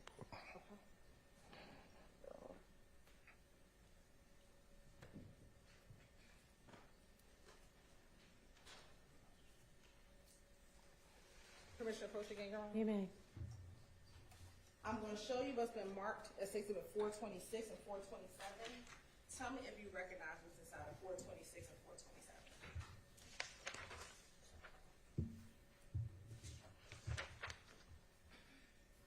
Yes.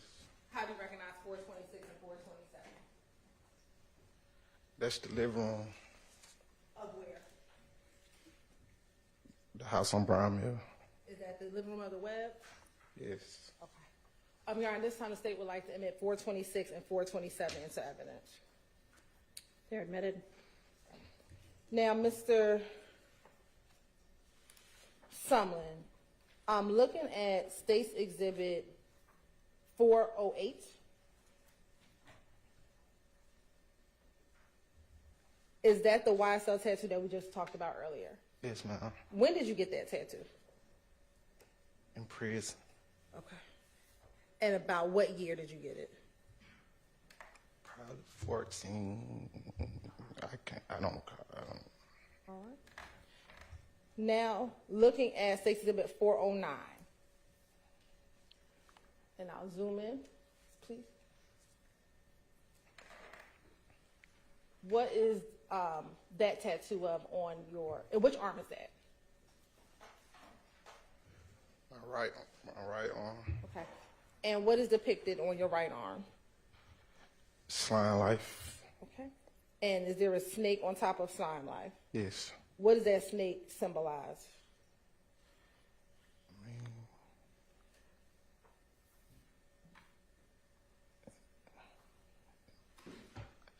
I said, got it. What you mean? What it symbolize? Was that was the snake a symbol used by members of YSL?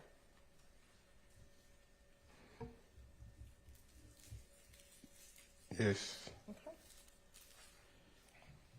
And when it says Slime Life, what does Slime Life mean? I just got it when I was in prison. I was hearing good things about. So, I was just getting stuff really. That was so long ago. I was trying to put all that behind me. I'm going to show you what's been marked as Exhibit 410 VV.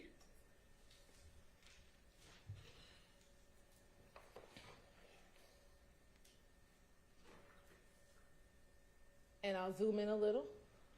Thank you. What is depicted, and is this on your left arm? Yes. What's depicted on your left arm?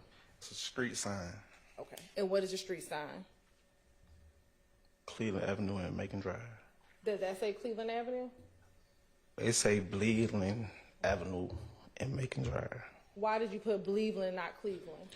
Cause that's just like around that time. That's the slang we were using. It was just some slang, we were just using it. I was just young and just getting tattooed. And did you also get this tattoo while you were in prison? Yes, ma'am. Okay. And looking at State's Exhibit 411 VV, what is depicted in 411 VV? It's a 5 with 5 stars. And what was that? What did that symbolize? The 5 and the 5 stars. Now, when I was younger,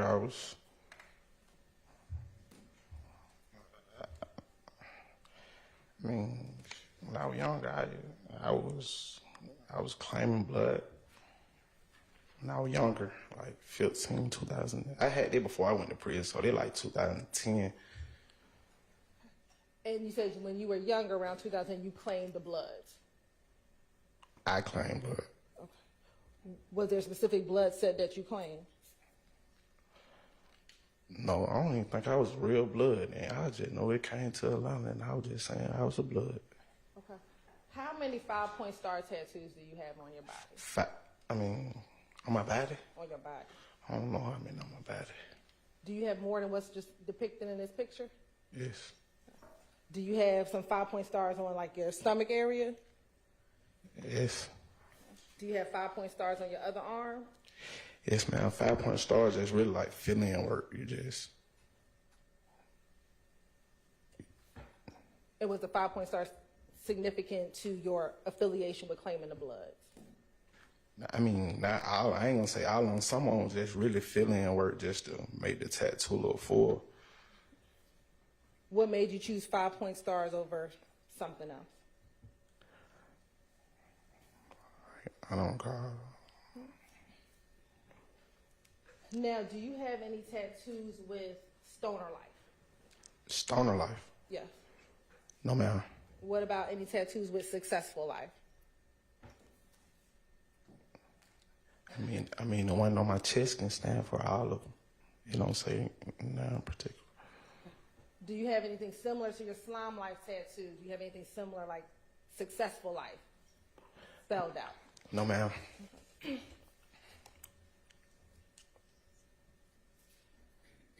Now, did there ever come a point in time where you would call yourself the original Slime, or a group of you all to be the original Slime? Yes. What does that mean to be original Slime? Only thing I mean by original is day one before all this. And we say day one before all this. What do you mean?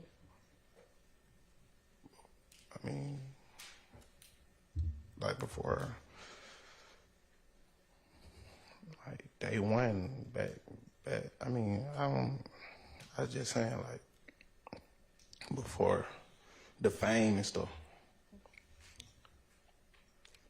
And have you had the opportunity to view a video from your Instagram account where you talk about the original Slime? Yes, ma'am.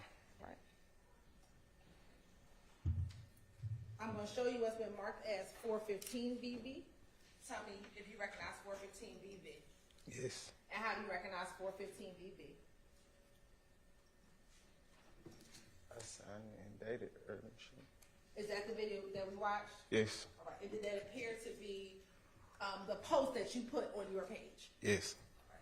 Did it appear to be any more additions or deletions from the post that you put on your page? What you mean addition? Did it appear to have anything more than what you put on your page? No. Did it have anything less than what you put on your page? No, ma'am. All right. Your Honor, this time the state would like to admit 415 BV into evidence. All right, that's admitted.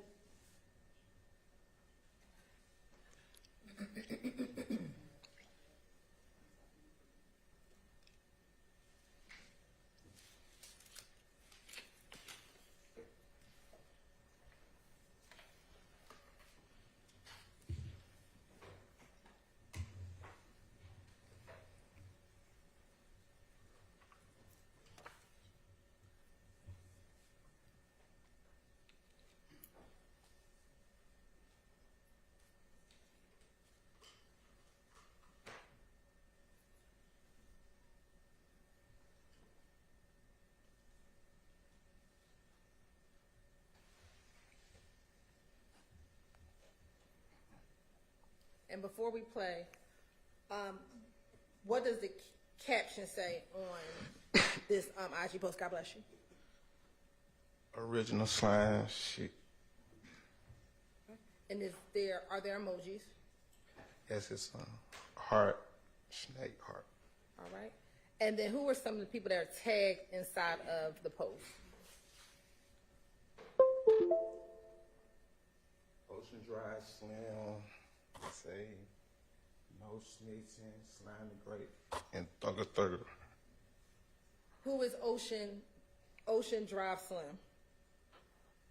A friend of mine that was killed. Okay. And is that Mr. McMiller?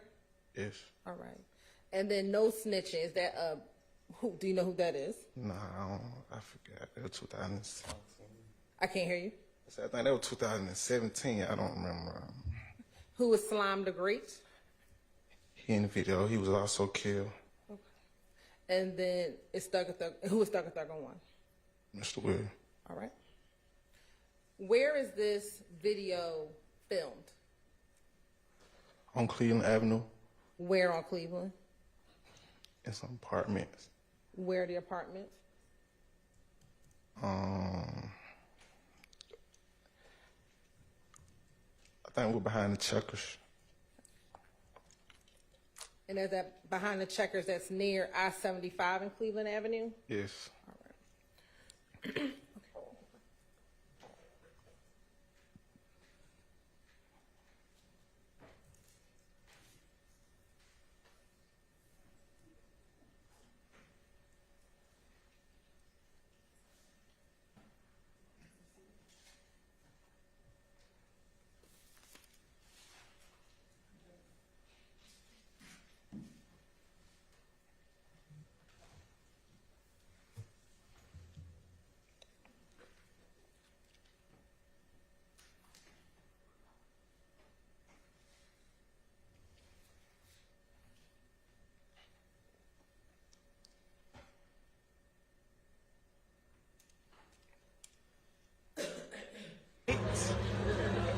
They already know.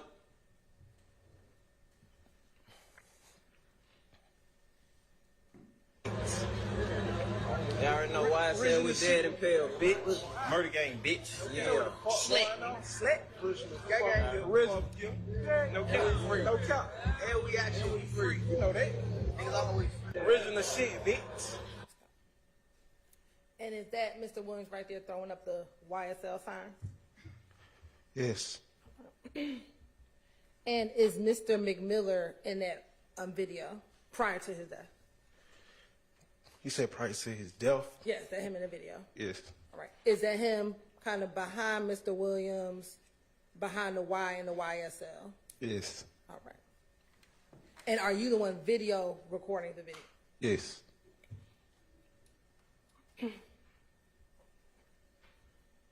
The other young man who passed away, what was his name? His name was Tay. I know his name was Tay. Okay. And is he related at all to Quindarius Zimmer? Yes. How? It's blood brother.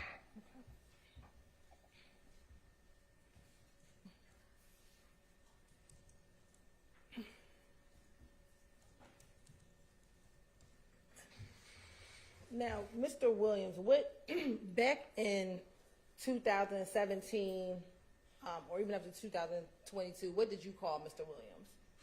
Lil Joe. Is that the only name that you referenced him by? I might say slime sometimes. You use that like it's a universal word, like twin. Call everybody slime. I might say slime sometimes. I don't know, but I know I say Lil Joe. What about Spider?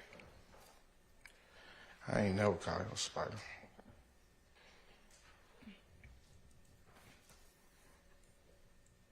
How long have you known Mr. Williams? 2007, 2008. And did you all grow up together in Cleveland Avenue? Yes. Did y'all go to school together? I don't think we went to school together, but we grew up in the same area. Okay. Yes or no, do you know Shannon Jackson, also known as Shannon Stillwell? Yes, ma'am. In number of years, how long have you known him? I've been knowing Shannon 20, 25 years.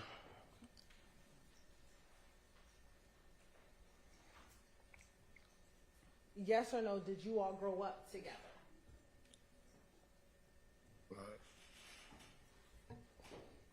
I mean, off and on, like, you know, I knew Shannon way before the Cleveland Avenue area. Yes or no, do you consider Shannon as a part of the original slime crew?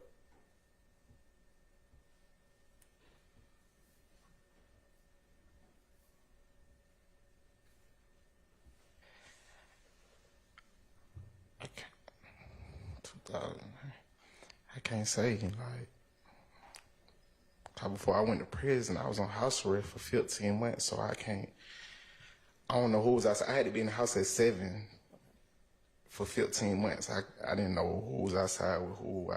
Then I went and did my 5 years. I can't say.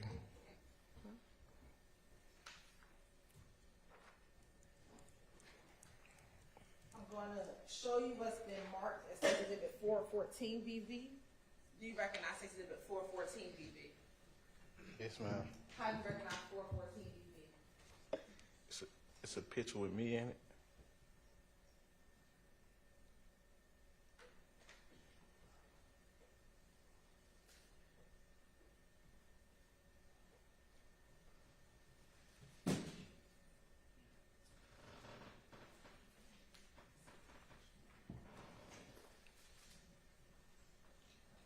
Do you recognize people in that picture? Yes. Okay. And how do you recognize the people in the picture? Well, what was person who posted, it say Slime Bean Bean, and I see me and Mr. Stillwell and another guy. And where did y'all take that picture? It was at Cleveland Avenue Park. And does that appear to look like the people that you know inside of that picture? What you mean? Do they look like the people that you know? The people that you took the picture with? Oh, yeah. Yeah. Your Honor, this time the state would like to admit 414 BB into evidence.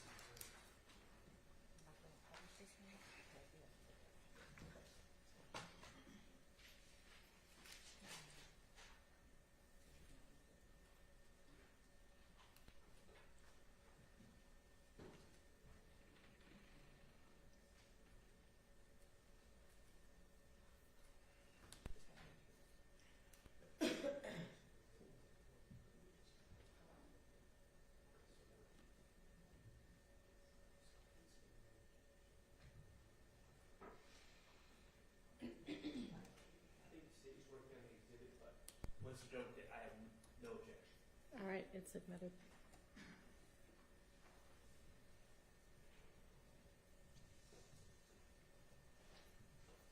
And while we're getting ready to publish that, do you know an individual by the name of Diamante Kendrick? What's his nickname? Yet got it. Yes. In a number of years, how long have you known Yet got it?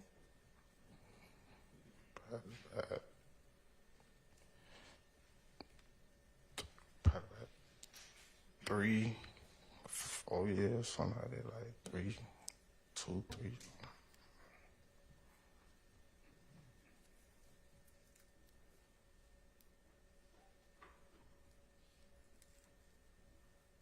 Yes or no, or maybe, do you consider him a part of the original slime crew? I mean, I think when I came home, he was signed to the label, so, I mean, talking about the original, like, Whoever you define. I remember, I can't remember from him being around back then.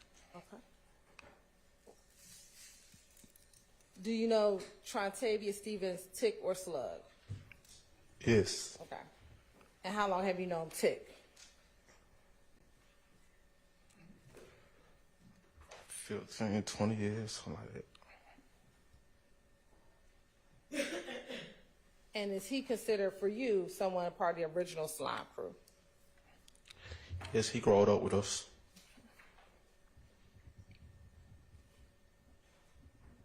Do you consider him or Mr. Williams one of the founders of YSL? What you mean by found? Like, Who decided to start YSL?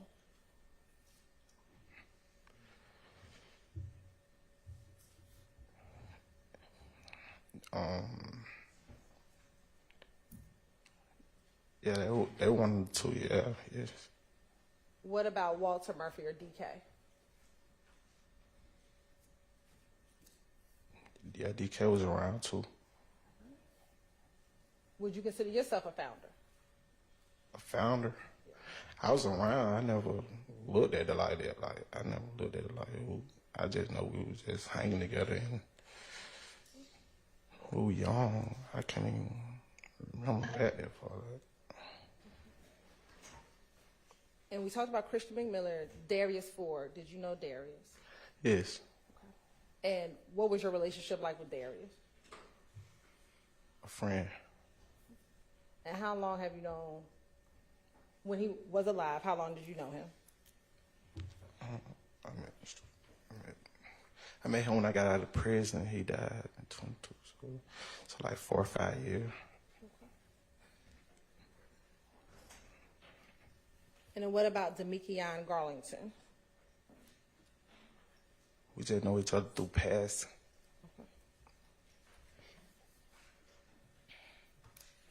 Do you know an individual by the name of Cordarius Dorsey, or also known as Polo? Yes. Okay. How do you know him? I met Polo the day my mom died in prison. I was in prison, she passed away. And when you left prison, did you maintain a relationship with him? Yes, we talked. How often would y'all talk? I mean, when he called,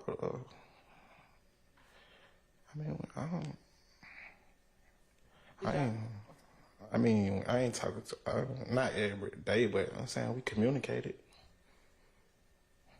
Did y'all ever hang out?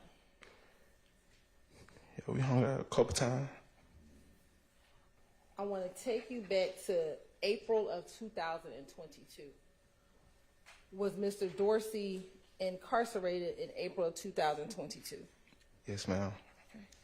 And did Mr. Dorsey reach out to you in order to set up a robbery or a homicide? He reached out the phone call thinking, me actually, I don't even remember the phone call, but During that phone call, was he trying to set up a robbery of a person? yes, I think he asked me something about it. When you say you think he asked you something about it, what do you mean? I mean, he asked me something about a robbery, but you know, I was just, like when you have people in that situation, sometimes you just tell them whatever, you just tell them whatever just to. What did he ask of you or tell you to do? I think he asked me to go rob somebody. And did he ask you to rob somebody with another individual? I can't recall if it was another individual. I know he had me like.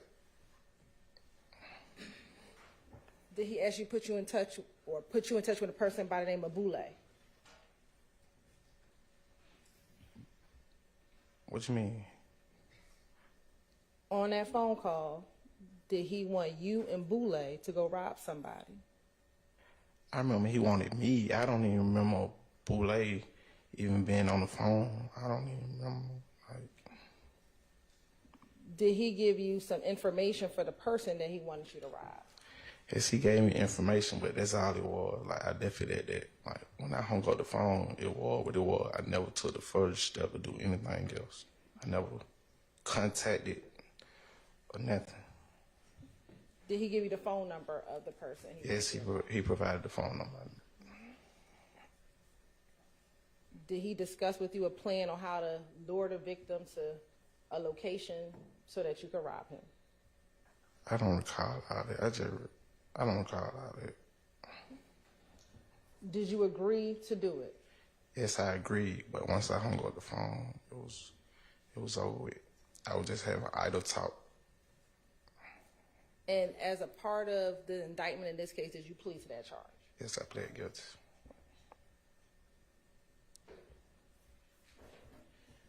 Do you know someone by the name of Christian Eppinger? Yes.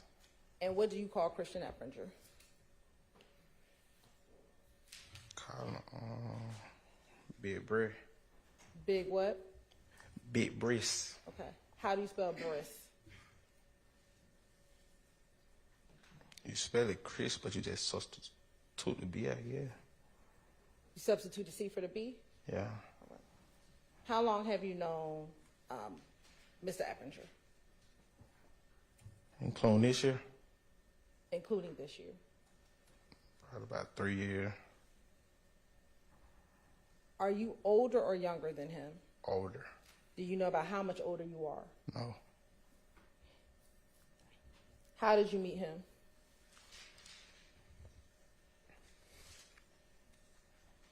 I met him when he got out of prison. I met him. I don't know. We hanging in the same area, probably gambled together. I don't know. And we say hanging in the same area. Was that the Cleveland Avenue area? Yes.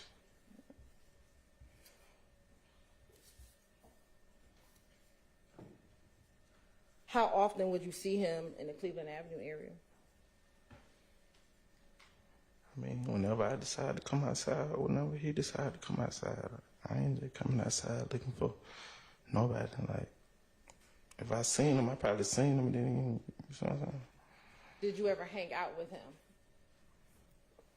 Yeah, we probably hung out at the park. Did he have your phone number? Yes. Did you have his phone number? I don't know, you talking about, did he have my phone number when he was incarcerated? When he was incarcerated and when he was not incarcerated, did he have your phone number? He probably did have my phone number. He probably did.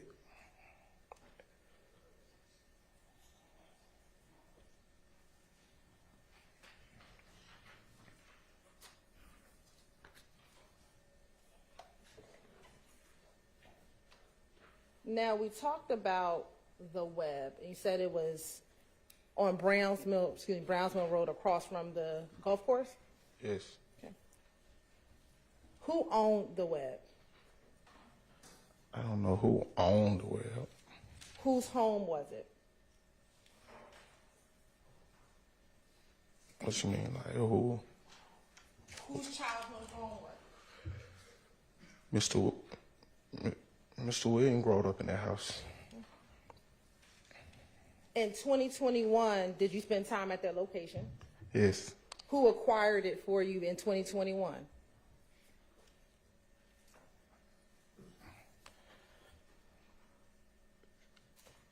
I think Mr. Williams had rented it for us.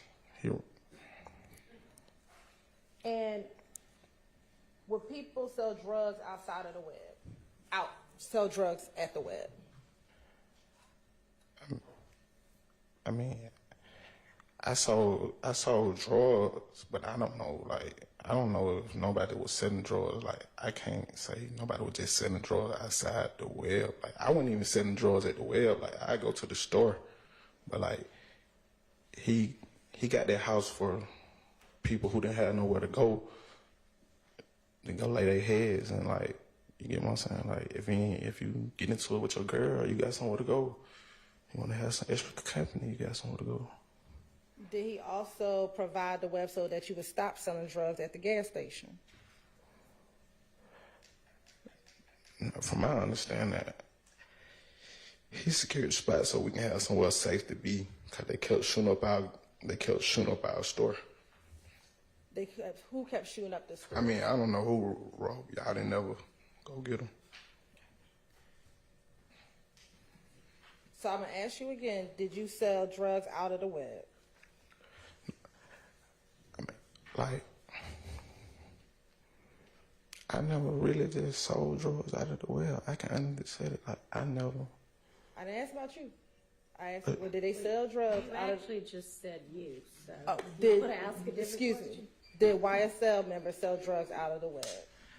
I mean, they weren't doing business with me, Miss. I mean, I went in their bed. And I can't tell you what another grown man. I wasn't watching another grown man do. Like, there's just something I ain't into.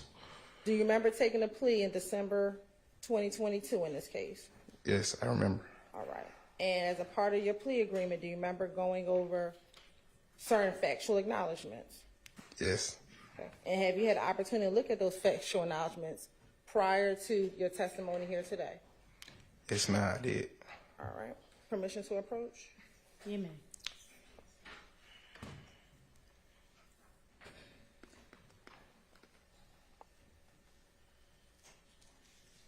I'm going to show you what's in Market 6 Exhibit 420 VV.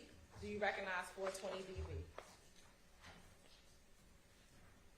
To the whole document? 20 VV, the whole document? Yeah, you can flip through it to make sure it's the entirety of it. Yes, ma'am. And it's 420 VV, the plea agreement that you signed when you took a plea in this case. Yes. And does that appear to be the entire agreement with no additions or deletions?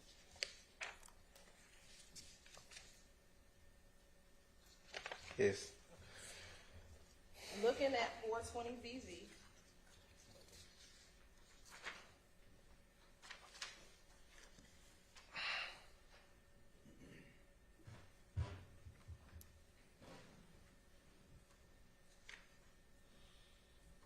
first I want to go to number 14. Here, the house on Browns Mill Road, is that referred to as the web? I said it. All right. Looking at number 13, does that say YSL members sold drugs from their home at 2539 Browns Mill Road, Atlanta, Georgia? Yes, ma'am. And did you initial that right there? I did. And did you initial that as a factual acknowledgement in this case? Yes, ma'am. All right, so I'm gonna ask you again. Did YSL members sell drugs from their home? Overruled. You can answer.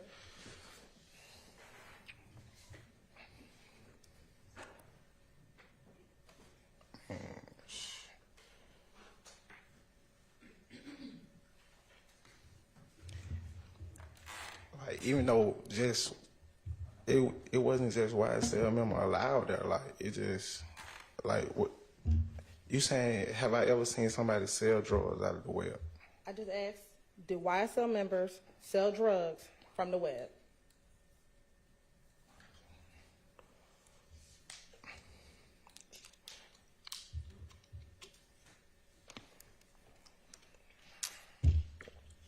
Yes.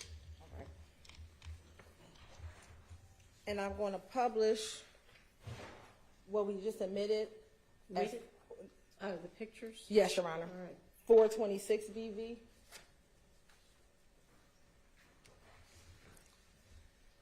And 427 VV.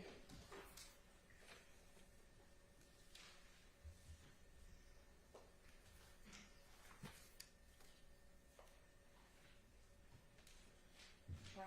Is that the living room at the web? Yes. All right. And is that a security system inside that living room? Yes. And I'm going to show you 427 VV. Is that the same, just a different angle of the web? Or the living room at the web? Yes, ma'am. Now, are you familiar with a home at 2830 Waters Road? Yes, I've been there before. And whose home is that? I mean, I don't know who spot it was. I know I used to go there and play the game and gamble and stuff. Do you know someone by the name of Nicholas Carter, also known as Big Nick? Can you repeat that? Sure. Do you know someone by the name of Nicholas Carter, also known as Big Nick? I know somebody by Big Nick. I don't know Nicholas. I don't know Nicholas Carter. And how do you know Big Nick?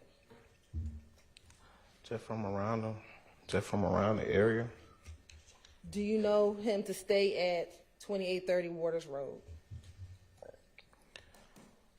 Stay there? Yes. I know. I mean, I ain't frequent Water Road like that, so like I don't see him there, but I don't know if he stayed there. You said that you would go there and play the game. What game are you talking about? I'm gonna go play the PlayStation 5. You said PlayStation 5? Yes, yeah. Did other YSL members congregate at 2830 Waters Road?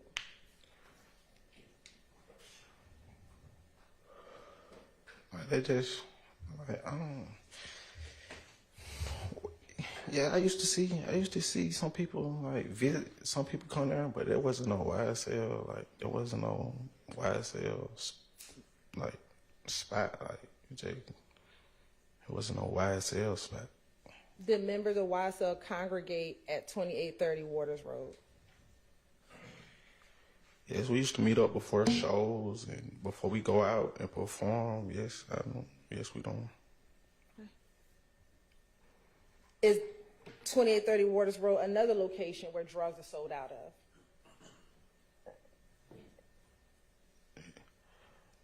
Drawer probably sold out of the drawer probably. Drugs probably or drugs were? Like,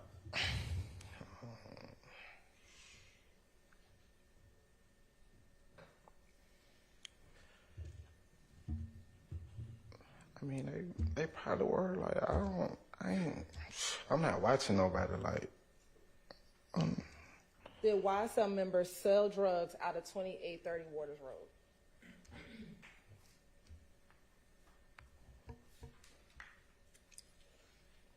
I sold drugs out there. Thank you for that. Did YSL members sell drugs out of 2830 Waters Road?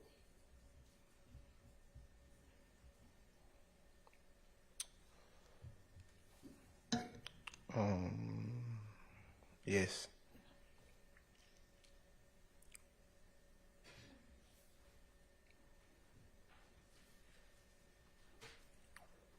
Did YSL member keep guns at 2830 Waters Road?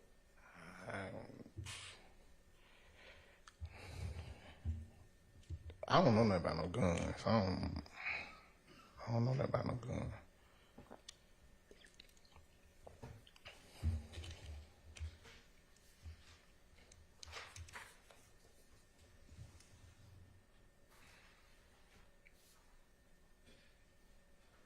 Permission to approach. You may. Go ahead. Yes. The witness or me? No, I wanted to approach the witness, but I thought you were Yes, asking you may. No. 412 VV. I'm sure you must know Margaret Stacy's 412 VV. Do you recognize 412 VV? Yes. And how do you recognize 412 VV? It's a picture of me. And is that a picture of you from your Instagram page? Yes. Your Honor, this time the state would like to admit 412 VV into evidence. Admitted. Permission to publish. Nay.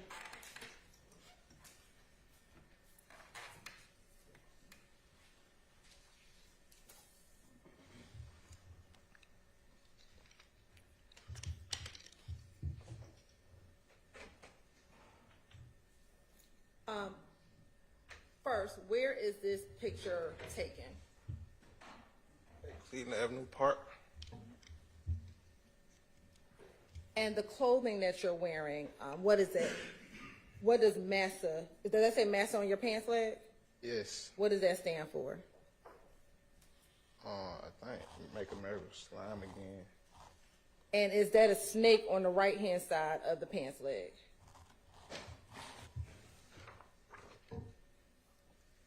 Like that, they're supposed to be a snake. Okay. And then what is your caption? Can't spell slime without me. And then do you have a hashtag? The beast. All right.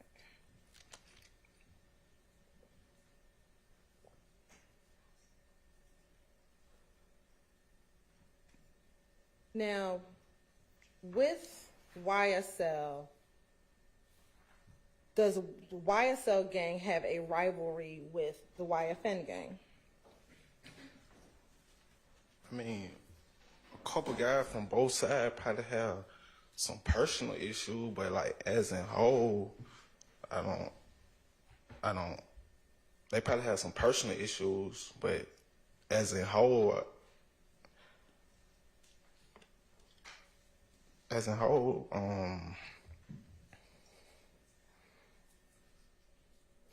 I can't just say everybody got a problem with everybody. Like they probably got personal issue, whatever they got going on, they got going on. I'll ask again, is YFN a rival gang to YSL?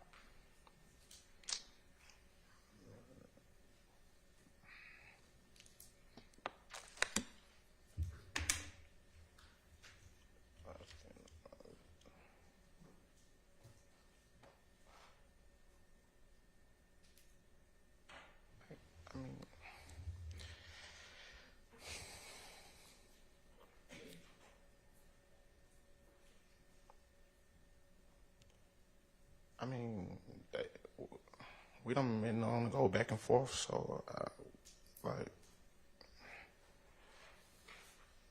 In that same factual acknowledgement, I'll show you again 420 BB.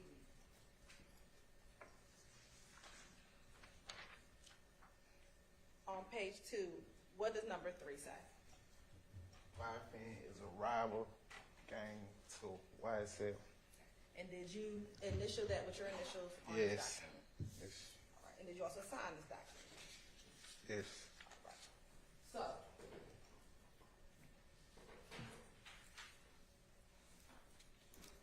how long has the rivalry been in existence? I was in prison.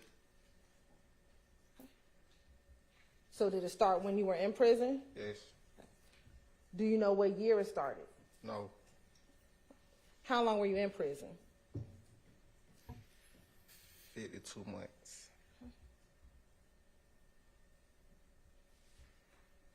So when did you get out? 2017. Did the rivalry start before you got out of prison in 2017? I mean,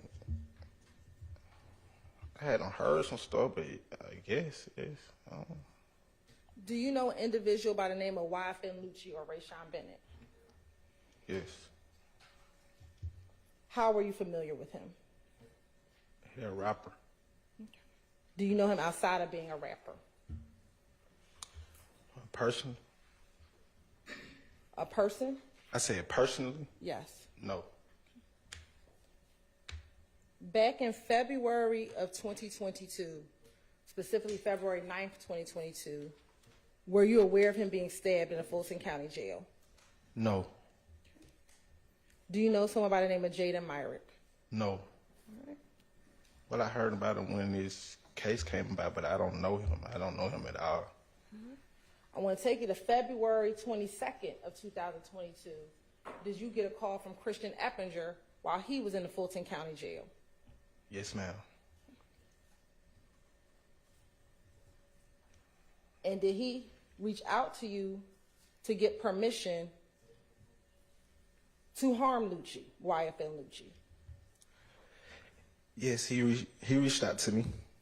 And have you had an opportunity to listen to that jail call in preparation for your testimony today? Yes, ma'am.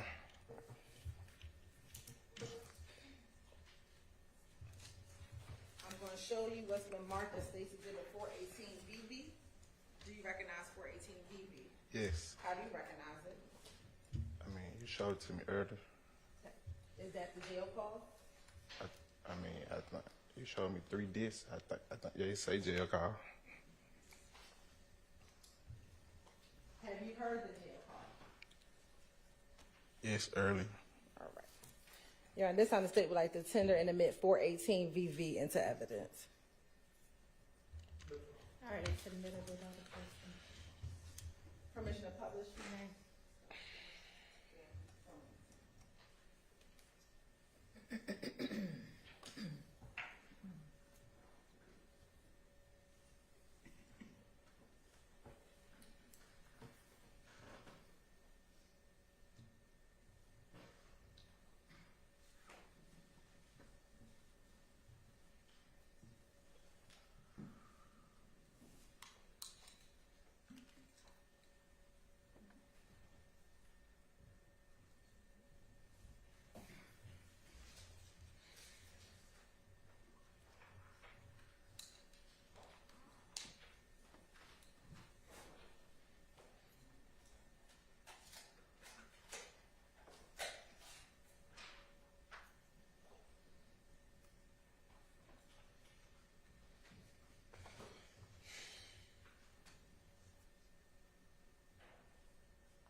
Oh no! Is that Obama saying this? Oh yeah, that's why he's tall. Hold on. Oh ah!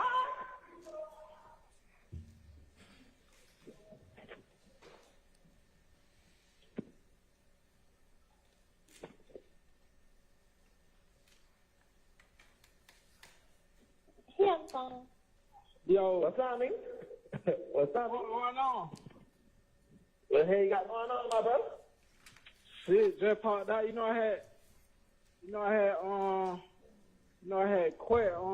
had quit today, bro. Goddamn, I been stressing, boy. I got a warrant with Ned, shout. And goddamn, I went to court this morning. I ain't bring that shit up, so I'm back out now. I'm sending up some shit right now. Me, Ted, and Rose. Send some shit up. They got some bad. You know what I mean? As soon as that shit go through, I'm gonna bless you, bro. Seen about 500 now. How much the phones is? You know, I'm in Rice Street, man. I know, nigga, they got a phone down there. Yeah, that shit upstairs though. Oh, it's upstairs. What's going on? They got me on PC with the boy Luch. Oh, there's on PC. Yeah, hey, find out what I can get for that, bro. Huh? Now, find out what I can get for that, bro. Get for what? You know what I'm talking about. I know what you can get for. I just told you where I'm at. Okay, so what you need me to do? Find out what I can get, man. I just told you who I'm in the going with. Who you in the going with? Lucha, nigga. Oh, you in the going? Yeah. Man, I'm finna make a call right now. I'm gonna let you know. I'm gonna let you know when you gonna be able to call back. Man, I call back anytime, bro. I've been trying to call you, bro. I know if one nigga gonna make sure nigga straight up, Obama gonna do it, bro. Obama gonna make sure nigga good. Man, hey, yeah, you know that, but goddamn, I'm finna just put some. I'm just put some in some folk ear and see. What, you know what I mean? What they gonna send to you? Goddamn. What you Yeah, want? I need a lawyer, bro. I need a lawyer and correct. Yeah, you do. And that's a big fear right there. If you get that boy, so shit, I don't see nobody not fucking with you, bro. If you handle that business, bro. That's what I'm saying, bro. I was trying to get dollar numbers so I can holler at Slime, man. I know I was gonna holler at him about that shit on the phone, but he gonna catch a nigga drift just like you did caught the drift. I'm gonna pull up to the Yoda tonight. Bro. Boom, just pull it out. I'm gonna pull up to the Yoda tonight. Man, that bitch ass supposed to be sending me something, bro. I'm gonna pull a shout to the side on some one-on-one shit and just ask him shout. Hey, yeah, bro. And tell him my situation too, bro. I already know he done heard about it. You know I'm gonna tell him, bro. You know I'm gonna tell him I got you, bro. Yeah. Who all right now? Yeah, me, Ted, Rose, Chill.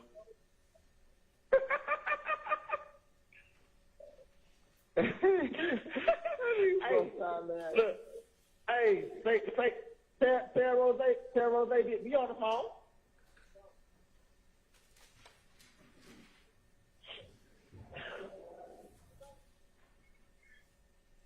Who it is? Who it is? Who it is?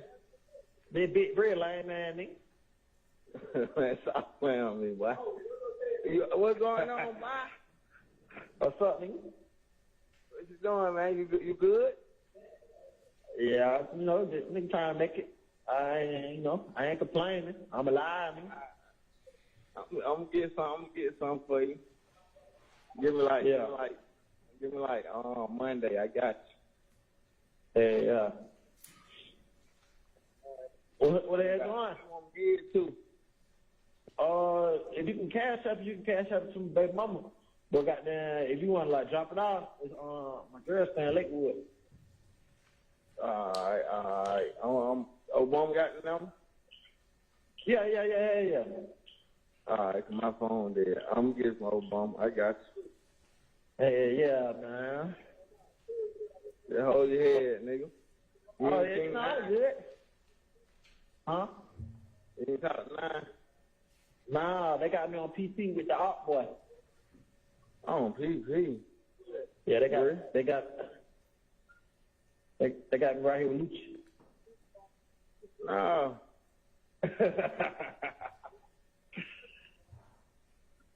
Tell me give you something now. Huh? Tell me give you something now. Man, I'm trying to holler at Slime, man. Yeah, you right. Yeah. Yo. Yeah. Yo. Yeah, hey, Obama. Yo. Hey, yeah, though, man, just make sure you do that, though. I know you're going to make sure it's good, but I mean, you got the, cause, I already know, bro. I already know the situation, bro. But yeah. Like if I busted some of these folks, know what I mean, let you handle their business. If the folks want you to handle their business, then goddamn.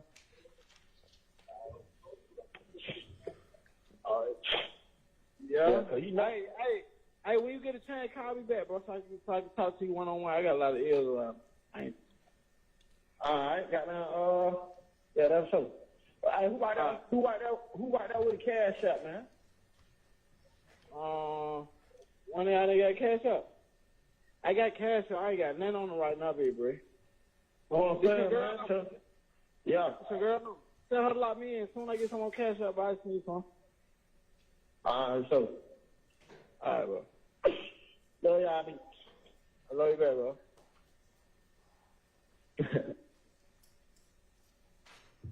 And we'll stop playing at 11:18 into the call. My first one, do you know why Mr. Eppinger was in jail?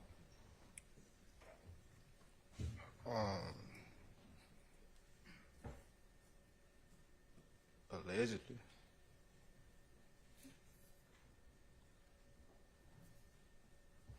Were you aware of a shooting of a police officer on Cleveland Avenue in February of 2022? Yes, I heard about it.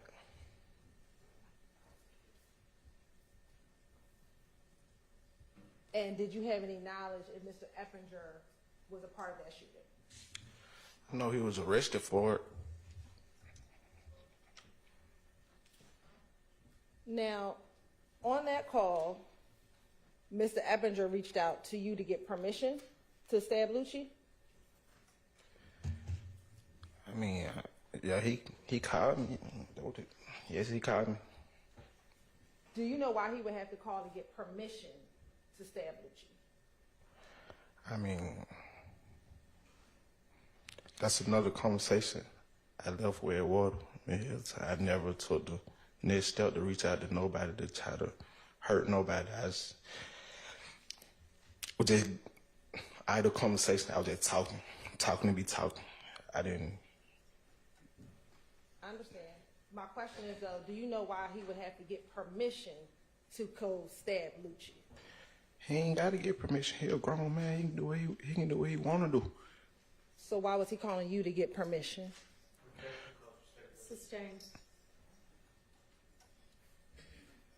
When he was asking for permission, who did he want you to reach out to? I don't know. I said I put some in the. I know. I just replied like I put some in a couple people's ears. So Who were the couple people's ears that you were going to put something into? nobody. Okay. When he says that I've been trying to get Dolly so I could talk to Slime, who's Dolly? Mr. Williams have a sister named Dolly. And then who is Slime? To my in the car, I guess he referring when he said that. I guess he put Slime and Dolly in the same sentence, so I just assumed he was talking about Mr. Williams. Going back to your plea agreement, did you tell us who Slime was in that call when you took your plea?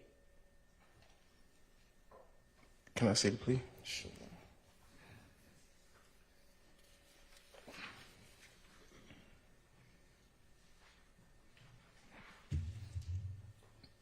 Show you again, page 420 BV. I'm going to direct you to page 3 of 6, and you can just read this to yourself first. What number we on? We're going to look at number 11.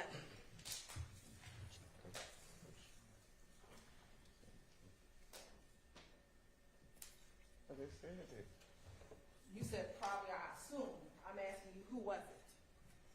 I'm sorry, I didn't hear what he said at first. What did he say? I didn't hear it either. I think he said, like, I just told you that or something. Did you get it, Madam? I said I just told you. I just told her who. Did you say you assumed who it was, or was it Slime? I just, like, from the conversation, I just put 2 and 2 together. He put Slime and Dolly in the same sentence, so I just figured he was talking about Mr. Williams. I never. When you said you were going to pull up to the yo, what were you referring to? I was talking about the studio, but I was lying. And when you were lying, what were you telling him you were going to pull up to the studio and do? I probably would saying the yo just to make him think that I was gonna pull up on Mr. Williams, but I never really gonna pull up on Mr. Williams. I never gonna go ask him that like that. I don't even know if they know each other, so I know I wasn't gonna go ask him that like that. Did you tell him, or did he tell you that he just needed a lawyer for that? Yes, he said that in the car. And did you tell him that would be a big fee if you get that? I was just talking, man. I was just.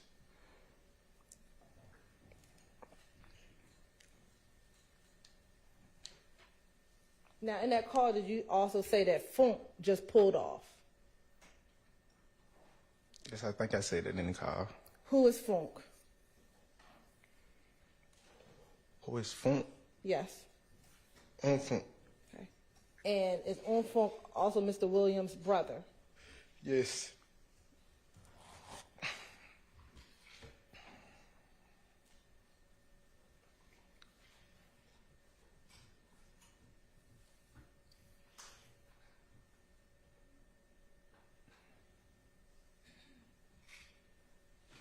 Now, back in 2022, when this phone call took place, was YSL having a beef with YFN? What's YSL having a beef with YSL? I mean, I had a problem with them. What was your problem with YFN? They had them just killed my friend. I mean, I ain't saying they had what it. I don't know who, but people were trolling like they killed one of my friends. So like, it's just something I took personal. I can't say how everybody else felt. And is that, are you referencing Mr. McMillan, Mr. Ford? Yes.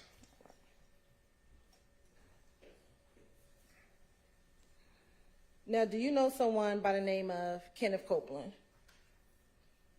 Yes. And does he have a nickname? LaWood. And do you know someone by the name of Zay? Zay? Yes. Yes. And have you been in conversations with Zay about Woody being harmed in prison because of his status with YSL? Yes, I heard the phone call earlier.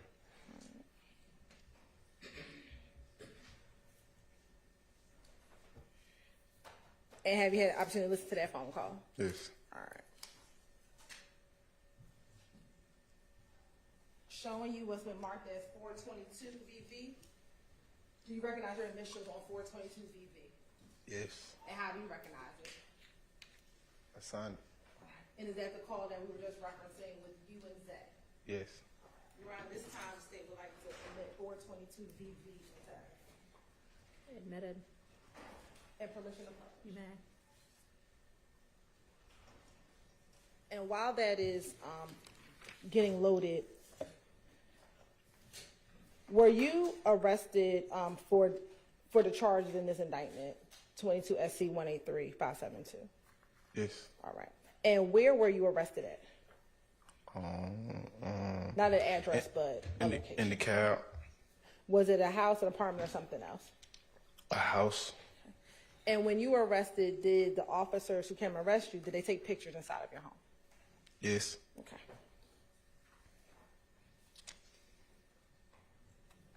And did they find a bandana and a gun inside the house? Yes, that's what they found. Did they find the gun underneath a bed or a mattress in the room that you were staying in? I mean, I had Jake came to the house, so yes, I guess they did. And was that a picture of the bandana and the gun that was found when they arrested you? Yes, but that's what they found. I'm wrong. I ain't wearing no bandana. I'm not having no bandana. Was the bandana found in the room that you were in? The room that they said I was sleeping in, yes. Is that the bandana, is that the gun that was found in the room that they say that you were sleeping in? Yes. Here at this time, the state would like to admit 416 DV and 417 DV. Is your admitted? All right, admitted.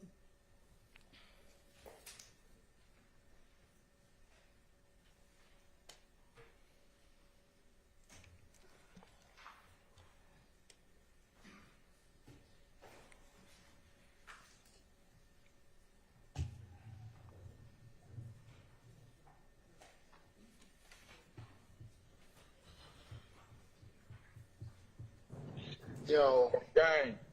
Yo. Well, I miss you, bitch. I hear. I've been dog. I know. Listen, man. I just got a phone with the boy Woody, right? Yeah. Woody just caught me down the road, right? So, boom. They did jump on me. They did that.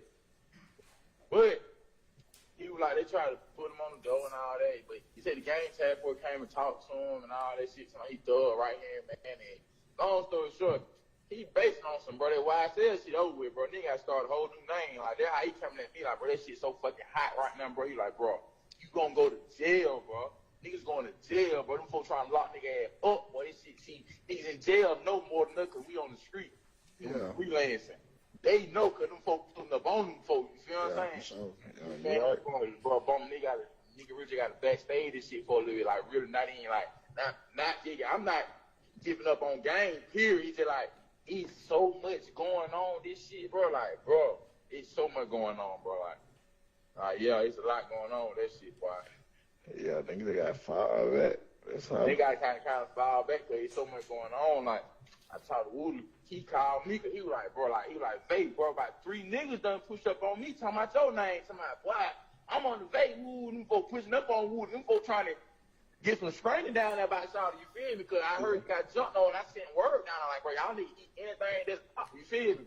Yeah. Them folks pushing up on Woody. So Woody finally called like, vape, boy, you hell, boy. He like, boy, I'm proud of you. Boy, I'm like, what? He was like, boy, hey, man, you standing on business, you feel me? So I go and tell him about you. I'm like, man, Obama standing on business too, you feel me? He was like, oh, yeah, Shawty one the one. I'm like, yeah, that's my man, you feel me? Yeah.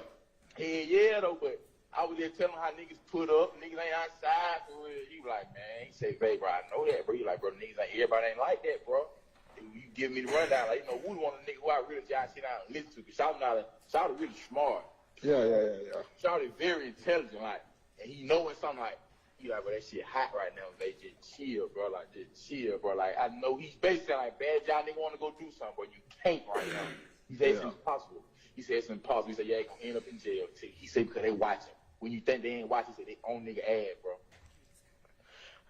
Yeah. So you gotta chill, bro. Just tell Gang, don't tell Rose them to chill, you feel me? Tell Shed them to chill for a little bit, you know what I'm saying? Yeah. They tell nigga backstage, bro. I'm like, just chill and just lay low, you feel me? Until it's time, you know what I'm saying? It's time for everything.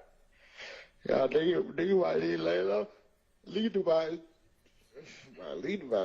end of June. Well, I'm finna say beginning of June, but shit, June about 30 days away. Yeah, June about 30, about good 30 days.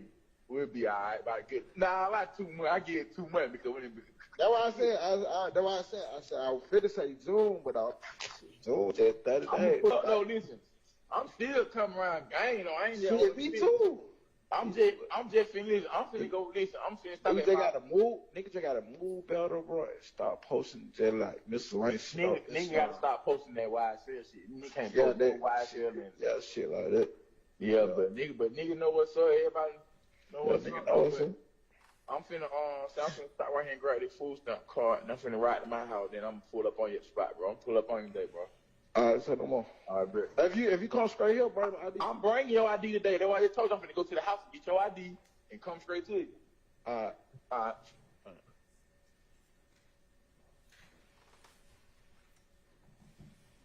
And did you ultimately take a plea in this case, Mr.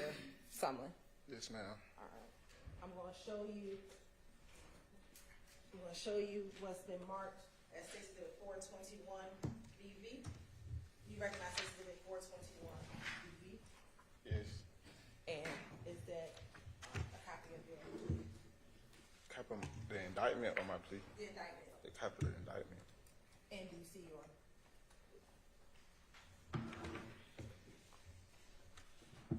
That's my charge. Yes. And your signature. Yes.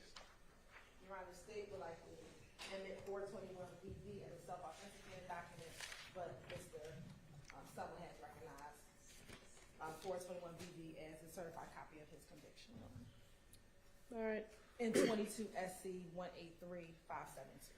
All right, it is admitted, and ladies and gentlemen, at this point in time, I want to remind you that you've now just heard evidence that Mr. Sumlin pled guilty to some charge or charges in this indictment, and I'm going to caution you that the co-defendant Sumlin's guilty plea conviction itself is only admitted for a limited purpose. That guilty plea is an admission by this witness only that he committed the criminal act or acts to which he pled. You're not to consider this defendant's guilty plea as evidence that any other defendant is guilty of committing any of the criminal acts alleged against them in this indictment. And again, as I've told you before, each defendant is entitled to have the issue of his guilt determined solely on the basis of the evidence against him and not on whether another person has been convicted of any of the charges with which either of these defendants is currently accused. And I have no further questions, Your Honor. All right. Thank you. Is there cross for this witness? There is, Your Honor. All right, go ahead.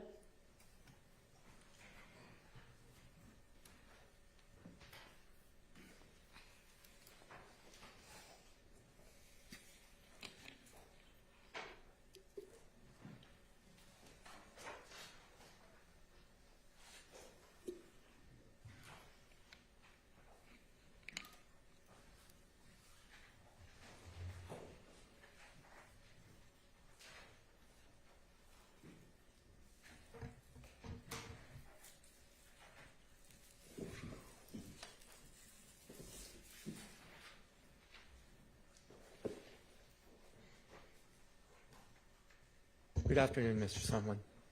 My name is Doug Weinstein. I represent Diamante Kendrick. I believe you said earlier you know him as Yak Gotti, correct? Yes. Okay, so I'm just going to refer to him as Yak Gotti when I talk about him. Yes. Okay.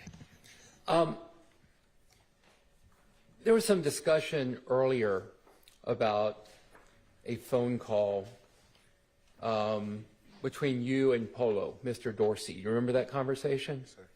And you were saying that you just kind of say, when someone asks you to do something about this particular issue, you just say yes, yes, yes. Yes, sir. Why do you just say yes, yes, yes? I mean, I'm sorry, I can't hear you. I was just having idle conversation. Like, I never took the next step there. So sometimes when you're having a phone call Yes. between someone in jail, someone not in the jail, Yes. you'll just say whatever, yes, yes, yes, just to get off the phone. Is that right? Yes. Just to have idle conversation and move on. Yeah. Okay.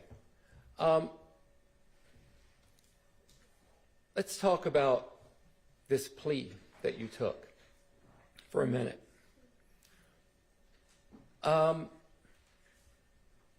That plea that you took, it required you to stay away from the other defendants in this case. Do you recall that? Yes. So you can't have contact with any other defendants that were in the same indictment as you, correct? Correct. Now, you're accused in this indictment of trying to harm Rayshawn Bennett, YFN Lucci, correct? Yes, sir. And you're also accused of this indictment of trying to harm Harold Clements, correct? Yes, sir. Are you required to stay away from them in this plea deal that you took? I mean... Or let me take that back. Would you be surprised, if I can have you look at it if you'd like, would you be surprised that you're not required to stay away from them? I wouldn't be surprised. Like, I wouldn't be surprised. Given that you took a plea deal and that you're accused of trying to harm those two individuals, were you surprised that they didn't require you to stay away from them? Sustained. All right. I've got no further questions for you. All right. Mr. Shar, any questions? Yes. Go ahead. Mr. Sumlin, good afternoon. Good afternoon. We've never spoken before, have we? Never. Never? Never. Okay. Well, my name is Max Shard. I represent Shannon Stillwell, okay? And the first thing that interested me, you said that you have known Shannon for 20 to 25 years. Yes, sir. Okay. I know you said you were born on Cleveland Avenue. Is that Yes. correct? Yes. Okay. At some point, did you move in your childhood? No, I never had no brothers, so I went to school in the Thomasville and Four Seasons area with my cousin. Okay. So you went to school in Thomasville and Four Seasons? Yes, I went to Thomasville Elementary and I went to Price Elementary. I mean, Price Middle. Okay. In Thomasville, that's it. Those are in the Thomasville Heights community, correct? Yes, sir. Okay. And that's where you met Shannon? Yes, sir. Through going to school, and we're talking about elementary school. Right? Yes, yes, sir. You met him in elementary school in the Thomasville Heights neighborhood, which is separate from Cleveland Avenue. Yes, sir. Okay, and you've known Shannon for some time. Yes, sir. Okay. Do you know Shannon's grandmother, Miss Betty? No, I can't say I know his. Okay. grandma. Did you know him to be raised by his grandmother? Do you know that? I didn't have personal. I never, we just see each other outside like little kids. Like I never asked him about. Okay, fair enough. So you never been to his house, and he's No, never I been to know. your house or No, anything like no. that. You just knew him. Yeah, I just know him. Okay.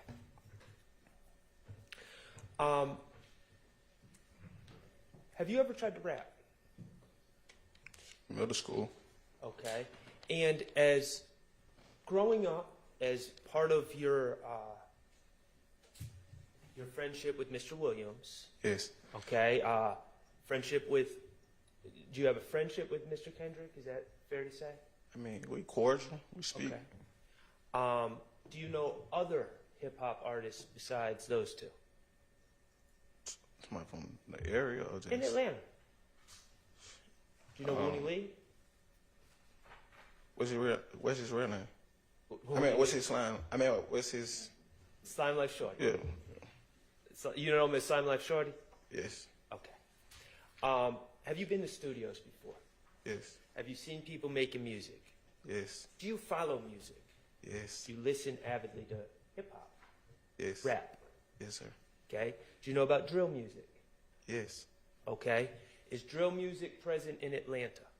Now? Yes. Yes, right now. That's what I was saying. Now it is. Now it is. It's popular in Atlanta, correct? Yes. Drill music is very violent. Yes.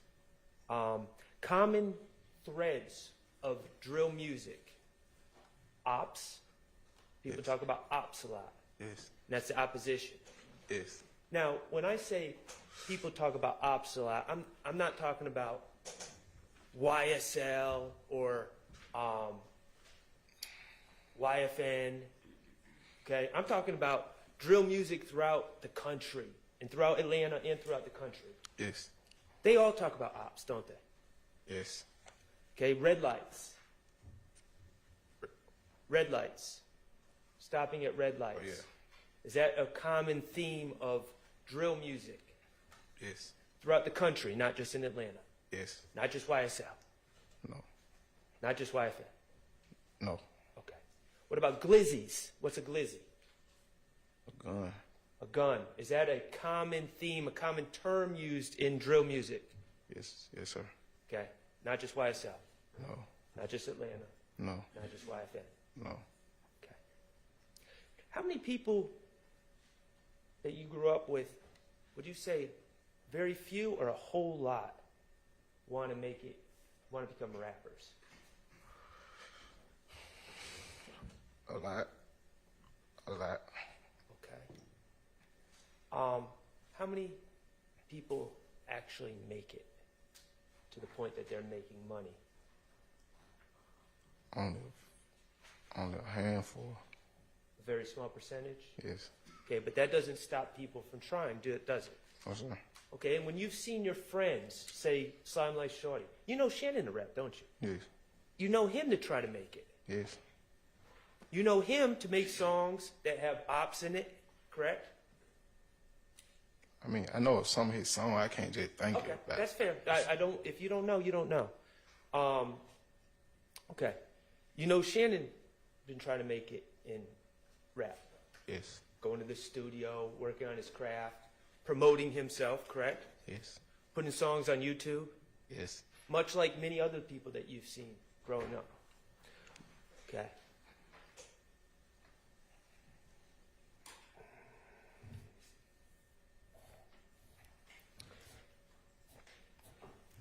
In your observation, all these people that are trying to make it for these very few spots at the top, is there a competition? What you mean by that? Like, what you mean? Like, if somebody trying to be better than them? Yeah. That's I can say it's a competition. In these songs, is there a competition about who's the baddest, the Yes. toughest, the most violent? Yes. Who does the most on the street? Yes. Who's to be feared? Yes. Who has the biggest guns? Yes. Who's got the most bodies? You've heard that in songs, right? Yes. Okay, not just in Atlanta. Worldwide. Not just- worldwide. Even in London, right? Okay. I can't. Okay. You're not familiar with drill music in London? Okay. All right. So these are common themes, and that's part of the competition, is what you're saying. Yes, sir. Okay. And you've witnessed that firsthand? Yes. With people you grew up with? Yes, sir. Okay. From observing the people that you grew up with make these boasts in their songs, are those boasts, the things that people claim they did, are those always true to your knowledge? Sustained. If people killed as much as they claim they do in songs, would the streets of Atlanta, the streets of this world, just be depleting of population at this point? Would there be dead bodies everywhere if everyone was really doing what they were saying? Sustained. I'll move on. Let's talk about your involvement in this case, Mr. Sumlin. You're out, right? Yes. Okay. And you're happy to be out? Yes. Okay. 40.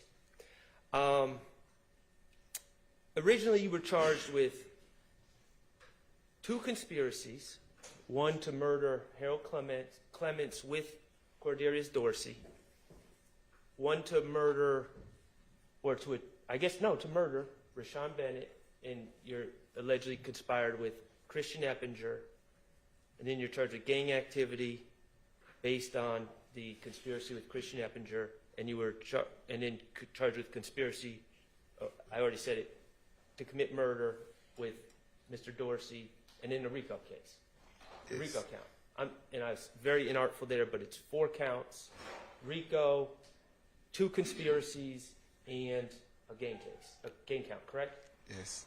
All right. Do you remember what day you were arrested on this case, on this indictment?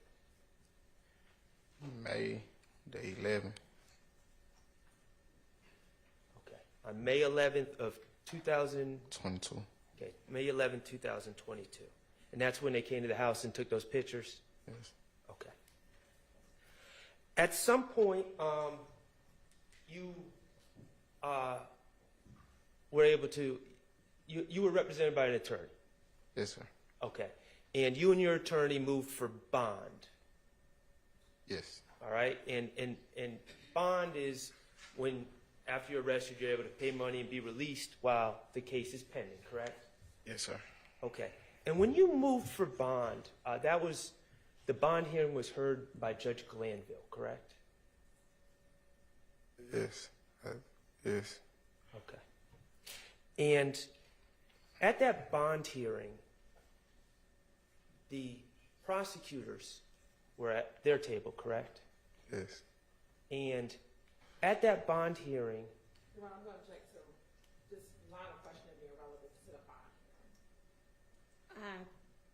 It's inclined to sustain that. If you want to approach and discuss I can this, we can approach. do that. Why don't we take our afternoon break anyway? And Mr. Sumlin, you are free to step out if you want to. All right, for jury.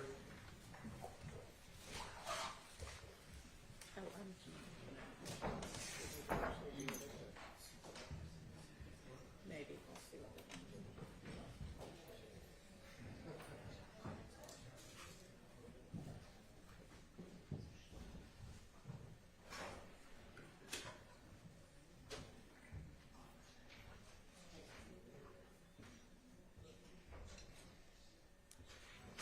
is this? It's just here. Okay.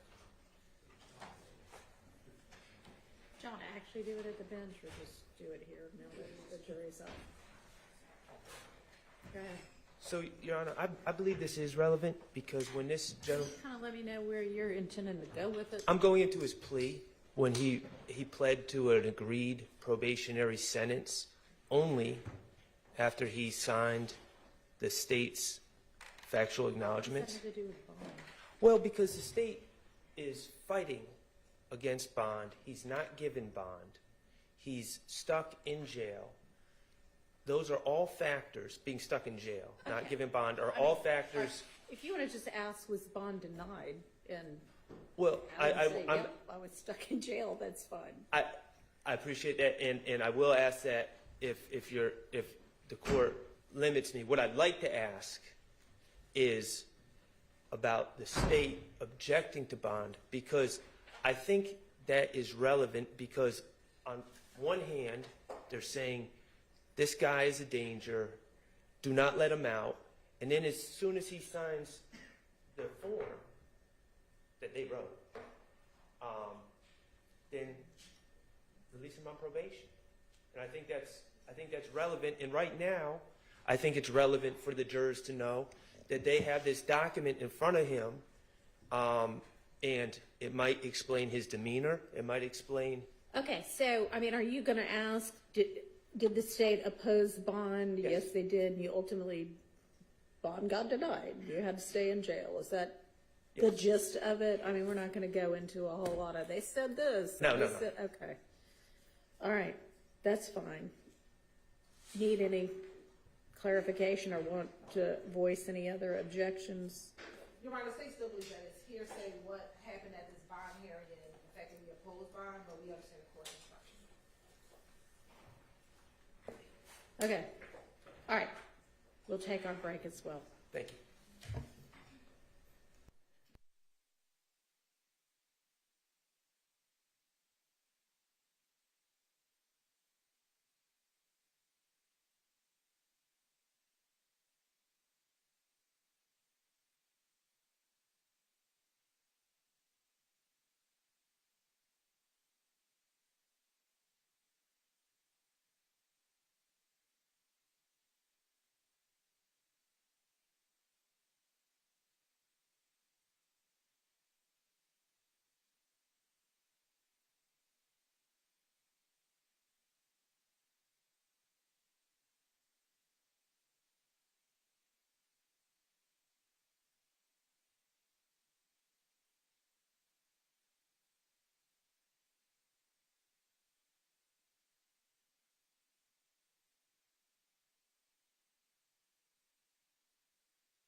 Thank you. Go ahead, Mr. Sharp. Thank you, Your Honor. Mr. Sumlin, a couple more questions. On direct, you talked, I think we played one of the phone calls, and you talked about those phone calls you had with Mr. Dorsey and Mr. Eppinger. Okay. Okay. Let's talk about the phone call with Mr. Dorsey first. How long have you known Mr. Dorsey? 17, the day my mom died. Since 2017? The day my mom passed, February 15. Of 2017? Yes. Sir? Of 2017? Yes, sir. Okay, thank you. And you and Mr. Dorsey were in custody on that day when Yes, you sir. met him, correct? Yes, it was in prison. So, that call, Mr. Dorsey called you. You did not call Mr. Dorsey. Right. And Mr. Dorsey was in jail and you were not in jail. Right. Okay. And he called you about bringing some harm to a person named Mr. Harold Clements. Is that fair to say? Yes. Okay. Did you have any problem with Harold Clements? I didn't even know Harold Clemens. Could you speak up just? I didn't even know Harold Clemens. Okay. And did you said that Mr. Dorsey gave you some instructions? Right. And is it fair to say, is this fair recapping your testimony that you hung up the phone and moved on with your life? Right. Okay, you did not act on what Mr. Dorsey was asking you to do. Right. Okay.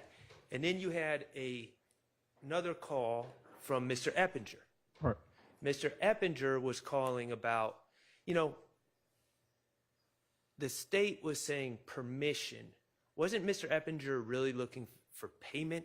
Isn't that what it was? It wasn't permission, it was payment. Yes. Okay. And Mr. Eppinger, and I know you said alleged, we'll say alleged, but he was accused of doing something really crazy and idiotic. He was accused of shooting an officer Yes. who was trying to arrest him, right? Yes. Okay. Do you know of, and this officer, to your knowledge, if you know, this officer was trying to arrest him on a separate warrant, and that's when Mr. Eppinger shot the officer. I think that was the situation. Okay. And then Mr. Eppinger, after shooting the officer, ran away from the officer. So to at least prolong before he got arrested. Yes. Okay. Do you know of anyone in this case, Mr. Stillwell, Mr. Kendrick, anyone on the indictment other than Mr. Eppinger? Did you ever hear of anyone encouraging Mr. Eppinger to shoot that officer? No, sir. So Mr. Eppinger calls you, and he's in jail now for shooting the officer and for the case that the officer was trying to arrest him for, correct? Yes. And then he starts asking you how much money he could get because he needed to hire a lawyer.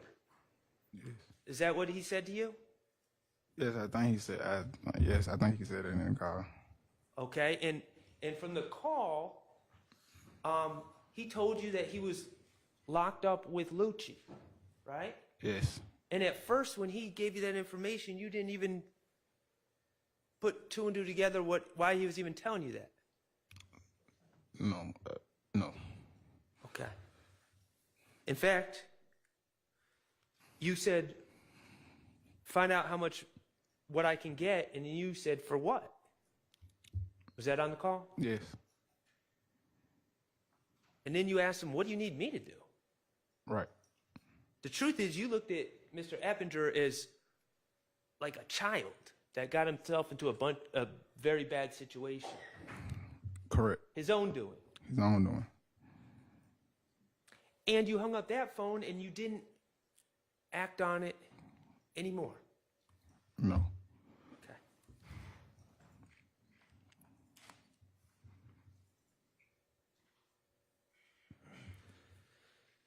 So, on December 22nd of 2022, you pled guilty. Yes. Okay. And before pleading guilty, you were still in jail. You pled guilty from jail, essentially. Yes. Okay. The plea took place in the courthouse, but you were brought over from the jail. You were not free on December 22nd of 2022, correct? No, sir. All right. And part of pleading guilty to what you pled guilty to was a condition was you had to sign this form, correct? Yes. All right. And you did not write this form. No, sir. You were given an opportunity. Were you given an opportunity to review this form with your lawyer? Yes, sir. Okay, but you did not write this form. No, sir. And the letterhead on it is the Fulton County District Attorney's Office, correct? Yes, sir. All right. After agreeing to what was written on this form and entering your guilty plea on December 22nd, 2022, you were allowed to go home, correct? I went to Clayton County. Oh, you had a hold in Clayton County. You were released on this case, and Right. then you were transferred to Clayton County. Yes. And then since you've resolved your situation in Clayton County. Yes. All right, great. Thank you so much. Ms. Weinstein, anything? Redirect? Okay.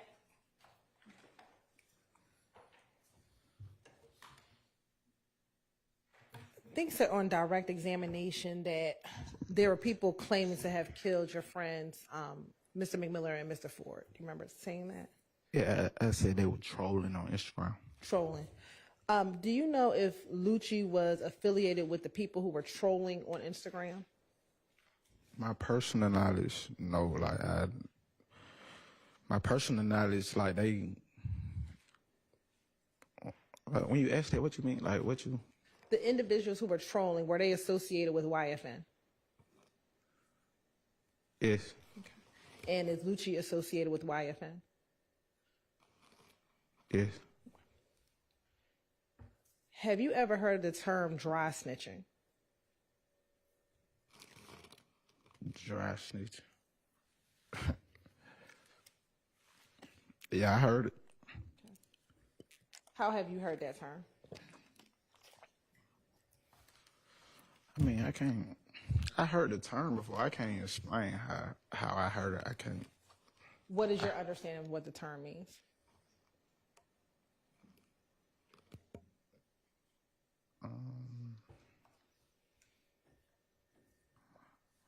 I can't say what I heard the term before, but I can't just say what it means. Okay. Back in 2022, after you were arrested on this case, did you learn that your phone number, there was a search warrant for your phone number and there was a wire on your phone, a wiretap on your phone number? Yes, man, I learned that yes. And at the time, did your phone number end in 8711? Probably did. Court's indulgent. Nothing further,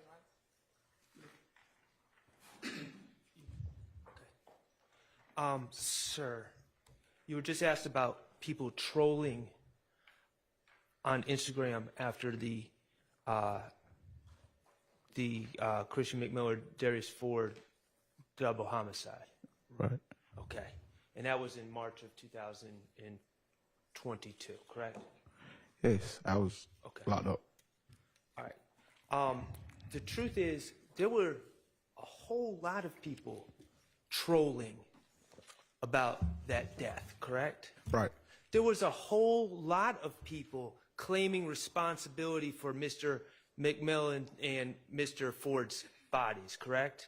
Yes, sir, it were. People from YFN were on Instagram claiming their bodies, claiming responsibility, correct? Yes. People from PFK were on Instagram claiming responsibility for those same killings, correct? Yes. Members of the henchmen Yes. Henchman is another rap collective Yes, on the sir. east side of Atlanta, correct? Yes, sir. People that were members of the Henchmen were also claiming responsibility for Mr. McMillan's and Mr. Ford's deaths, correct? Yeah, it was a lot of people trolling about they death. Okay, so there was at least 3 different groups and multiple people within these groups who were all claiming responsibility for the same deaths, correct? Yes. And they were doing it publicly, right? Yes. So the world could see. Yes. And all 3 of these groups are involved with rap music, correct? Yes. With drill music, Yes. correct? Yes. Okay, thank you. No further questions. All right. Mr. Sumlin, you are excused. Call your next witness. Your Honor, the state calls Gerald Walsh to the stand.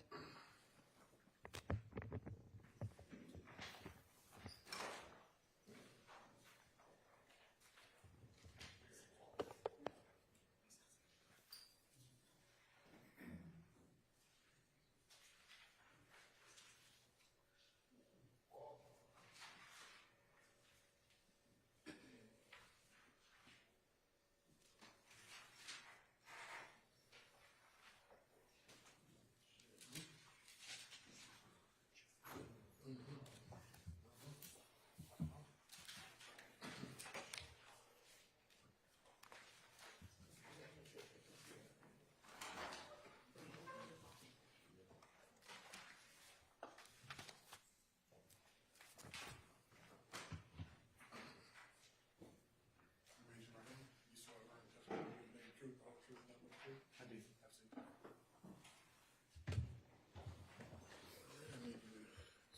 absolutely. Gerald Walsh, Gerald, Walsh, Walsh.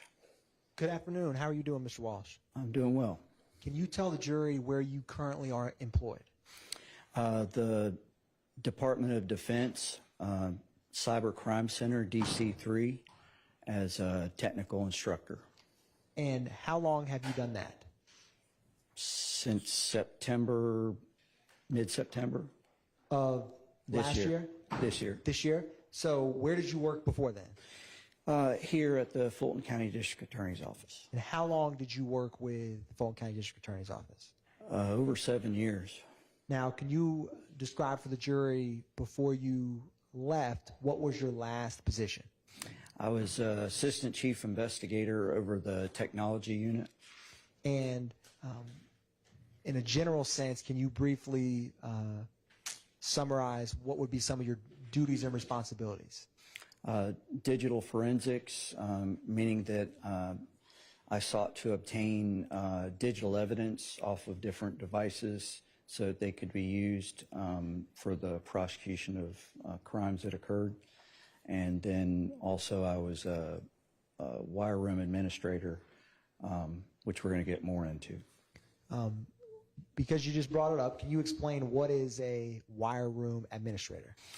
So a wire room administrator just makes sure that, you know, the wire room is where we do a lawful interception of a communication.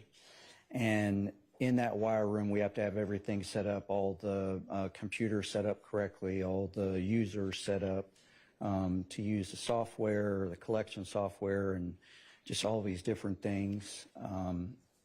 Kind of like IT, but more specialized for that law enforcement purpose. And let me ask you this, is part of, or did you have some involvement with wiretaps related to this case? Yes, I did. And is that what you're here to testify about? Yes. Now, before working in the DA's office, what was your law enforcement background? I started my law enforcement career in 1990 with the Leon County Sheriff's Department, Tallahassee, Florida. Then I went on to the Seminole Department of Law Enforcement at the Hollywood Indian Reservation. I was a tribal police officer in Hollywood, Florida, and covered 6 reservations in Central and South Florida. Then went to West Virginia State Police, where I left there as a trooper first class after over 7 years. And then I came down here to Alpharetta Police Department, where I was a patrol officer, and went back to West Virginia.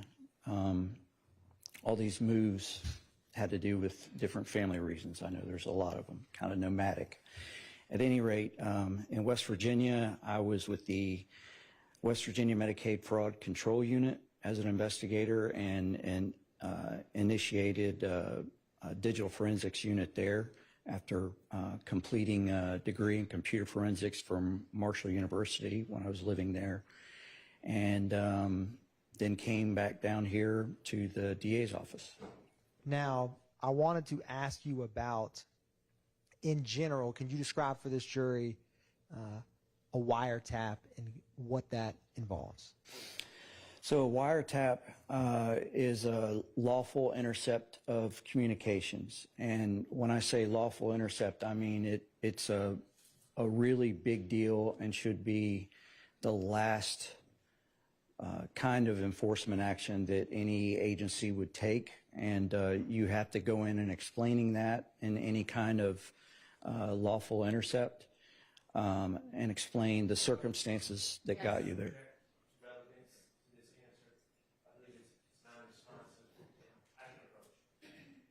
Your Honor, I can ask a couple other questions. All right, go ahead. So, can you describe when a wiretap comes up, are you able to get voice calls that are made? Yes. Are you able to get text messages? Yes. Are you able, in some circumstances, to, or let me ask you this, with calls and messages, do you know the date and time the call's made? Yes. Do you know the number that is receiving or making the calls? Yes. Do you know if it's outgoing or ingoing, or incoming, excuse me? Yes. Now, and let me ask you this, what was your title or position as it relates to the wiretaps in this case? Technical case agent. And can you describe for the jury what wiretaps were obtained in this case in terms of who was the subject of the wiretap or the phone number that was? I believe it was D'Amico Garlington and I remember the last name, Sumlin. D'Amico Garlington and Antonio Sumlin, does that? Yes. Now, and when you had this up, is there a secure location where the wiretap, when it's live, so to speak? Yes, it's always done in a secure location that is not made public due to operational security reasons. And is there a process called minimization that you can explain to the jury? Yes, so every wiretap court order involves minimization rules that are administered by one of the assistant or deputy district attorneys within the district attorney's office that monitors the lawful interception. And these rules are given to anybody that's involved in monitoring the wiretap and really anybody that's connected to that particular investigation. But it's usually a short list of people, meaning that it's not discussed what's going on with anyone else and any of the agencies involved. And let me ask you this, without getting into specifics, is there occasions where a wiretap call, the sound would go in or out in terms of that call would be minimized? Yes, so a minimization rule, which can be different for each case depending on whatever the rules call for, but as a standard rule, whenever you listen to a particular target phone call, if you're looking for information about a particular crime or subject and that is not happening, then after a period of time you must minimize that call, meaning that you stop the recording, and when you stop the recording as a monitor, you cannot hear anything that is being said on that particular phone call. and there's no way to go back later and get that. Once you turn it off, it's off. You can't hear it, make any record of it. It's non-recoverable. So with some of the wiretaps that you did, in this case, if a call's being played and it all of a sudden just cuts to what appears to be a different part of the conversation, could that be a possible minimization in that call? Yes, and yes. Now, I wanted to show you, and Your Honor, I'm not going to publish these documents, but for efficiency's sake, I'm going to utilize these, and I can show Mr. Sharp quite briefly.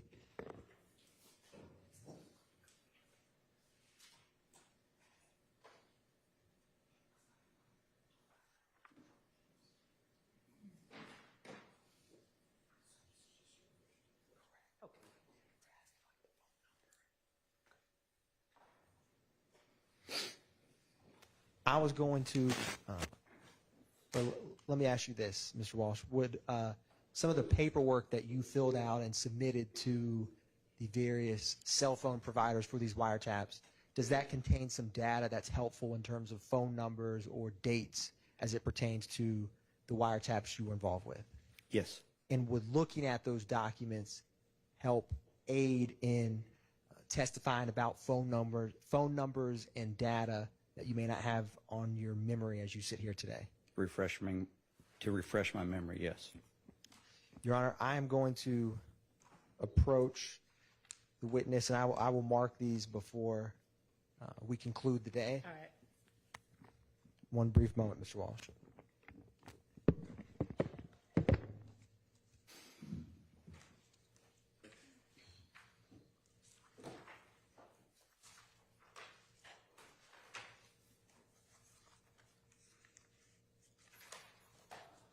Now, in this specific case, was there in total, or let me ask you this, looking at those documents, if they would refresh your memory, can you say the last 4 of the phone number associated with Mr. Sumlin that you had mentioned a wiretap for?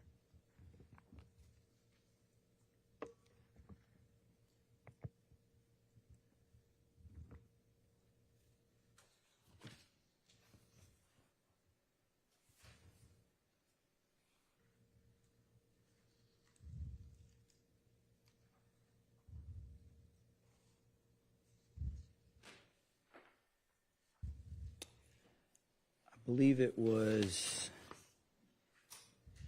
7355. Well, I'll ask you about for Demekion Garlington, did you ever have 2 numbers or 2 wiretaps that had to get obtained? Yes. Can you explain that briefly to the jury, how that came about? So if communication on one line stops for whatever reason, if someone stops paying a phone bill or turns off the phone and stops using it and communication ceases, then the inference is that target may be using a different phone number. So if you find that other phone number out, then you can, with the same probable cause, go up on that different phone number. Understood.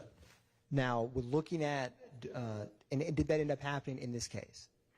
That did end up happening on this case. And I will say for the record, when I'm looking at these are face sheets that have a lot of data on them, and they talk about target numbers and types of data that are going to the carriers themselves so that they can use them for programming the back end of the connection, so to speak. So it doesn't necessarily say this number goes with this person. It's more about the technical data on these face sheets. Is there a phone number that ends in 7355? Yes. And is there one of those documents a phone number that ends in 8711? Yes. And is there, was there initially one of those documents that ends in 3244? Correct. And let me ask you, before testifying here today, were you able to review a medium, bless you ma'am, blessed to review a medium that has some of the data from these wiretaps? Yes.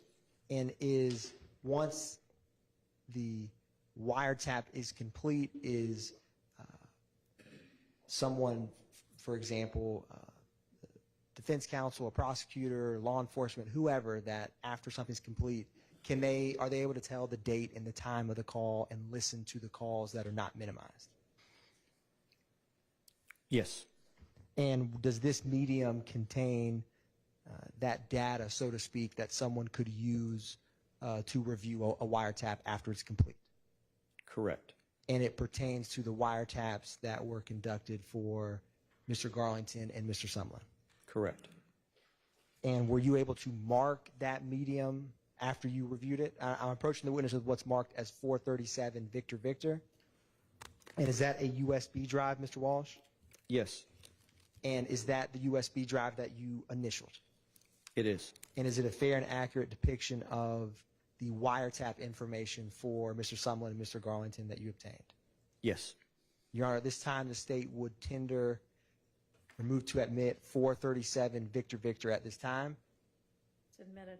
Your Honor, before we admit it, could it be conditionally admitted? I'm just reiterating the prior objections and prior litigation that has already occurred regarding this, as well as conditionally subject to the litigation regarding the contents of that.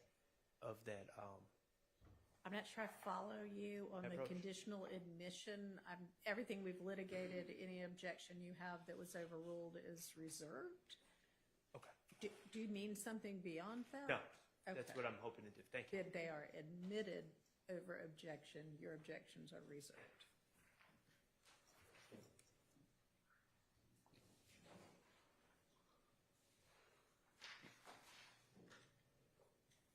And let me ask you, Mr. Walsh, in general, was the beginning of these wiretaps in March of 2022? Yes.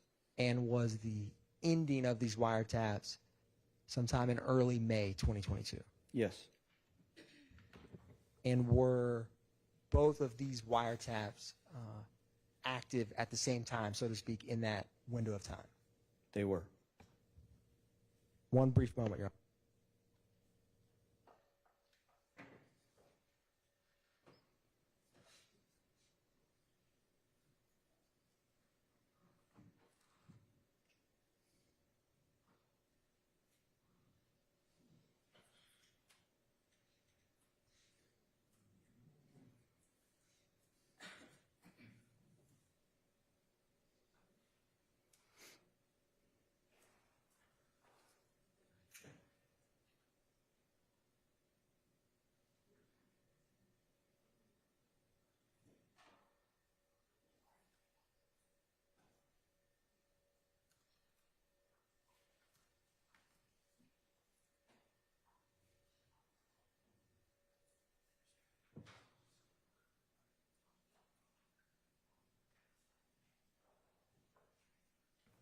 Do you know when you worked this wiretap, did Investigator Viverito have any role or assigned title as related to this?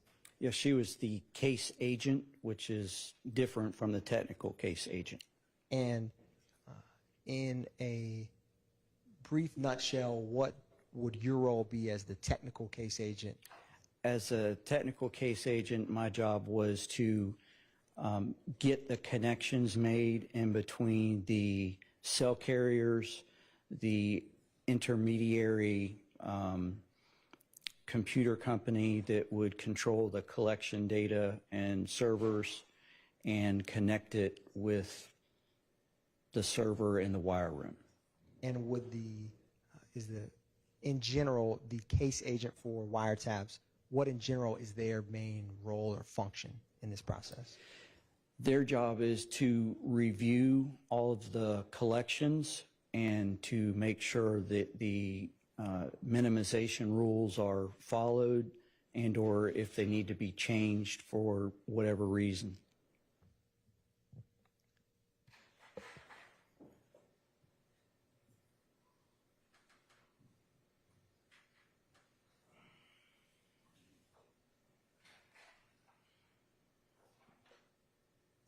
Mr. Walsh, no further questions, Your Honor, from the state.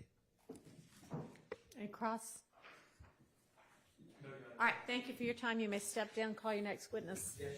Call Special Agent Burney to the stand.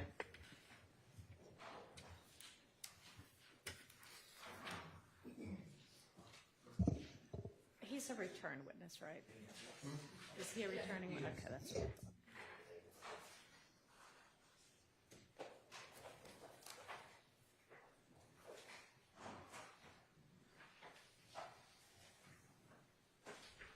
Good afternoon, Mr. Burney, or Special Agent Burney. I'm sorry. I'll just remind you that you're still under oath. You can go ahead and have a seat. Thank you, Your Honor.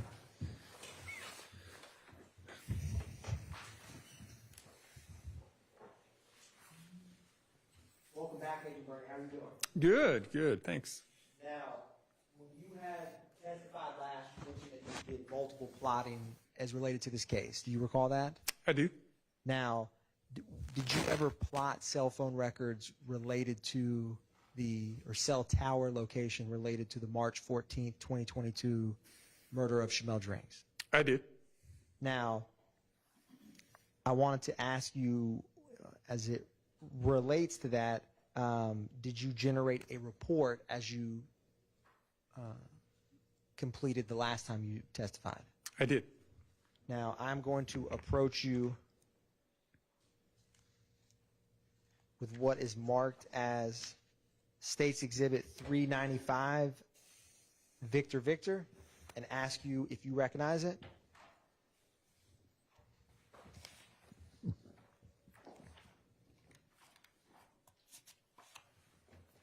I do. And is that the report you generated for this case? It is. Your Honor, at this time, the state moves to tender into evidence 395 Victor Victor.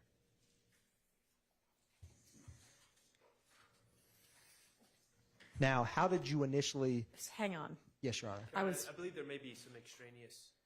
Okay. May I just? Okay.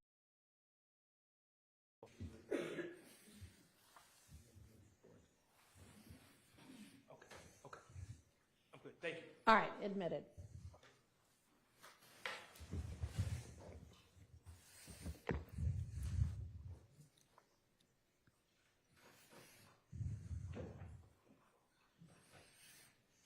I'm going to use this center podium, Agent Burney. I tried to make it work over there, but I got a lot of documents. So I wanted to ask you, did you get cell phone records for how many cell phone records did you review for the March 14, 2022 murder of Shamel Drinks? 5 separate numbers. Now, when you got involved with this, were those 5 separate cell phone records provided to you? They were. Now, I want to, and Your Honor, this is pursuant to the certified business record exception. This is 391 through 394, Victor, Victor, Alpha, and Bravo.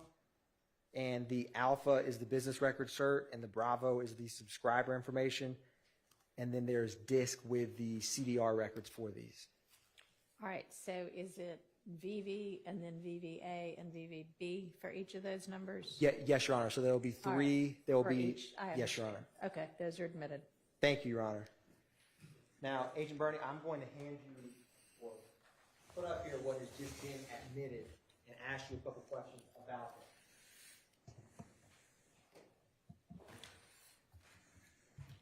I am going to publish 391 Victor, Victor, Bravo, and while that comes up, Agent Burney, did you have some cell phone records related to Shannon Jackson?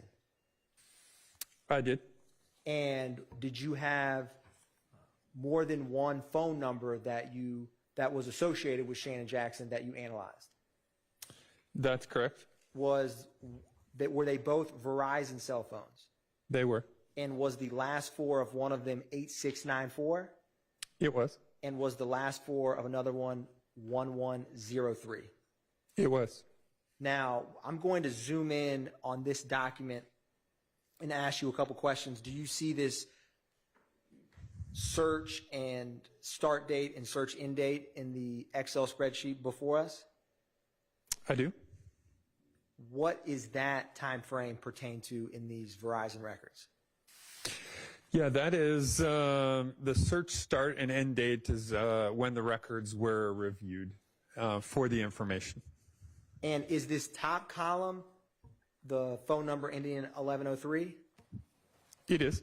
And is the second column the phone number ending in 8694? It is. Now, scrolling to the right, I wanted to ask you about, as we keep going a little bit further, at the top when it says please forward to reseller track phone. Previously, you had testified about a track phone. Do you recall that? I do. Can you tell the jury what this column indicates with that data? Yeah, that just means that track phone was the provider that was actually collecting the bill. But track phone doesn't have its own cell phone network. They use or rent another network. And in this case, in the Atlanta area, that's going to be Verizon. So if you go buy a track phone from Walmart or wherever, Target, you buy a track phone and activate it, it's actually running on Verizon's network. And if we scroll a little bit more to the right, you will see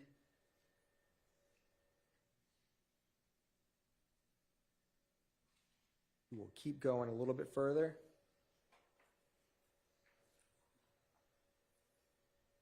Where it says disconnect type.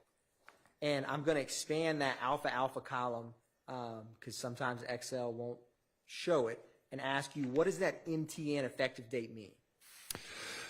That's the mobile number effective date, meaning that that phone number for the top row, which I believe was the 1103 number, the subscription or service for that number started on March 15th of 2022. So the effective date is when the service started for each of those numbers.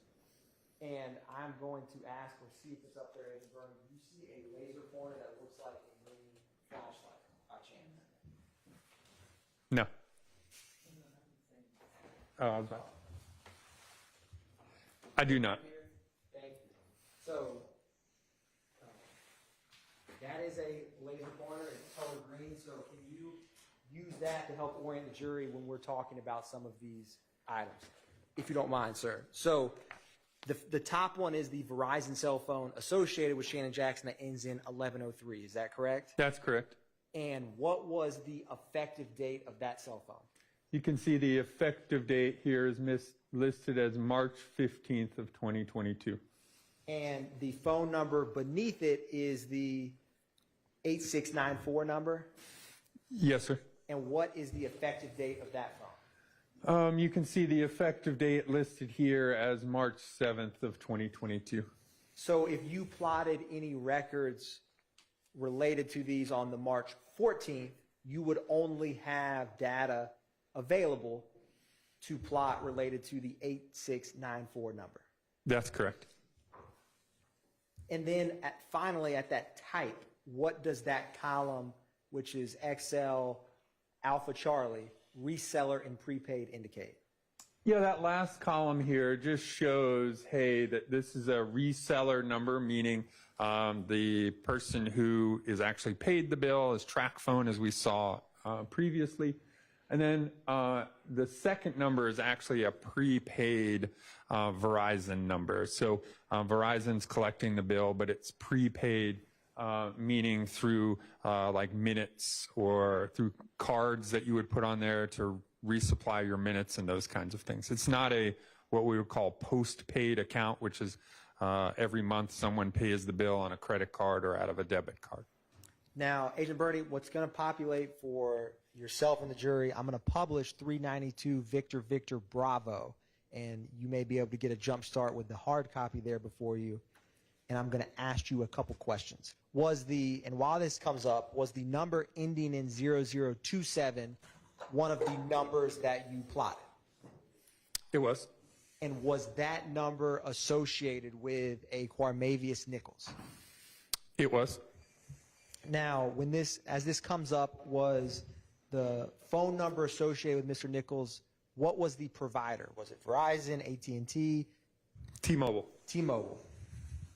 And who requested the records for Mr. Nichols' phone? Those were done previous to me coming in, so probably Atlanta Police Department. Now, this is going to populate momentarily.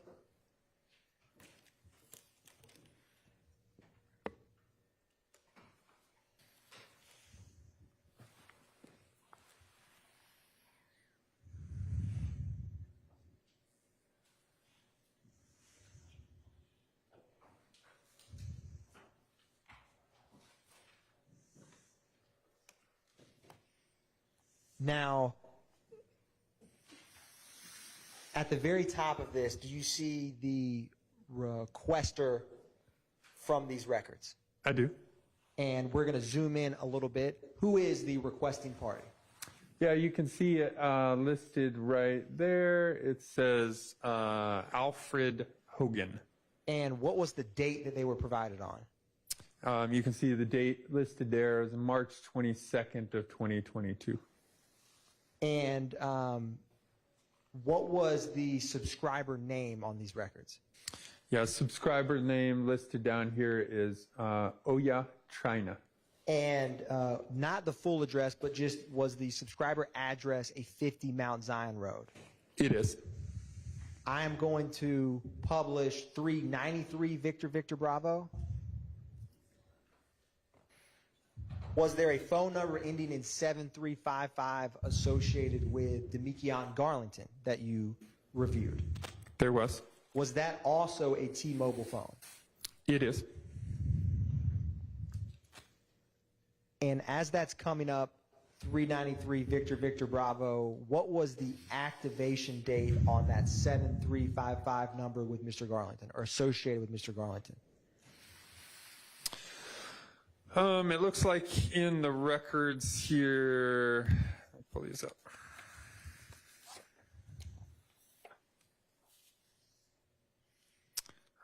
Were you asking the effective date of the account? Correct. Okay.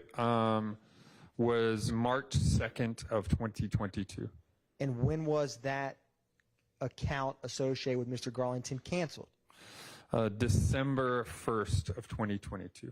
And was this a prepaid account? It is. So is there no, at least within the records, associated name or address? Correct. If you scroll down some more, you'll see that it says prepaid unlimited account with T-Mobile. It's right there, listed right there.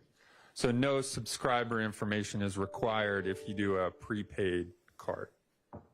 So I wanted to, thus far, we have 2 Verizon numbers associated with Mr. Shannon Jackson, a T-Mobile that is associated with Mr. Nichols and Mr. Garlington. Was there one last phone record that you were requested to review? There was. What was the last 4 of that number? 8940. And was that associated with a Miles Farley? It was. Now, I'm going to publish 394 Victor Victor Bravo, and while that's coming up, I wanted to ask you who the subscriber name on that 8940 number was. Yeah, you can see it on this report listed right here.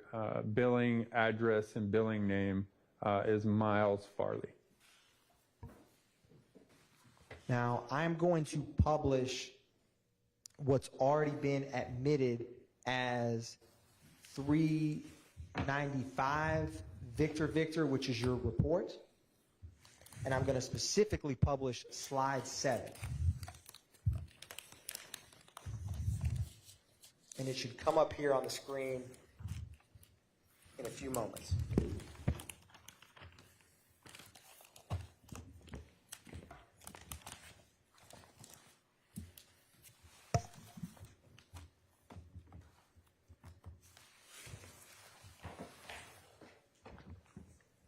And as it relates to the phone records that you plotted for March 14th, were you requested or asked to focus on around the time of 10 p.m.? I was.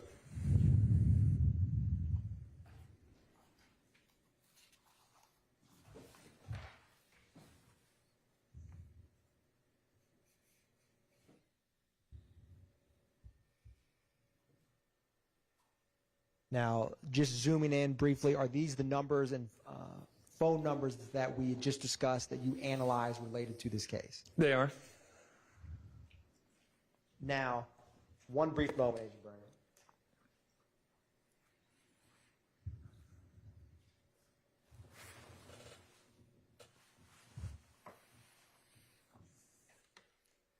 Now, just can you give the jury a brief refresher? We're going to publish page 6 to orient them to the data that they will be seeing in these slides.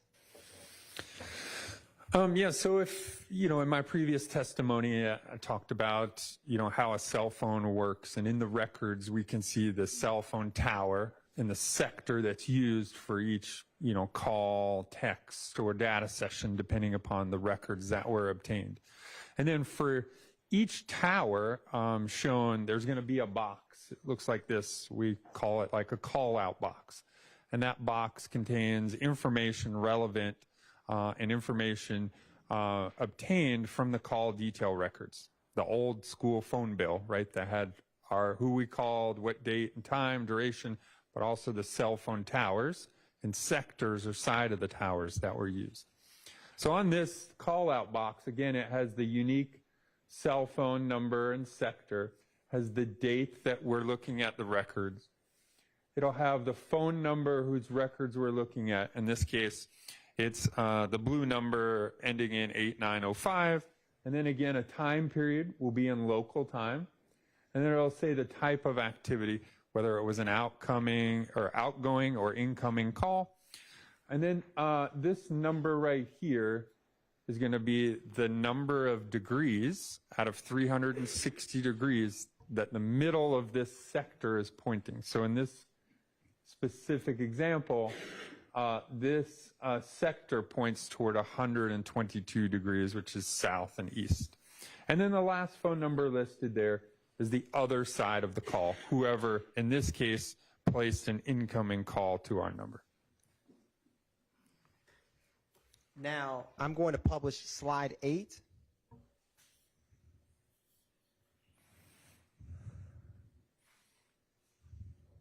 And again, is this orient the jury to 10 p.m. on March 14th, 2022? It does. All right. Now, I'm going to publish slide 9 and ask you, is this the 8694 associated with Shannon Jackson? It is. And can you orient the jury? Is this just capture a single call on March 14th, 2022? It does, and we see that, again, it's on March 14th. We see the time period at the top. Again, the phone number whose activity is mapped will be on the left-hand side. It says that here. On the right side will be any key locations. And then also one thing to remember is each of these red dots on here are other towers. So in this case, these are all other Verizon cell phone towers. So here we can see at 316, the red phone used this tower, specifically this sector, again, putting that device in this general area here. And do you see the Hartsfield-Jackson Atlanta International Airport on this map? I do. And can you just, is it to the right, northeast, so to speak, of that tower? Yep, it's located right here. And the time of this call is 3:16 p.m. on March 14th, 2022? It is. Now, I'm going to move to slide 12, or excuse me, slide 10. Is this from the time frame of 9:40 p.m. to 10:20 p.m.? It is. And we're going to zoom in a little bit, but that red CS icon, can you describe for the jury what that address is? Yeah, we see the address listed up here. It's 400 Windsor Street Southwest in Atlanta. We're going to go back one slide. And what is the first call that you see on this slide? Yeah, so again, the first call we see is at 9:50, and we see that listed here, 9:50 p.m., and we see the tower and the sector, again, that was used by this device. Now, is the 950 call in the vicinity of the crime scene, the tower location, I should say? It is. Both the 950 and the subsequent call at 957 both use the tower that's closest to the crime scene and the sector that would cover the crime scene, as we can see here. Now, after that 957 call on March 14th, when is the next call? So after the 957, again, that uses this tower and sector here, the next activity is over in this general area here, and that's at 10:14 p.m. How much time passes between 957 and 10:14 p.m.? Approximately 17 minutes. And do you see between those two locations, is there a major highway between them? There is. What is that highway? Yeah, you can see I-20 right here in between the tower used on this side and then the tower eventually used on this side 17 minutes later. And is that tower on the left, do you see the intersection of Highway 70 and I-20? I do. Can you orient that for the jury? Yeah, so here again is I-20 this way, and that Highway 70 is this yellow road that kind of goes right through the middle of that sector. And is that blue icon above just an icon for a local airport? It is. Now, I'm going to publish, and let me ask you this. Is there 3 calls at 10:14, 10:15, and 10:19 all using that same tower and sector location on the far left of this slide? There are. Now, I'm going to publish slide 11 and ask you, in addition to March 14th around 10 p.m., were you also requested to plot some location data around a 2830 Waters Road? I was. Now, can you orient the jury, what is the time frame for this slide? Yeah, you can see it at the top, March 15th of 2022, around 11:03 p.m. until the next morning, March 16th, 2022, around 10:35 p.m.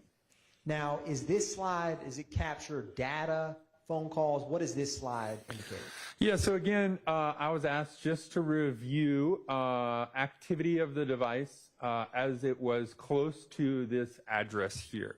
So again, this doesn't show all of the activity of this device throughout the entire period listed at the top, just the ones that were close to the Waters Road address. And does this slide have both the 8694 and the 1103 Verizon phones associated with Shannon Jackson?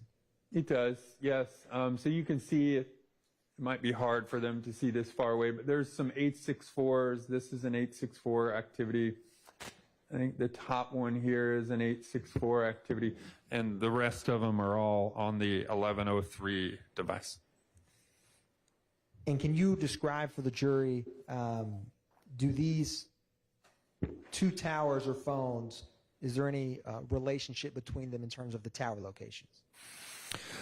I mean, yeah, again, you can see tower here provides coverage in this area. Tower here provides coverage in this area. There's going to be some overlap between towers. Again, you know, one tower doesn't start and the other one start at the same end and then start close, right? They're going to overlap those towers. So there's going to be some overlap between these 2 sectors. Again, probably in this vicinity over here near the Waters Road address. Now, Agent Bernie, I'm going to briefly publish what's already been admitted as 3 Victor Victor.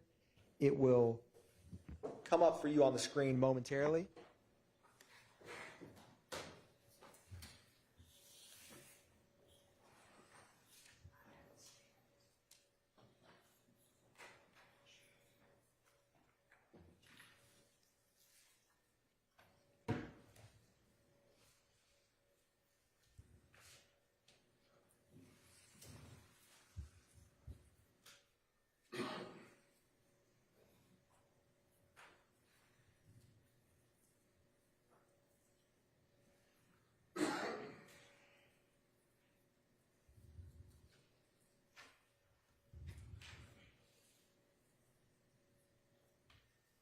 And Agent Bernie, I'm going to ask you, what is the date on this admitted document?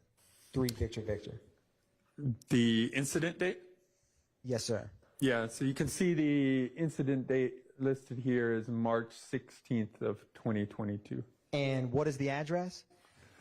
The address is listed further down, right there. 2830 Waters Road, Southwest. And in under Atlanta. incident times, what is the time that the dispatch on this document received the call, as where it says dispatch received? Yeah, you can see the under this column here, incident times. Here's the dispatch received at 8 minutes after midnight, 8 minutes and 39 seconds after midnight on the 16th. Thank you, Agent Bernie. I'm going to republish slide 11.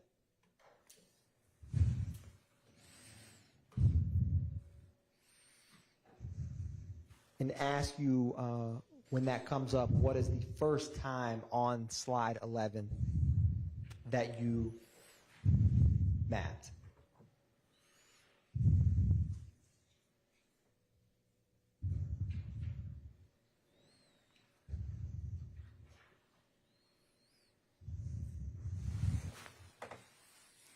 Yes, so the first time that's mapped on here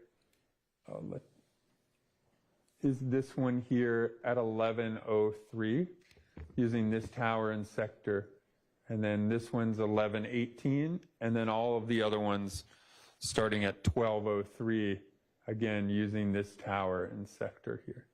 And is there a call at 12:03 a.m. and 12:17 a.m.? Yeah, there's some phone activity at 12:03, 12:17, and 12:25 a.m. And is there also phone activity at 12:25 a.m.? There is. Now, I am going to publish slide 12.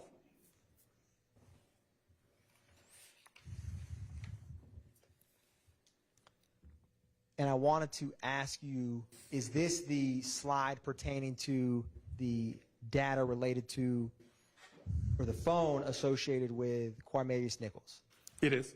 Now, with this particular slide, can you describe for the jury what this data indicates as we zoom in? Yeah, so for this phone, some additional data was provided by the phone companies. So on the previous records, what we would see is a tower in a sector or side of the tower on a call detail records. Well, this phone, T-Mobile was able to provide what's called timing advance records.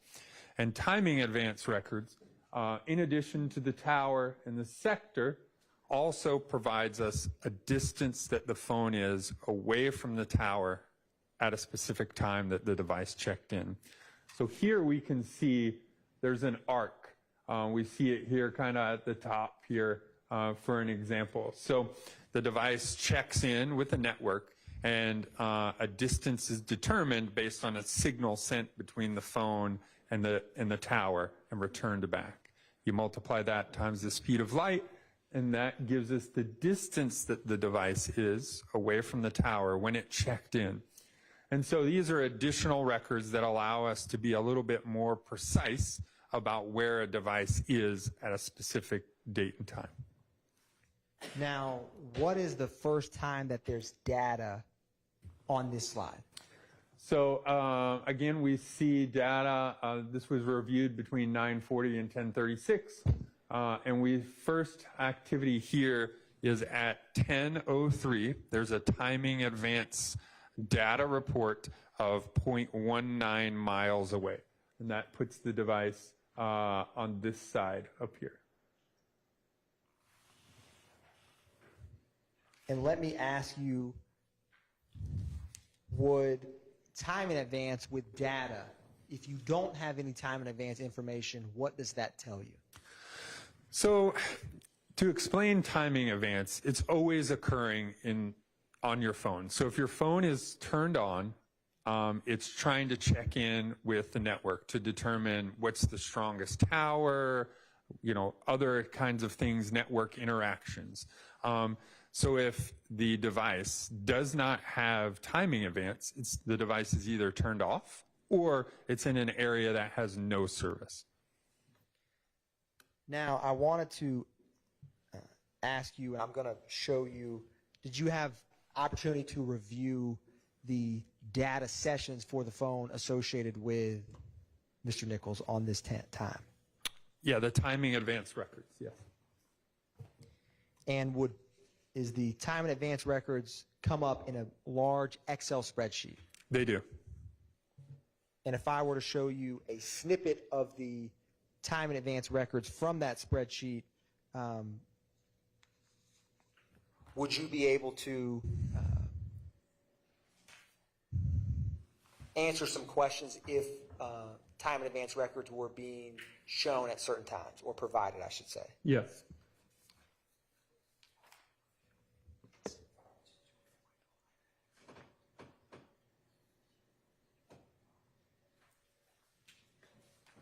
I am approaching you, Agent Burney, with a snapshot from what's already admitted as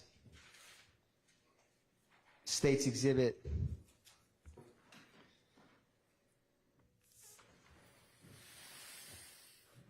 392 Victor, which is the call detail records. I wanted to ask you on that, do you see this 10:03 p.m. entry point? I do. So again, we're reviewing a data sessions report, and I see the one in question. There is a data session that starts at 10:03. And I'm going to zoom in for right now.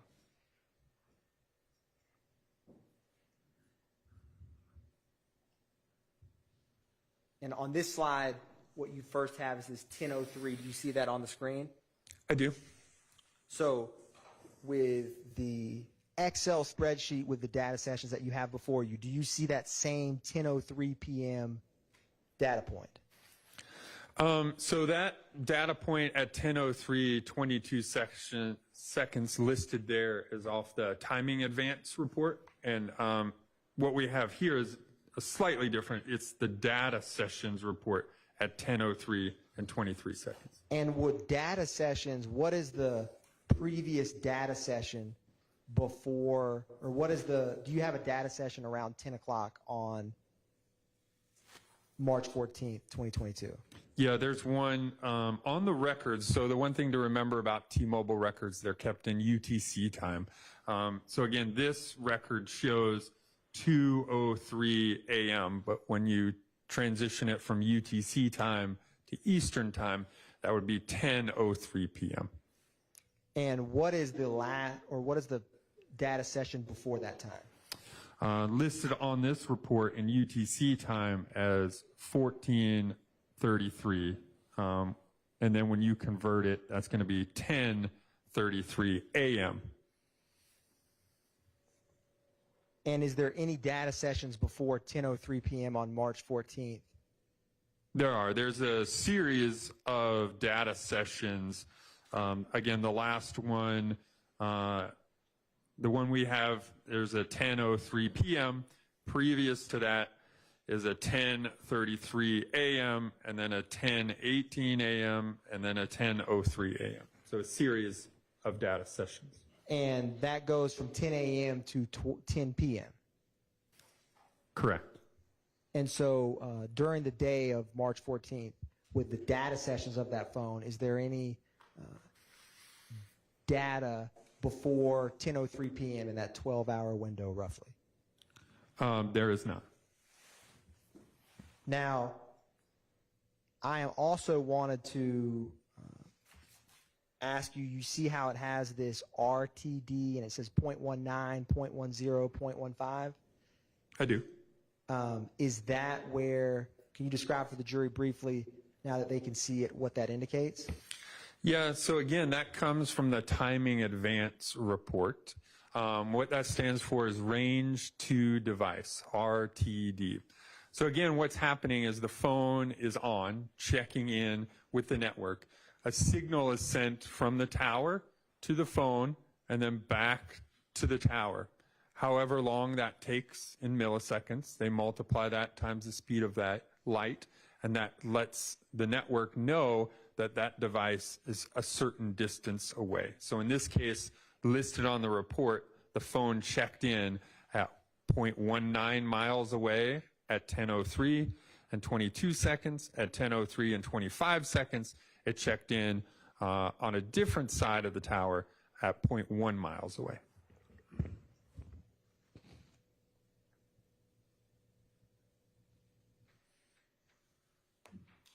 And roughly, Agent Bernie, what is the scale of this from the red crime scene icon to the green highlighted tower for this phone? Yeah, so if you, oh, there you go, zoomed out a little, you can see the scale on the bottom. You know, a general distance would probably be, you know, like 2 miles, a little bit over 2 miles in between the crime scene and the tower represented in green up here. Now, did you also, I'm going to publish slide 13.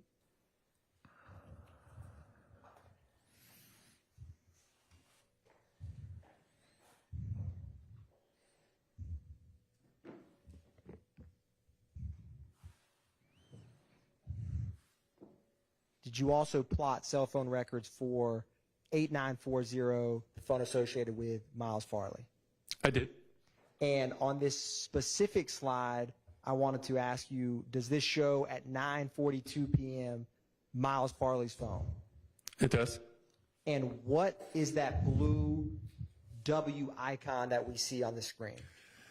Yeah, again, that W icon is the 2830 Waters Road Southwest. And does the phone associated with Miles Farley appear to be at that 2830 Waters Road address when this 9:42 p.m. call is made? It's in the vicinity. Obviously, it uses this tower and this sector. That tower and sector would provide coverage to the Water Street. So that device, again, could be at the Water Street, yes. Now, I'm going to publish slide 14. Is this capture the next call data related to the phone associated with Miles Farley? It does. And after that 9:42 p.m. call, when are the next calls for this phone? Yeah, you see those listed using the tower and sector here. 9:55 is the first one listed. And when that 9:55 call is made, do you see this tower in relation to the crime scene? I do. You can see the tower and sector used. It's hard to see the tower there. It's right underneath the crime scene icon there. It's the closest, again, the closest tower to the crime scene. And is there a series of calls at 9:57, 9:58, and 9:59? Yes, all using the same tower and sector. And at that 9:59 p.m. call, it's in the vicinity of the crime scene. Is that correct? Correct. It's using the tower and sector that would provide coverage to the crime scene. But again, you know, I can't say if it's on this side or down in here, but it is in that sector that's covered, also covers the crime scene. And on the records you have for Farley's phone, is the next call after this 9:59 call? What time is that last call captured on this slide? Yeah, the next one here, we can see the device has traveled north and westbound, and that phone activity is at 10:53, and it's an outgoing call. And do you see the intersection of I-20 and Highway 70 on this slide? I do. Can you show the jury where that is? Again, there's your I-20 right there. 70 is this road right here. And do you see that blue icon for the Fulton County Airport Brownfield as it reads on the screen? I do. Now, and there is on this slide a gap of roughly 54 minutes between those two calls. Is that fair? That's correct. Now I'm going to republish slide 10.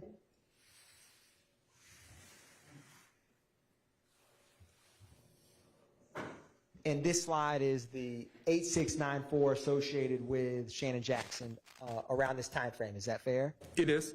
And do the cell tower locations between Farley, the phone associated with Farley, and the phone associated with Jackson have any similar movement patterns? They do. Obviously, both of which have phone activity here at 9:50. This one's 9:50 and 9:57. The green device, or correction, the purple device for Farley we looked at was 9:55, 9:57, 9:58, 9:59, and then both of which have activity in relatively the same area here.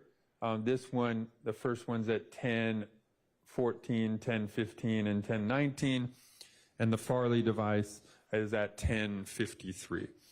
Now they obviously use different towers because one's a Verizon phone and one's a T-Mobile phone, so they're not going to use the same tower. Now I'm going to go to slide 15. Did you also plot the phone records with the phone associated with Demekion Garlington on this time frame? I did.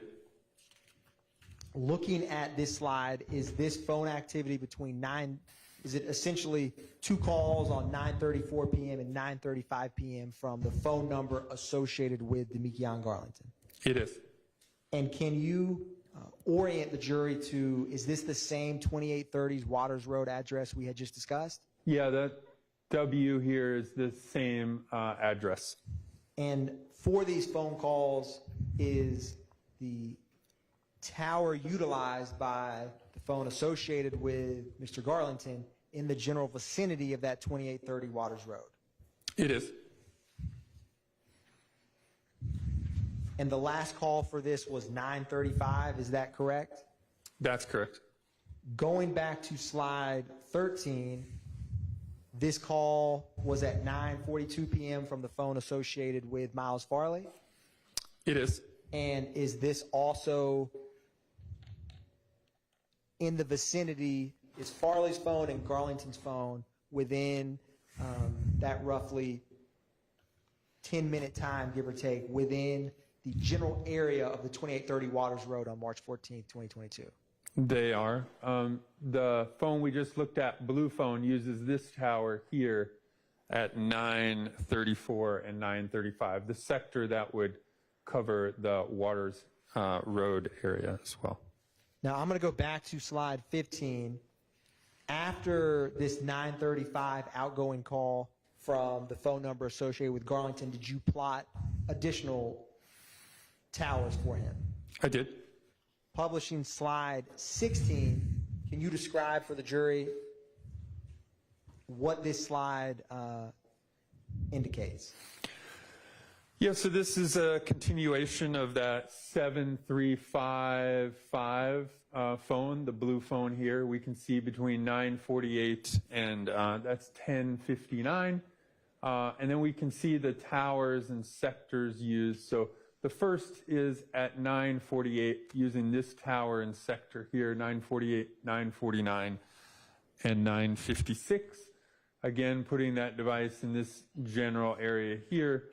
And then the next tower that's used is at 9:59. There's 3 separate incoming calls, all using this tower and sector here.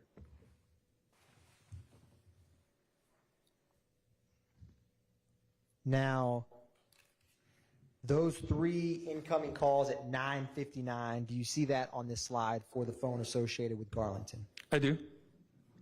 I'm going to publish these records for the phone associated with Farley. Do you see a 9:59 call on March 14, 2024 for the phone associated with Miles Farley? I do. And is that phone at that same time also in the general vicinity of the crime scene? Yes, it is. That's actually using the exact same tower, just a different antenna. And if I go back to slide 10 for the phone number associated with Shannon Jackson, is there a 9:57 p.m. call that you see on this slide? There is. And is that also using, or not using, but using a tower in the general vicinity of that same crime scene location?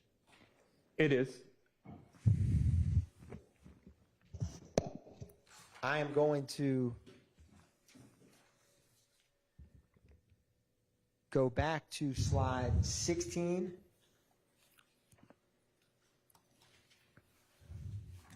And this slide itself captures phone activity from 9:48 p.m. to 9:59 for the phone associated with Garlington. Is that correct? It does.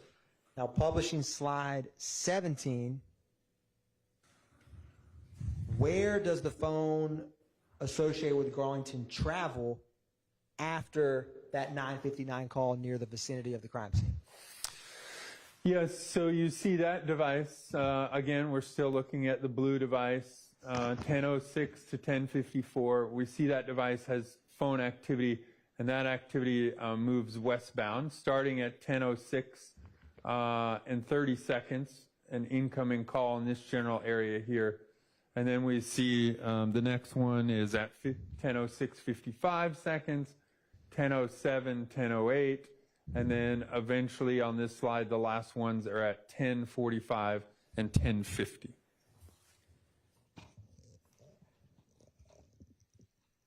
Now, going back to slide, or let me ask you this. Do you see that same highway, I-70, highway, I-20 on this slide that we have discussed before? I do. Can you orient the jury where that is?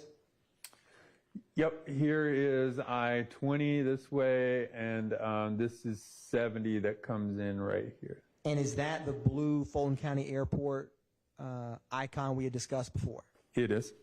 Is the general travel patterns for the phone associated with Shannon Jackson, Demekion Garlington, and Miles Farley, absent the timing of the movement for Mr. Farley, a similar pattern? They are. And is the all of that movement essentially westbound, the tower movement, I mean, westbound down I-20 from 400 Windsor Street to this area near Highway 70 and I-20 intersection? That's correct, yes.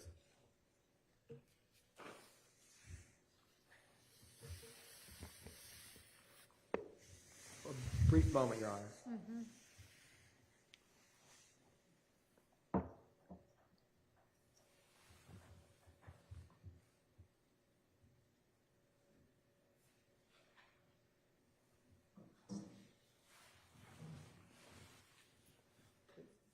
Agent Bernie, are you familiar with Fulton Industrial Boulevard? Not exactly the location, no. Understood.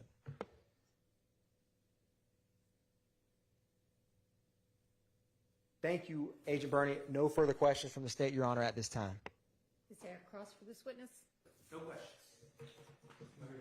All right. Thank you for your time. You are excused, and I believe at this point released?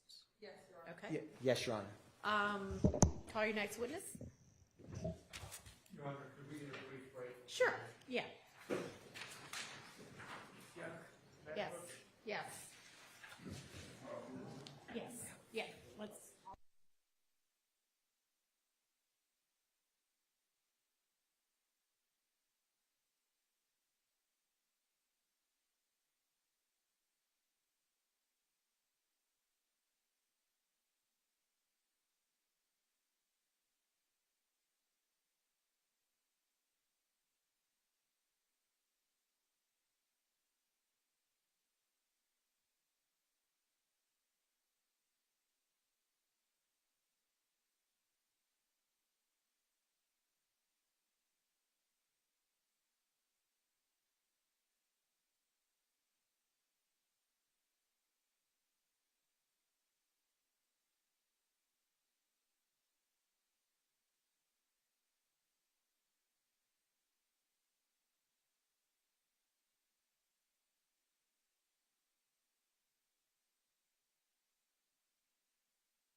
A folder I should be looking at? What? Yes, Your Honor, this is same, Dropbox folder.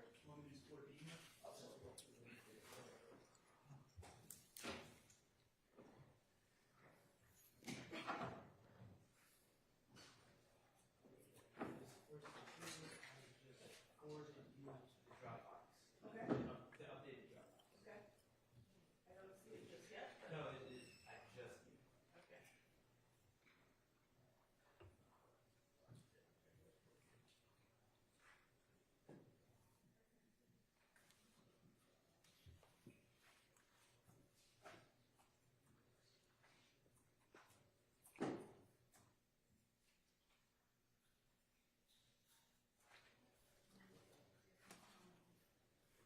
Oh, is this the one I got sent this morning?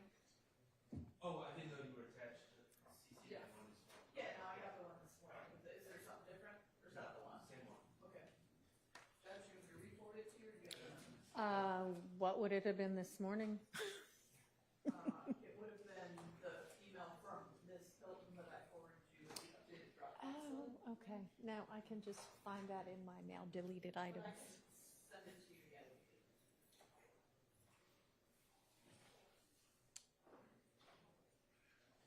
Did you send it this morning? Should have. I thought I did. And will it have issues for tomorrow, actually today? Is it that one? Okay. All right. Okay, and so it'll be the link that Ms. Hilton sent? Yes. Got it.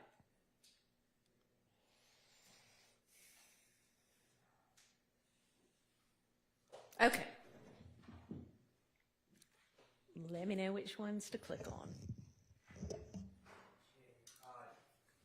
I just opened the first one. For me, it just, the arrow key just goes one to the next. You don't have to back out. And Yeah, so my first one is 3282. yes. Okay. And I am objecting to this. I believe this is Mr. Kelvin Watts. The caption says, "Hey, we have war, but tell me why I feel so safe. It's my shelter." And then hashtags. I am objecting under hearsay grounds. Mr. Watts is not testifying. He's clearly not a co-conspirator. What's the state's response? Your Honor, I'm pulling up my computer, Your Honor, but Okay. the only thing that I think in this post that has anything that can have any truth asserted is we're at war. I mean, I don't know what the true meaning of conch shells are or bird emojis or numbers. I mean, I don't think they can have truth of the matter asserted under the legal rules of hearsay. But specifically with this, it is, this post has, and primarily these posts that the state intends to include have non-hearsay purpose in terms of this is a public declaration that we're at war, but tell me how I feel so safe, and then hashtag nutlife, hashtag a number of different things that publicly saying we're at war is letting you know what, at least according to this public Instagram post, what the poster of this is in their mind. And the state's theory, of course, is no secret that Shellkel and members of YSL have had a long-running feud since 2015, as seen by the multitude of interviews of Kenneth Copeland, Quindarius Zachary, and testifying. And this is now March 2022. The specific post is August of 2022. But and of course, no one can be in the poster's mind, but it's just the public declaration of this.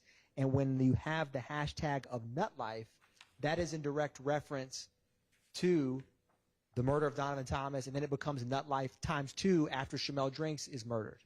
And so after March 14, 2022, despite for 7 years only posting hashtag nutlife, they start saying nutlife times 2 because his nickname was also Peanut, coincidentally. He who? Shamel Drinks, who was murdered on March 14th. Okay, but this is in August. Correct, Your Honor. He's already been killed, right? Yes, Your Honor. What is this showing It's as to these two defendants? Your Honor, it's the RICO enterprise that the state is intending to show this. He didn't directly at Defendant Kendricks or at Defendant Stillwell's personal Instagram handles. And I don't have any indication of evidence that he directly DM'd this message, but it's the public declaration that we're at war, tell me how I feel safe. And he says, hashtag nutlife, hashtag shell one, and then free his friends. I don't even frankly see how it's relevant to any of the counts in this indictment if this is posted at least 5 months, maybe longer, after the last alleged act in this indictment. That is true, Your Honor. I mean, the gang war to the states has not. All right, it's Yes, Your Honor. Understood. Sustained. Understood, Your Honor. Thank you. Next. Number 2, this is December 1st, 2018. If the intent is, let me just say, I have a problem with the words, the assertions by the author of what I believe to be Kelvin Watts, who didn't testify. I don't have a problem, per se, with the picture.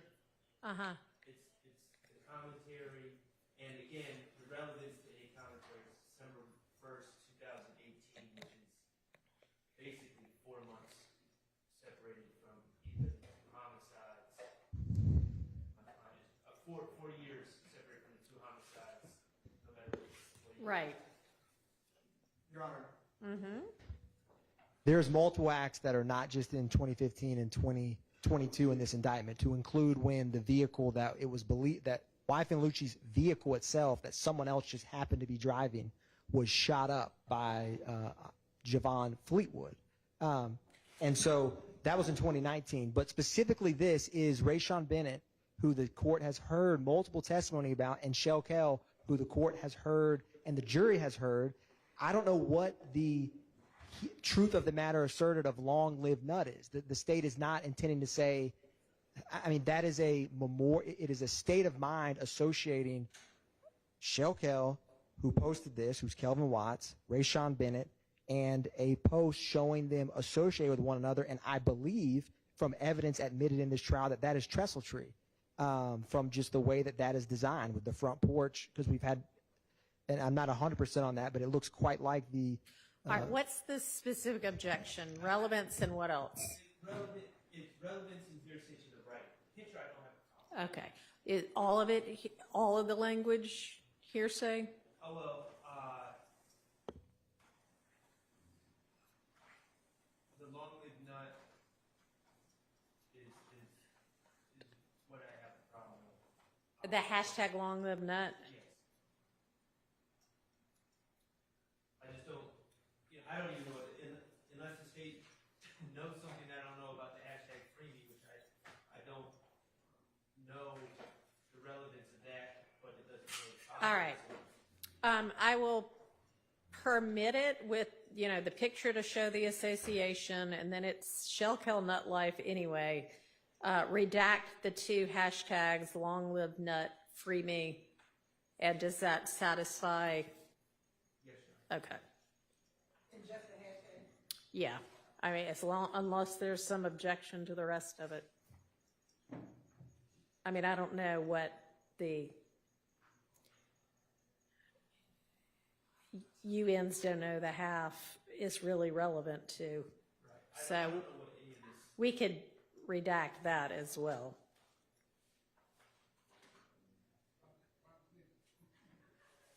All right, next. Number 3. Okay. I don't have a problem with the picture. I don't have a problem. All right. I don't have problems. I'm assuming real one space FR is Mr. Ford's. Yes. Is that correct? Okay. All right.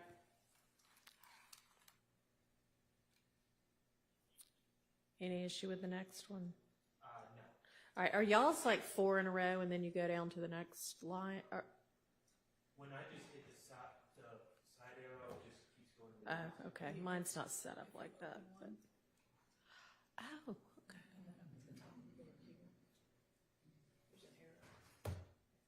That goes, oh, yeah, okay, gotcha. All right, any issues with number 5? At some point, it's just becoming cumulative. If the point is to, well, I guess this is Mac Main, so I don't have an issue with that. Okay, moving on. 6, Well, I haven't, no, I'm sorry. moving back. Number 5, I have an issue with the commentary, the post. I don't have a problem with the picture. I don't see it. Oh, the snake and the sword and the 4L? I don't know. What's the purpose of this picture? Don't we have Ocean Drive Slim's posts with We various do. people already? The state believes, I mean, there are obviously 3 emojis, that the snake is for YSL, the sword is a common thing that comes up in PDE 21 slaughter gang type street gangs, which is allied with YSL, which comes up because of Investigator Viv Rita will discuss that in talking about DeMarco Boyer, who was the one who got on FaceTime and said, get on FaceTime real quick. And the state believes that was minutes before Shamel Drinks was murdered. And then they pull out of the gas station and follow him. And so this specific post is showing Christian McMiller, Jeffrey Williams, and is highlighting the, I mean, he posted that snake emoji, the knife, and the 4L. And what? Viverito's going to give her theory about what each of those emojis means? Yes, Your Honor. Okay. And the video that Wooney Lee, where he said, shh, we put that, you know what, on your gravestone, was that video vlog was titled A Night with YSL and 4L, which that's why this snake emoji, the knife, and the 4L, it is connected. All right. So, These are statements by someone, sadly, who can't testify. Right. I just, unless it's in furtherance of a conspiracy, I don't, to me, there's no legal mechanism for them to be admitted. Because they are assertions. They're definitely, yes, they are. They are assertions. So is the argument that they are co-conspirator exception? And this is all the fostering of the gang cohesion concept? well, I mean, this can be, yes, a public pronouncement of an ally between 2 gangs with the way that these emojis are stated. But there's a difference between an assertion and something offered for a non-hearsay purpose. Mm-hmm. But I don't hear you saying I'm offering the snake, the sword, and the 4L for a non-hearsay purpose. Well, I guess the non-hearsay purpose would be publicly connecting and tethering these 2 groups together by his posting of this. I mean, the truth of the matter asserted would be, yes, I'm a YSL street gang member and I'm allied with this other group. It's like if someone posted heart emojis next to a sports team. They may genuinely love that sport team or hate them, but if they publicly said that, it's like, oh, they must be a fan of, that they're showing fan allegiance to XYZ. It's similar here. I don't know what the truth of the matter of 3 emojis can actually be, legally speaking. I know what a We're going to have an expert say exactly what you just said. And so that seems to be for a hearsay purpose, not a non-hearsay purpose. You would like everybody to believe that, right? Ultimately, but she could say, you know, have you seen the snake emoji? Have you seen the knife emoji? Have you seen what is 4L? And then the jury can piece together that information and disregard her testimony or accept it. But the state views this post. Okay, so circling back then on the hearsay, it is a co-conspirator exception. I believe it's both, Your Honor. Yes. Yes. Okay, then it is admitted under that exception. Okay, number 6. Number Number 6, I do not have an objection. All right. 7. I do not. 7, I do not have an objection. All right. Won't you tell me the next one you have an objection to?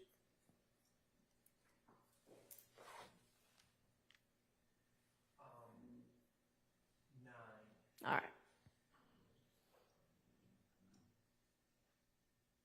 And what's your objection? Hearsay. Who's our, Demetrius Garland thinks he's not testifying. all right. Your Honor, by my understanding of what this is a non-hearsay purpose of, he is mourning the death of his friend. When is this post made? March 11th, 2022 at. Oh, sorry. Yes, Your Honor. It's not on the post itself. It's just, you're going to be able to establish. Yes, Your Honor. Investigator Viverito, when it has the date and time, is when she screenshotted it to show when it was posted. Post the death of Ford and McMiller? Is that his name? Yeah, yes, Your Honor, because that was before this post, which is why, I mean, it's Right. why he's posting the. That had just occurred at the time this post was made? Yes, Your Honor, but before. Right. I mean, the same day, but it preceded this post. Yes. Okay. And so this is an assertion by Demetrius Garland that he is hurt, he has a broken heart over the death of Right. Mr. McMillan. Okay, and y'all are saying what with regard to why it's not hearsay or why it comes in under an exception? It is his present emotional state of mind. It's his Present sense impression. present sense impression, Your Honor, in terms of he is whether he's actually in physical pain, emotional pain, mental pain, he is publicly stating, on God, this one hurt, and the state, the state's theory is that getting revenge for the death is what is the motive behind the murder of Shamel Drinks.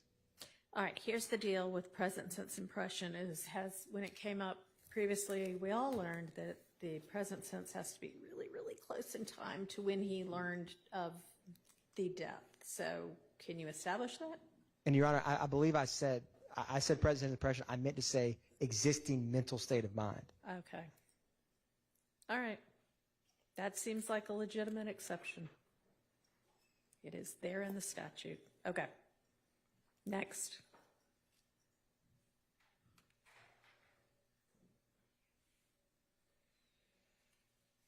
Number 10. Okay. I believe this is a post by Mr. Kelvin Shredwell. Is it not?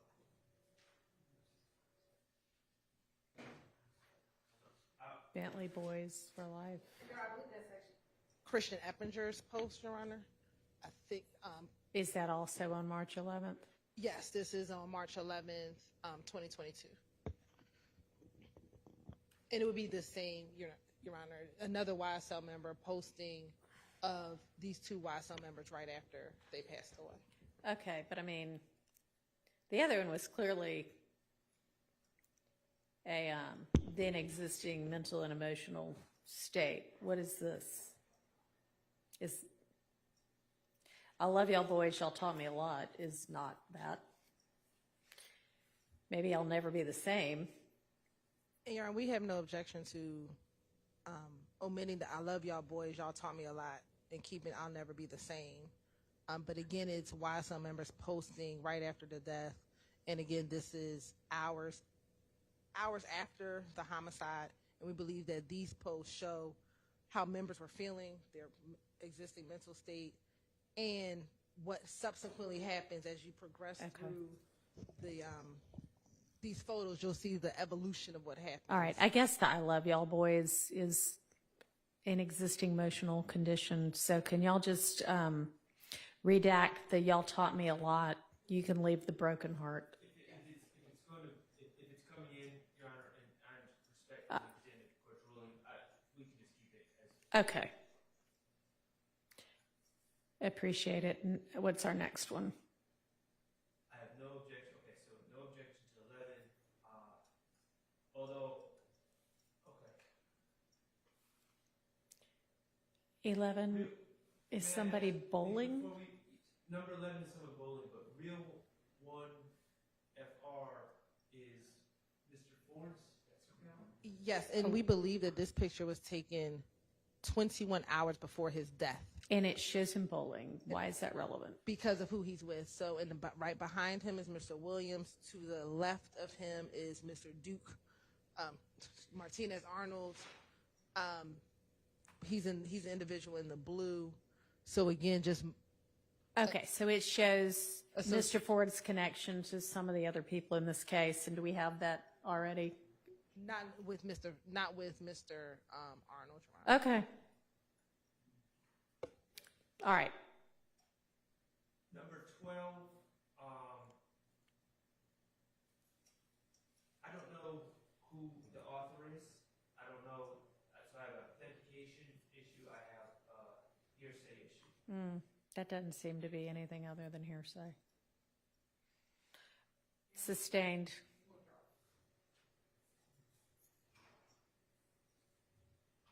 Number 13, I do not have a problem. Okay. Number 14 is, well, it would, I believe this would be Mr. Sledges. Is that what Mr. Burrito said? I mean, this would fall under the other ones of, I acknowledge it's close in time, I'm objecting, but it would fall under the 9 and 10, I believe.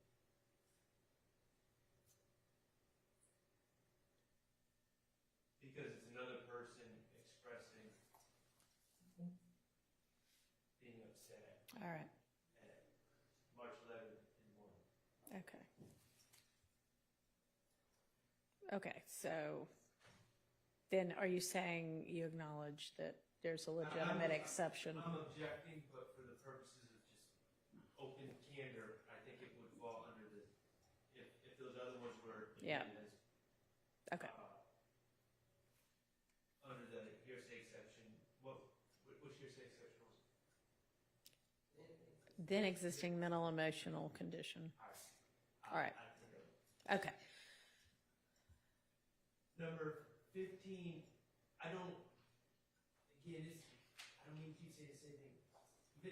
Investigator Riverito wrote no reports for any of this. I have no idea who Edward James is to even address it. I'd like to know a little bit about it before we. So, Your Honor, we believe that this post, Edgewood_James, is a post associated with individuals with YFN. This is some of the taunting posts that both Mr. Sumlin talked about, as well as Investigator Vivarito will talk about, that this Instagram handle posted a number of disrespectful, I would say, messages after the death of Mr. McMiller and Mr. Ford. And so these are some of the, the examples of those posts that were posted. So we're not offering it for the truth of the matter asserted, but these are some of the trolling posts that Mr. Sumlin was talking about, and Investigator Vivarito will discuss further, and you'll see more examples of the trolling. I'm not objecting to the admission, I'm just trying to figure out what it is. Do we have an actual individual that's identified? I don't believe there's an actual individual, like I don't know if Edgewood_James is an individual, but the posts are all directed at the death of Mr. McMiller. And Well, Mr. we don't know that if we don't know who the poster was. But you can tell from the content of the post. So when Who OPPAC just came in could mean any number of things. But if you can, the posts are in very short order. So if you continue to go through his post, he specific. This same person is going to have other posts, so that will give me context to understand what this one is. Okay, then I guess we. I don't have any objection to 16 or 17. Okay. 18.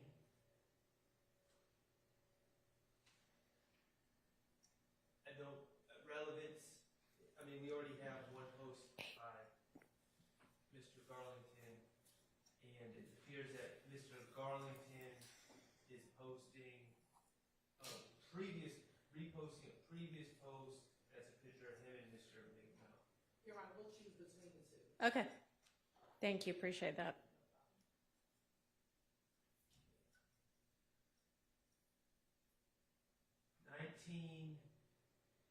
I object to hearsay. We can omit the neighborhood, some of the neighborhood hero of the week. Yes. We can omit the caption. All right, there's floaties that say Scarface and 2 times Funk. Those weren't in the original post, were they? They're tags of the people who are in the post. So if you hover over the post, and then when she screams. All right, so she'll explain that. Okay. And this is showing the connection of everybody. And I would object to the I am part of the, oh, it's up part. I would object to her commentary as well. All right, y'all gonna redact that? Okay.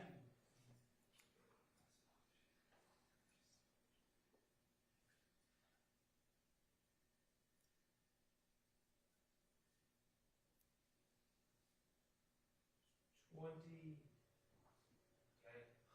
no objection.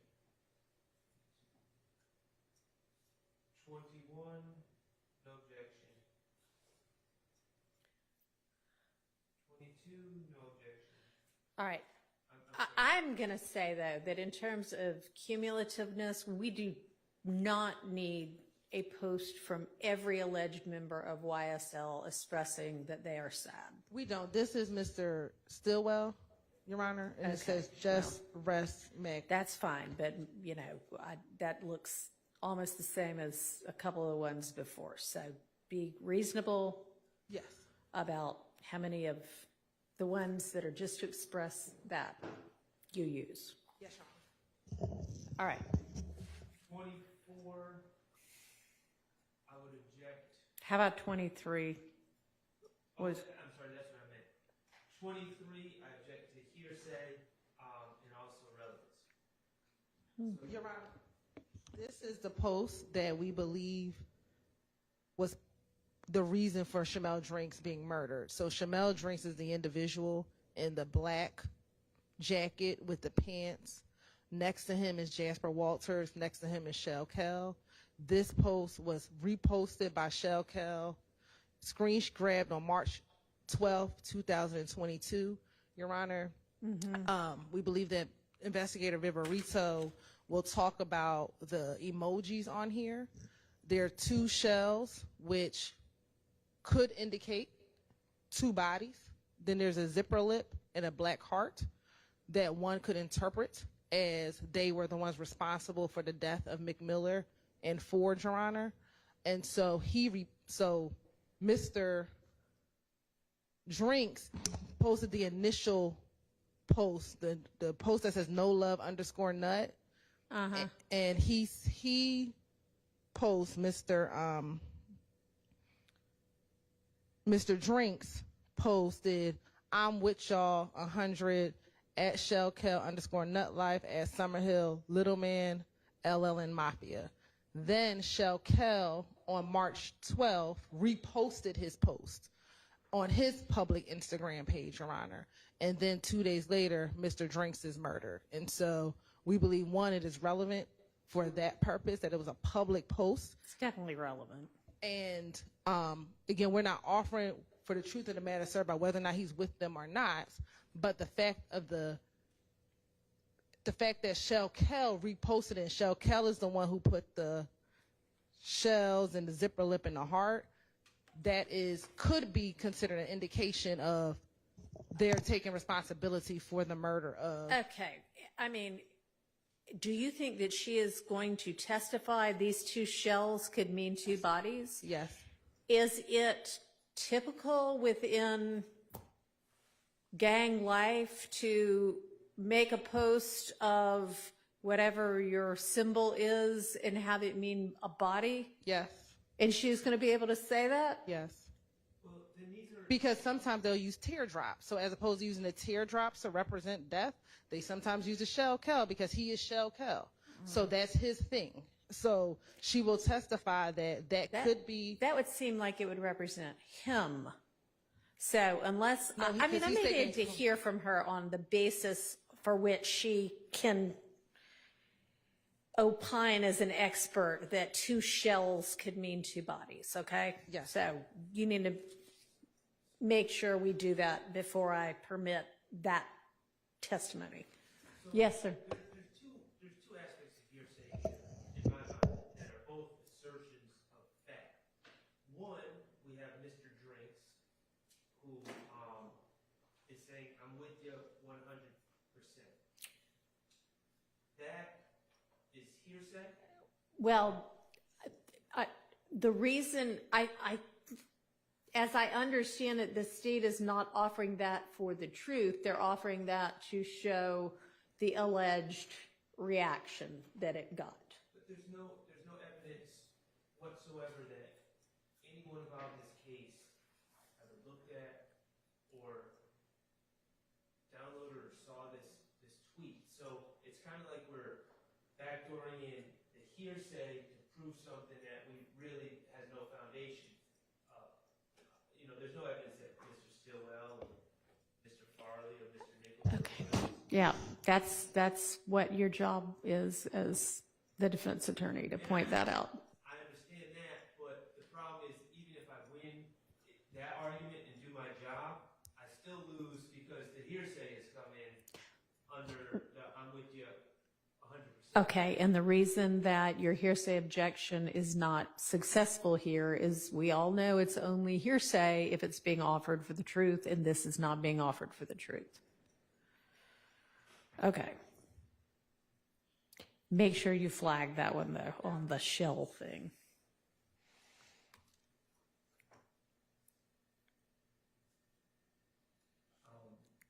I'm just objecting to this hearsay. Are we on 24 now? Yes, I'm sorry, 24. This is Shell Kelly. Your Honor, this is a day after. This was posted on March 4th. So this was initially posted on March 4th. Okay, what part of it So was posted on March 4th? The shell Kel, the why you buy a watch, it's time to die? Yes, this whole post was March 4th. So. And are y'all alleging that something significant was happening around that time? Yes, Your Honor, we do believe that on March 3rd is when the public was made aware of Mr. Rashawn Bennett being stabbed in the jail. So there was a bond hearing, a bond motion filed on March 3rd. And then, of course, the media picked that up on around March 3rd, around the same day. And then this is posted the day after that information came out. So we believe that because of what happened at the jail, which is what we think started the trickle-down effect of what happened between February 9th and March 14th, that this was an indication of being prepared to retaliate for what happened to Mr. Bennett in the Fulton County Jail. And then, is it reposted or? No, this is his post. So we just screen grabbed it on March 12th, but he posted it himself on March 4th on his public page. And again, this is just showing the antagonizing that started happening. I know you don't like the word subliminal, but this is what the culture calls subliminal messaging, right? Because they are throwing just shots. not up on the lingo then. Okay. They're throwing, well, let me not say throwing shots, but they're talking back and forth, but in coded language such that. It's not very coded. Yeah, right. I'll also point out that the two shells are showing up on March 4th at the bottom before the double homicide. Mm-hmm. Okay. Well, I'm going to admit it over objection.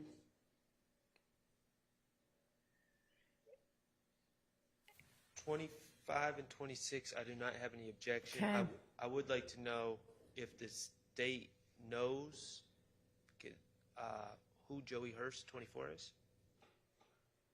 Again, it's still these trolling fake pages, but again, these were fake pages by, we believe, YFN associated individuals. What is that based on? If they're fake pages, why do we believe it's YFN associated people?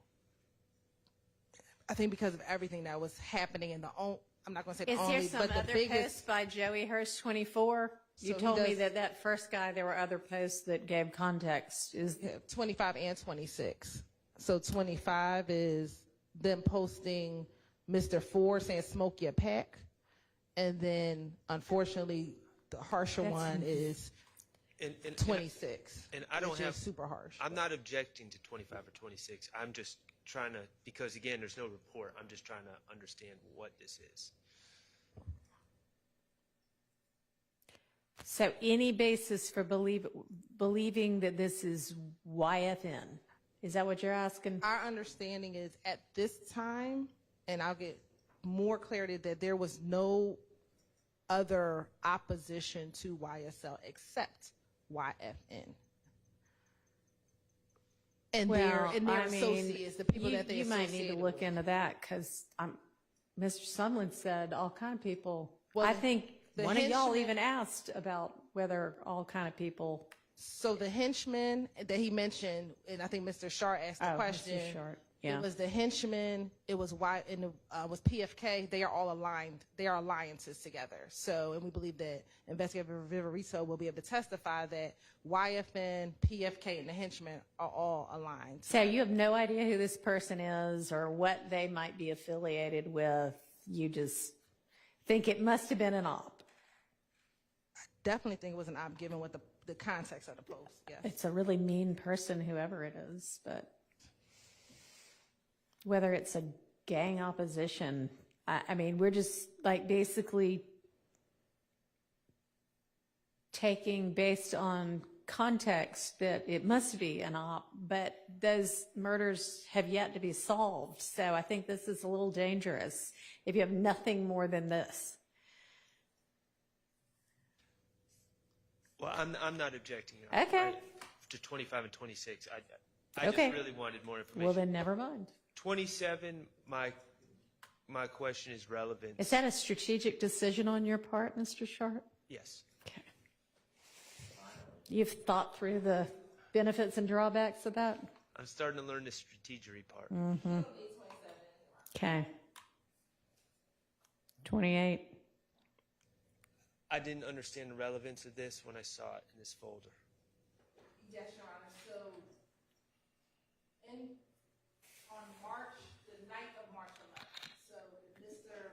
McMiller and Mr. Ford are murdered in the early morning hours. That evening, probably I think around 11 o'clock, Stephen Harris, who is a YSL associate, went by 12 Atlanta, which is a YFN stronghold, and shot at that YFN stronghold, shooting an individual in the head. Once he then ended up, Mr. Harris, driving to a wall at a location near 12 Atlanta. Okay. This picture was taken by one ABG, it says Big Nick, but he's known as Fat Nick, who is a YFN associate, and he posted this picture when Stephen Harris ran into the wall. That's the actual picture of that person having hit the wall? Yes, Your Honor. And then, of course, laughing about it. And so this, again, we believe was retaliation for Mr. McMiller and Mr. Ford shooting. And I believe there's court's indulgence for a moment. Here's the problem. There's been no mention of this incident at 12 didn't think Atlanta so. with Stephen Harris. So for only way this would become relevant is if Investigator Viverito got on the stand and went into a big hearsay statement about what this is all about, which of course I would object to. Yep. I think that's a valid objection. This is sustained.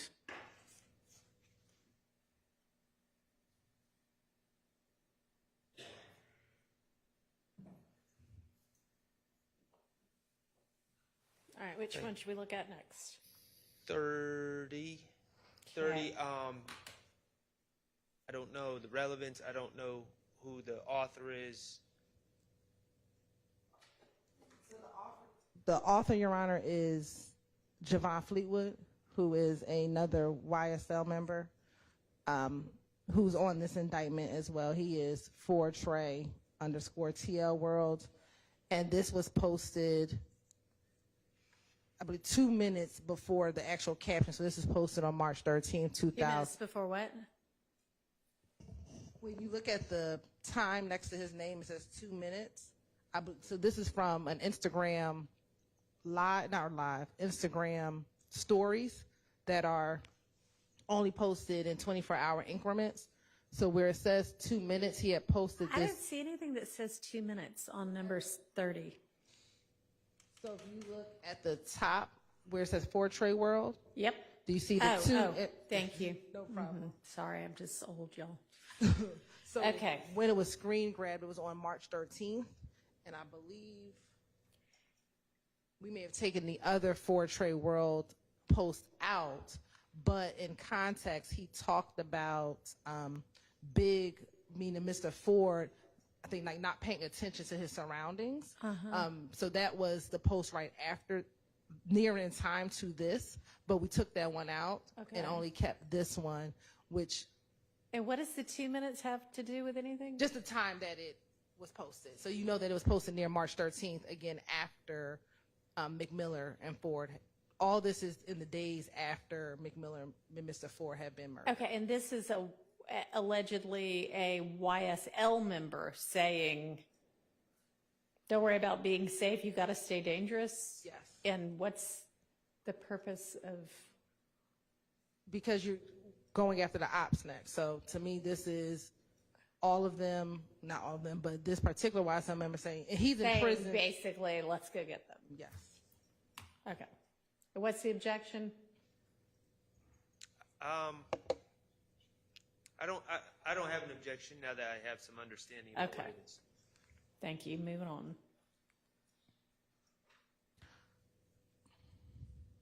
Going to object to hearsay.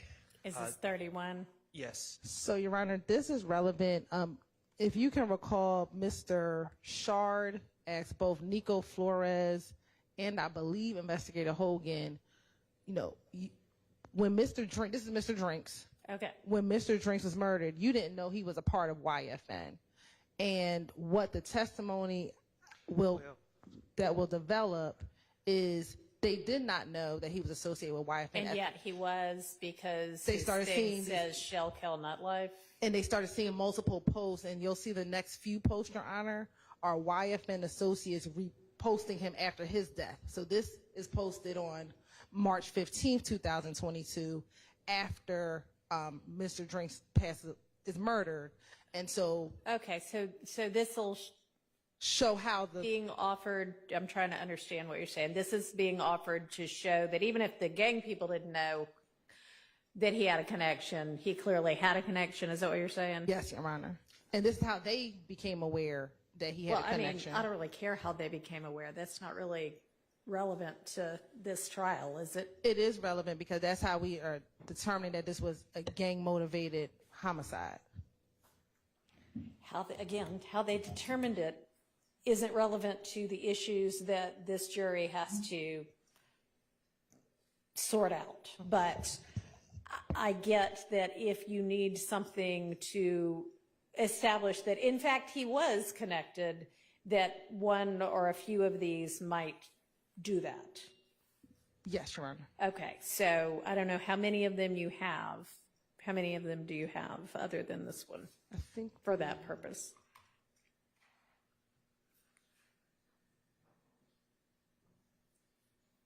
Seems to be the same thing, except I don't know who No Face L? I don't know. It's different individuals, Your Honor. I have to get his name but I know. Okay, well, at least 31, whoever is posting it is Shell Kell Nut Life. Yeah, So, we know that 31 is Shell Cal. okay, so that one. Is another YFN associate. 44 Stevo, which is 33, is his last name is escaping me, but his name is Steven.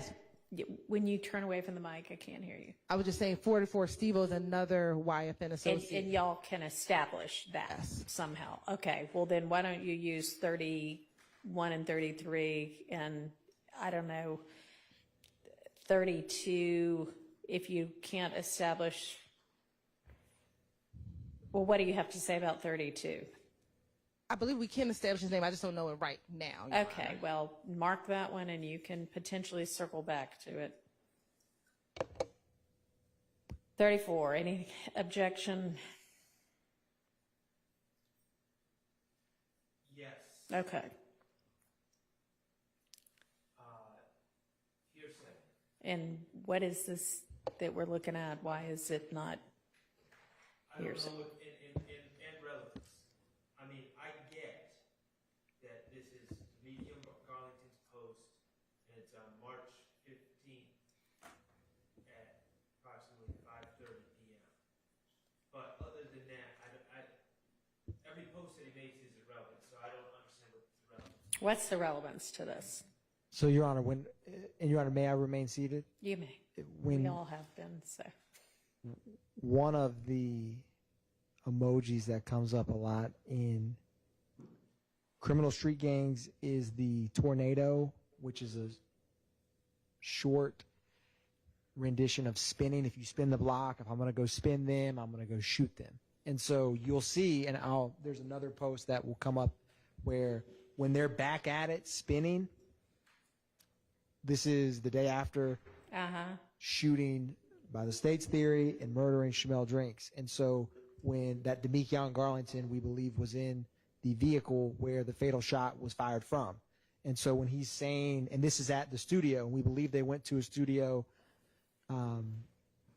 immediately after, which is the slides we just showed with Agent Bernie when they go to 600 Interchange. I don't know if this is that exact studio because I haven't been inside of it myself, but they go and make music.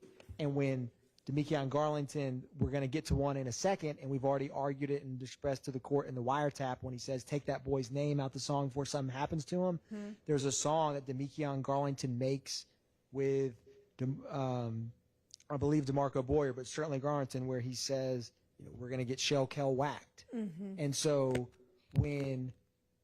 so the state wanted to include this because of it's the emojis in this piece of on the way, we're back at it, with a black heart, green heart, and then a tornado emoji, which the state believes is talking about spinning, which is shooting. And I understand that it could be he wants to go windsurfing or he wants to go somewhere where it's windy or something like that. I understand that we can make different arguments, but that's what the state believes it means when you're going to spin someone, you're going to shoot them and hopefully murder them. I'm not interested in arguing in front of the jury how to interpret a tornado. What my objection is that these are assertions of fact given by Demekion Garlington. He was not here testifying. And I will not be able to cross-examine him, so ultimately we can argue about what it means, but the person who can really answer that question will never take it.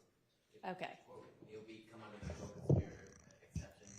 All right. It would be the state's theory that the two hearts would be for Ford and McMiller, and they went spinning to them, which is this was right after Mr. Drinks was killed, who was one of the ops. Well, then it's spilling the beans at that point. Like, how is this co-conspirator? Well, it's not spilling the beans because It's say we just killed for you. saying we're back at it. We're gonna go do this, I guess, is the theory. I think that they've met the showing they need to make under the co-conspirator exception. Okay. Well, I just want to make one thing clear, Your Honor. This is posted after, so this isn't we back at it, we're about to do it. This is posted after. Oh, well, Okay. Thank you. Thank you for clarifying that. Okay, so this is after Mr. Drinks is murdered. So what y'all's, his argument is, how is this anything other than spilling the beans? So, Your Honor, I don't believe that, well, the state's position is this is the inverse of what we were just arguing about with it's the public dissing and claiming responsibility. I don't think they believe that the Atlanta Police Department or the state would be understanding these emojis, but fellow street gang members most certainly would. And so that's the whole point of this, is that regardless if Demikian Garland says we are back at it, and again, the state's allegation is it's talking about the street gang we. The state actually believes Demikian Garland was involved in the murder, but someone else could easily post it and say we're back at it, meaning my collective group is back spinning at y'all. And so be on the lookout, we're coming for you is essentially the message that this, by the state's argument. I'm just concerned about the co-conspirator A1D2E just swallowing the rule. You know, if people are going to say that my client committed a heinous act, I want to be able to cross-examine him. And that's my problem. He's clearly, according to the state's interpretation, he's clearly saying, we're back at it, we just killed someone, we went spinning, and I'm never going to get across it. Yeah, I mean, he's bragging, and he's bragging, I take it this is a public post, he's bragging to the world, so he's not really talking to a co-conspirator. I mean, he might be talking to a co-conspirator amongst many other people, but having a hard time. Yes, Your Honor. The state's argument regarding that is that public displays of dominance or violence does further the gang because people won't mess with you. And so if you claim or assert, and that's why like these posts basically celebrating an opposition's death or asserting that you either will or just did enact violence sends a message. And so that message can protect you if people take the message at face value and don't shoot you or don't come bother you. So that's the state in terms of why that furthers the gang. Publicly claiming a murder or shooting does boost the gang's reputation for violence, which in the criminal street gang world is a benefit or a net positive, not a negative.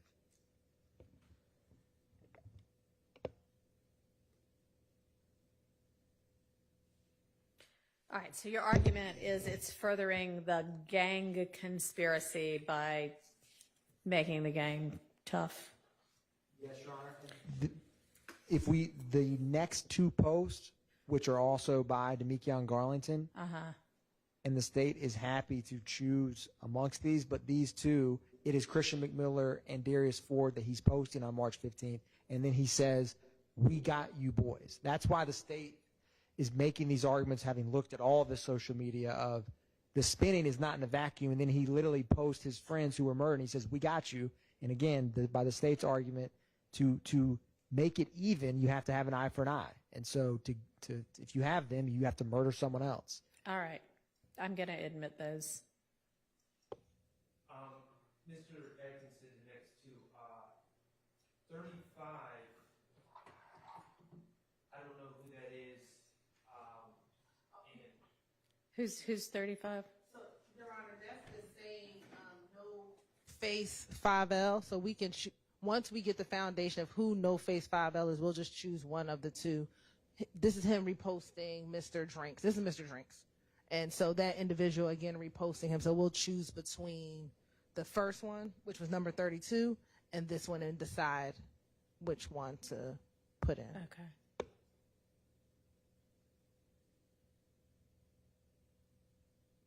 Number 36, I'm strongly objecting. That's Mickey and Garlington spilling beans. Your Honor, I may have clicked too quick. The two posts I was just mentioning about we got you boys was what's marked as 36 and 37. Okay. Which is Christian McMiller, Darius Ford, in two separate posts. We got you boys on March 15th, 2022. 36, Your Honor, the gentleman, the more thinner gentleman, Mr. McMiller. 37, that's Darius Ford. Both times Deacon Garlington, and again, not take a stand, and this is a day after the killing of Chanel Drinks, saying we got you, y'all boys.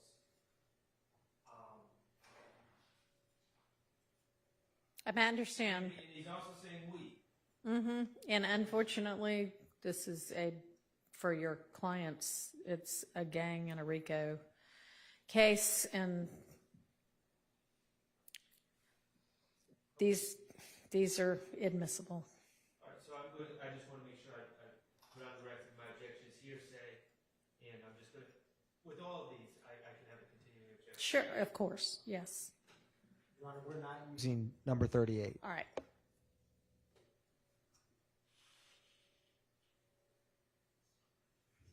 Is there an objection to 39? I don't have enough information. I don't know who 127 Yale is. I believe that to be Mr. Drinks. I don't know what the relevance is. State? Again, Your Honor, this is another YFN individual posting Mr. Drinks after his murder. Uh-huh. Who is it? Like, and I'm not trying to be difficult, but my concern has always been, right at the end of this trial, dumping all these things, we just don't have any information, there's no reports, and so I have no idea who won. Mm-hmm. Here, I will get his information. Okay, well, regardless, we don't, like I just said, we don't need multiple posts that establish the same thing. Your Honor, I think there's, when you have multiple posts, it shows that this is just not one person who is his friend. Well, that's you why have multiple people from the same group posting him. That's why I said multiple. Okay, well, this is. I mean, do you know that this person? We'll select, Your Honor, because there are a few more. I mean, This could just be a friend. It's true. I mean, if you don't have anything more than, this is a post expressing heartbreak over somebody's death. You can express heartbreak over somebody's death and not be a gang member or a rival gang member. You are, Your Honor, but I believe when Investigator Viverito was screenshotting this, she was screenshotting it from accounts that are individuals who are members of YFN, not just random. It wasn't just his family members. You find that out. I will, Your Honor. Okay.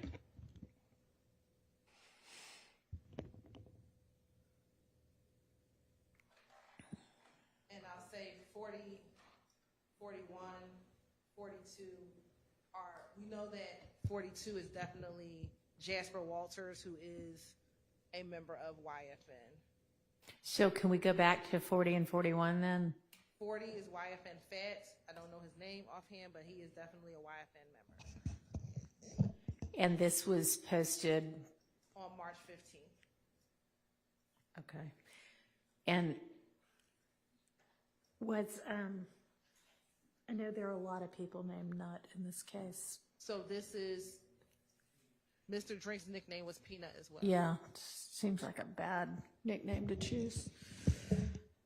Okay, so this is another of the, all right, at the end of this, why don't y'all figure out and let me know how many of these immediately post-murder posts there are that are alleged YFN members saying, we're so sad? Yes. Which frankly, that's all that is saying is we're so sad. So if it's just to show he was in fact a gang member of YFN, get back to me on that. Yes, Your Honor. And that would take us to all the way up to 44. Okay. We don't know who YFN Fat is either. Right. I don't know his name right now, but I know. I mean, that's just, yeah, okay. So y'all, you get back with whatever you can and let us know. So we're on 44 now, and that's supposed to be the same concept? I thought we were on 43. Okay, I thought that she said that carried us through That essentially all the way through 43 are the same concept. So does that include 44 also? All right, 44 is something new. Is there an objection to 44? Yes. Oh, no, I'm sorry. Woody testified. I believe this is Kenneth Coker, correct? Yes. Okay. I don't have an objection. Okay, I'm not, what's the relevance of it? Is this that same bowling alley gathering? What's the relevance of this? On 44, Your Honor? Yeah. He's in front of a plane. Of a what? The 44 that, You're up 45. It's a bowling alley. It's a bowling alley. my 44 is a plane, I'm sorry. Maybe you got rid of Woody at a bowling alley, I don't know. I mean, 45 is, Now, I'm asking about 44. 44 on ours is Mr. McMiller. It looks like sitting on the thing that returns the ball instead of bowling.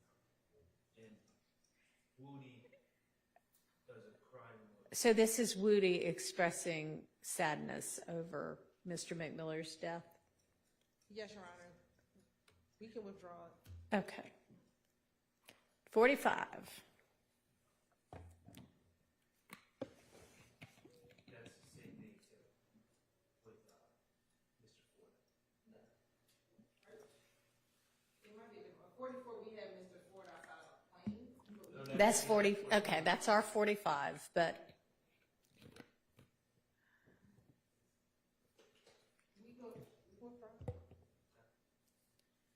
okay. What's 46? Is there objection to 46? 46 is a picture of Mr. Nichols. I don't know why that is relevant, that picture, but I don't, if I can be told why it's relevant, I don't object to it. So, Your Honor, it's really 46 and 47 in conjunction with each other. Okay. So 46, just to show whose face it is, but 47, Mr. Nichols posted about 2 days after the murder, Shamel Drinks a song, and specifically the words are what you're saying, I run with cold-blooded killers, blooded killers. And so that's why we posted. All right. And I am going to object as hearsay. Mr. Nichols is not, as far as I know, not taking a stand in this case. So my objection is hearsay. And the response would be hearsay and? And if they're going to say, and it's still in meetings, if they're going to say A1D2. That's my stance. I would say it's a co-conspirator statement. It's not spilling the beans, as explained earlier under Kemp v. State. It shows it's in furtherance of the conspiracy, which is the gang violence as it relates to the gang war and all of the things that we've mentioned previously. Okay, overruled.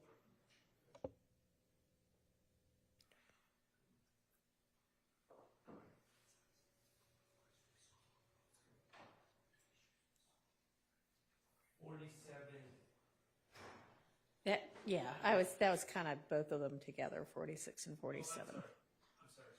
No problem. 47, right, okay, 48. Yeah. I don't know. On the 19th of March, there's a tattoo, not like 2 times. Yes, Your Honor, this is Jasper Walters' post, and earlier we discussed how after Mr. Drink's murder, YFN Associates began saying nut lifetimes to represent both Mr. Donovan Thomas Jr. as well as Mr. Shamel Drinks, Your Honor. So again, showing their support of those 2 individuals in the midst So of much so that they tattooed it on their body. bodies. Yes. Do we need red flag pirate? No, Your Honor. Okay.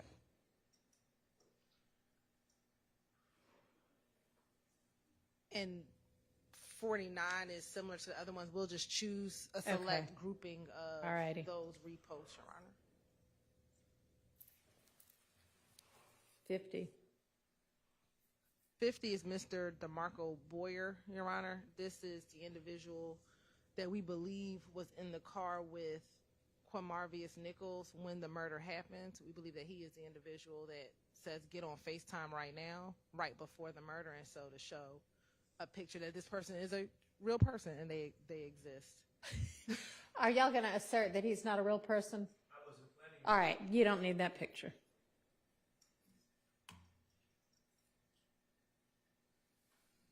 And that he's also, it shows that he's associated by throwing up the gang sign inside of the picture that he is posting on his public website or public Instagram page.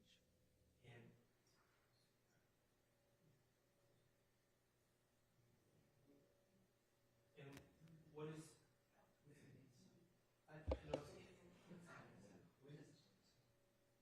right, I'm confused. What is this gang sign? Yeah, it's, thank you.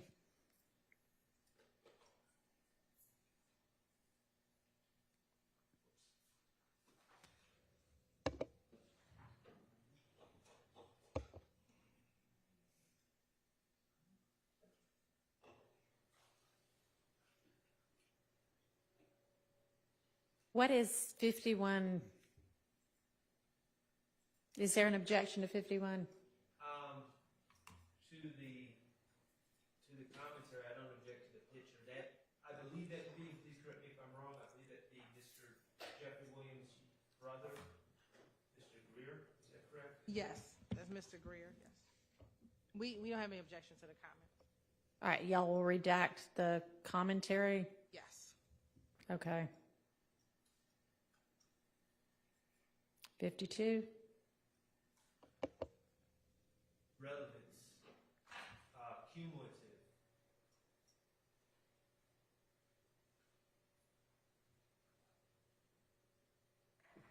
I think you're right, we do have another one, so we'll choose between the two. All right, and then once you've narrowed down, taken out what's been ruled out and narrowed down what you still want, you'll reshare with everybody? Okay.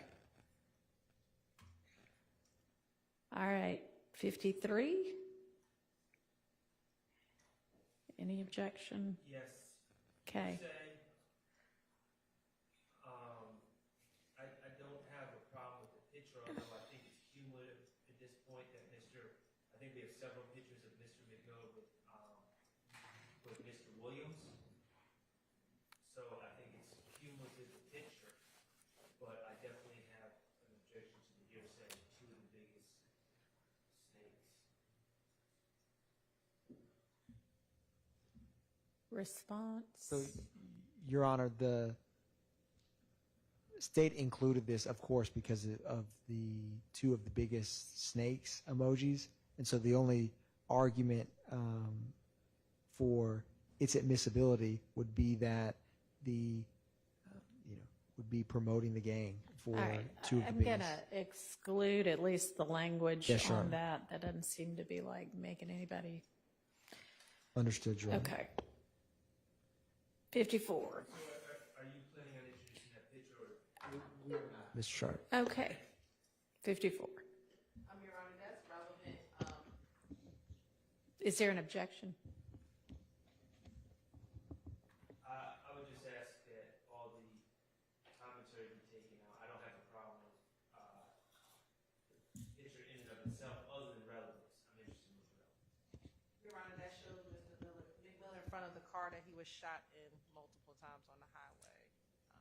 I don't think that's an issue. Okay, this is not a trial of that case. So I'm going to exclude that.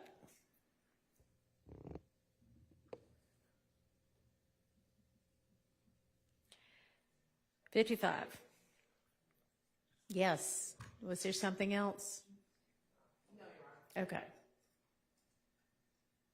55 is a video. And is there an objection to it? I acknowledge that it is my client's account. I could just. Do we need to watch the video? Yes, Your Honor. And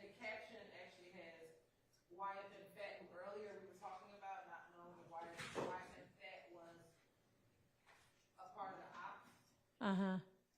His tag says, check the score, goofy, wife and at you like young LA and career over kid. And this is posted, we have to get the date, this is posted around March of 2022. Now, Well, I can't hear what it's, do I need to be able to hear what it's saying? is the point the video or the post? I don't know. So then you won't play the video, you'll just show it as a still with the caption? I'm just asking. Young LA, your career over kid. And who is YFN Fat? Cluster, Your Honor, He's what? he is a YFN gang member. His name is Sabian Cluster. Okay. He is close with Mr. Rayshawn Bennett.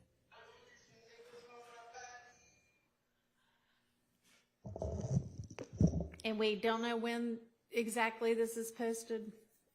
I know, And this is, I know it's screen grabbed at March and okay, and this is to show that, what?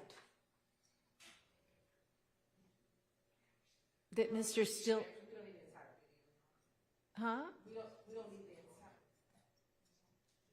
we don't need the entirety of the video. We just need. Okay, just the screen grab picture, but we don't know when it was posted.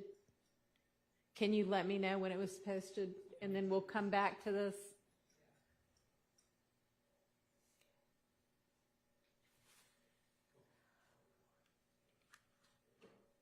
Somebody writing down all the ones we need to come back to? Yeah. Okay, all right, 56.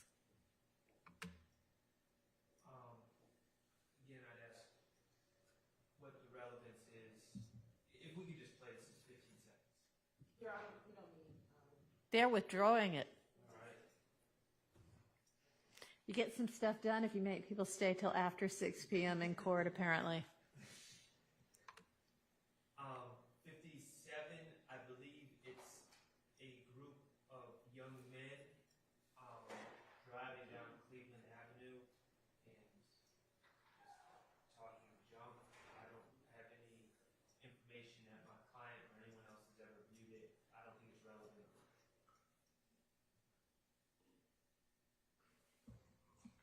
Do we know when it was posted? Your Honor, we can ask Are they like the investigator saying- who pulled it. They are saying in the beginning they're in their car and they're just. I mean, I see them driving. I don't have the audio on mine, probably because I don't have my speaker. We can turned go up, to the but- to 54 seconds.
Lil' D kill the killer.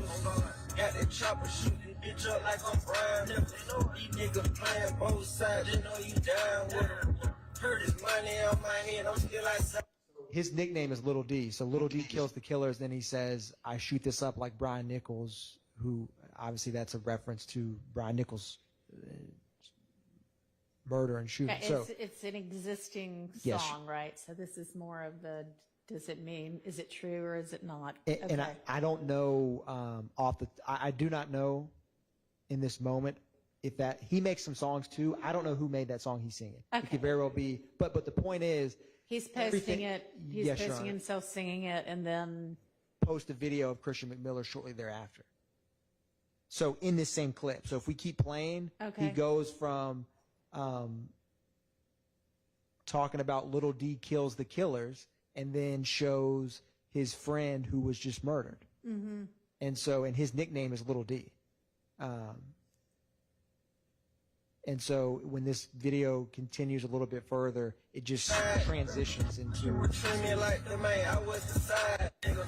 Them boys, they still ain't got no smoke, they man that died, nigga. All my ops be linking up, nigga, fuck them all. Lil' D know I bust them all, I don't trust it all. Smoke one for every time they fold on me. For these niggas, cause I know that they ain't on that. Bitches be hating, they be trading the ones they roll from. Fuck them all, cause I don't hold nothing. Yeah.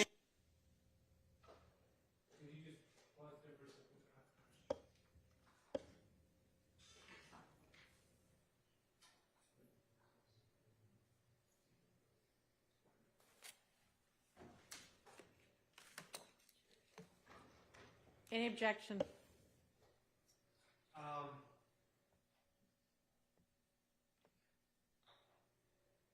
It seems cumulative to the other expressions. I don't know what the state's point this is because there's like two videos in one. I miss you, McMain and Darius Ford. I think We've already expressed that. from Mr. Garlington. So I think that's cumulative, that part of the video. I don't know if there's a significance, or the state feels there's significance to the driving a car while rapping part of it. Gathering together where. Yeah, so the theory is what I'm singing about, I actually mean, and here are these two people that.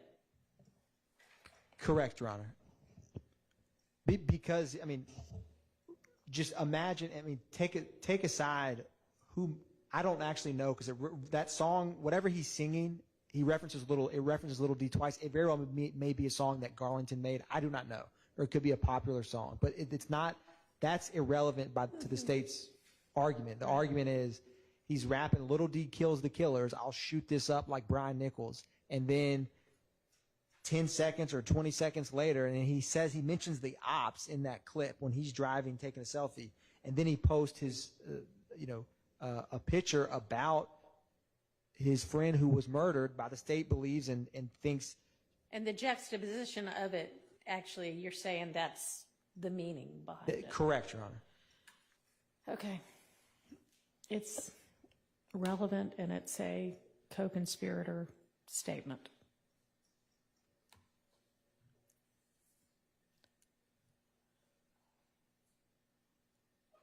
All right, we've got two more. Relevance. 59. This starts, so a couple things. One, Demekion Garlington is Scarface.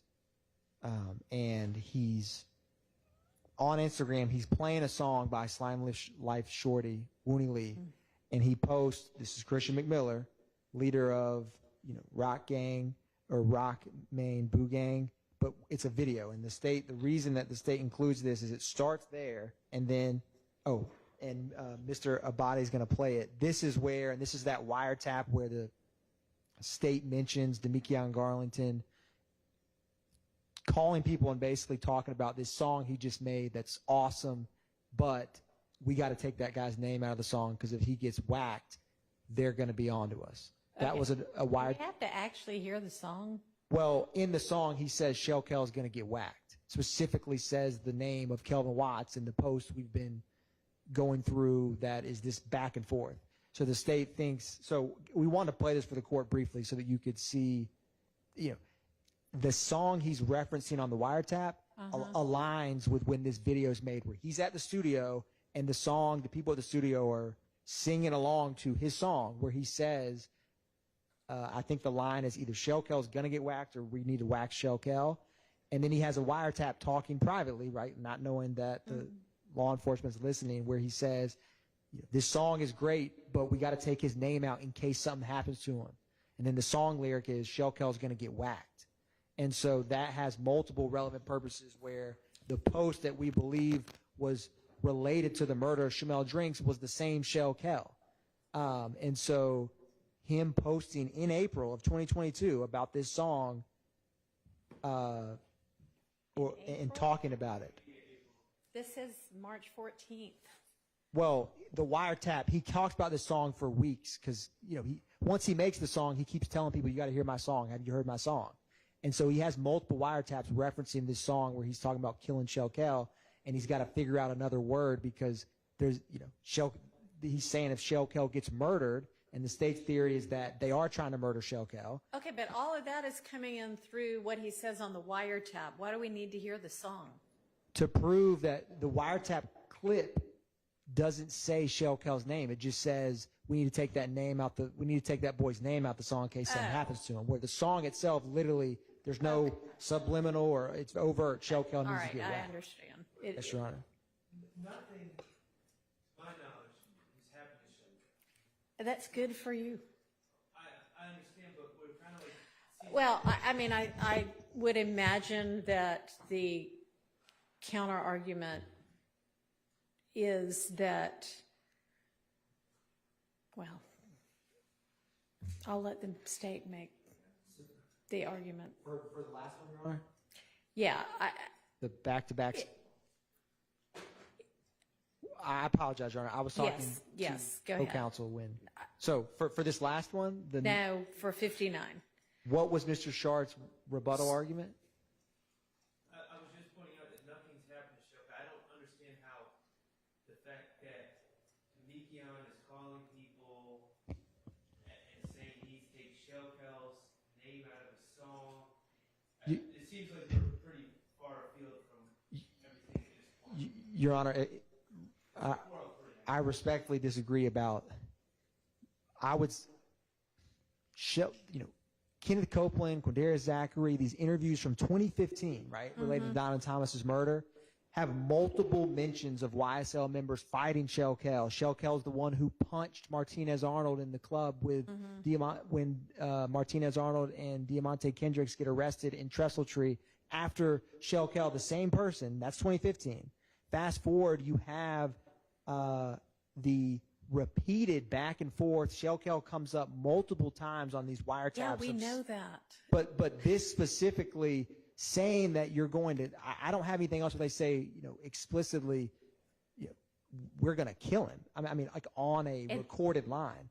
And so him on the wiretap saying, it's clear by the state's rendition, if you listen to the wiretap, that we've already argued, for that wiretap clip, we just wanted to play the song so the jury knows, oh, he's talking about the same Shell Kel that we have heard has had a conflict with YSL for 7 or 8 years, and they have to determine or adjudicate multiple YSL alleged murders of members that are very close with Shell Kel, who's currently posted in 2022, #Nutlife. He's still posting pictures of Donovan Thomas. And they have a song with Demekion Garlington saying we need to get Shell Kel whacked. I think it's highly relevant. And it's not like the jury's going to see this and say, you know what, I don't need to deliberate on any other evidence. My mind is made up. It's so prejudicial to hear that clip from Demekion Garlington. And because 403, elements of scant relative value dragged in on the heels of its feet to create some kind of inflammatory rhetoric or decision by the jury. And I don't know how that's remotely possible in a 12-month trial for the jury to see this one song and this one wiretap and say, I've seen enough. I'm going to convict because of this Demekion Garlington song. So I think it fails the 403 analysis, and I think it's highly relevant that someone who back in 2015 and in 2022 is heavily tethered to one of the victims of the murder is a member of a quite public, not secret feud between these two groups. And then in 2022, Demekion Garlington is making songs about having him killed, and then calling someone else on a wiretap that the state was going to play has been deemed admissible by this court, that we need to take that boy's name out of the song in case something happens to him, and the timing of that wiretap aligns with when he's in the studio, promoting this song. In terms of that time frame, you can make the song one day and then share it with other people for weeks and months later.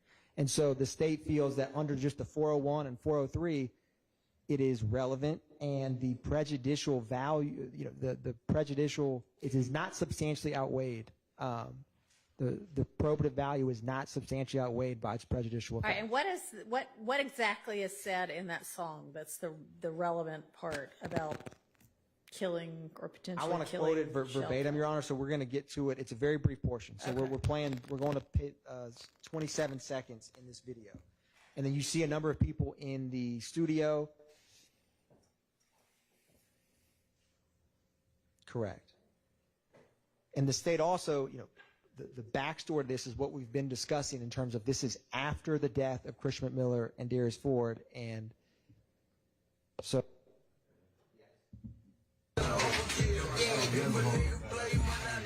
After every roll ahead.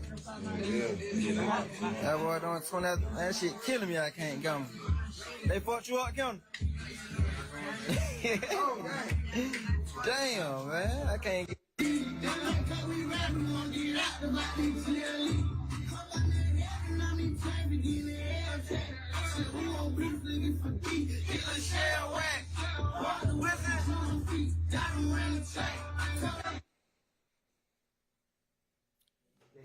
So what does it say? I'm like, It something says shell whacked? Yeah, it says get little shell whacked.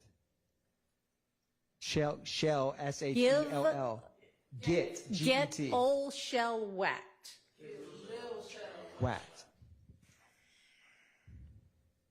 I've never even heard him refer to it as little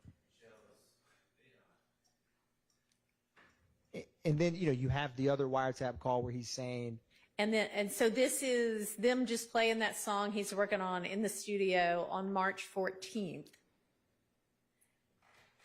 And yes or no, March 14th, or this is just when somebody grabbed the video?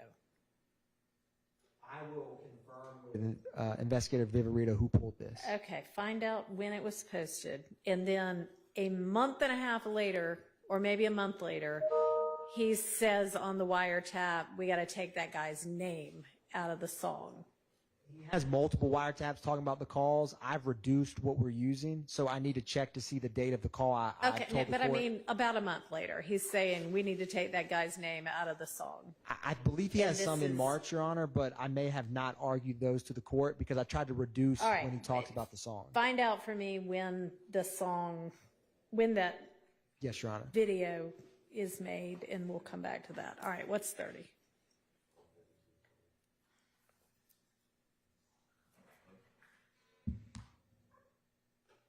Your Honor, this last post, this is the argument we've been discussing where it has the tornado and it says back to back to back to back. We're spinning back to back. There's a song that references spinning the block or shooting multiple times. And so this is part of the reason why the state.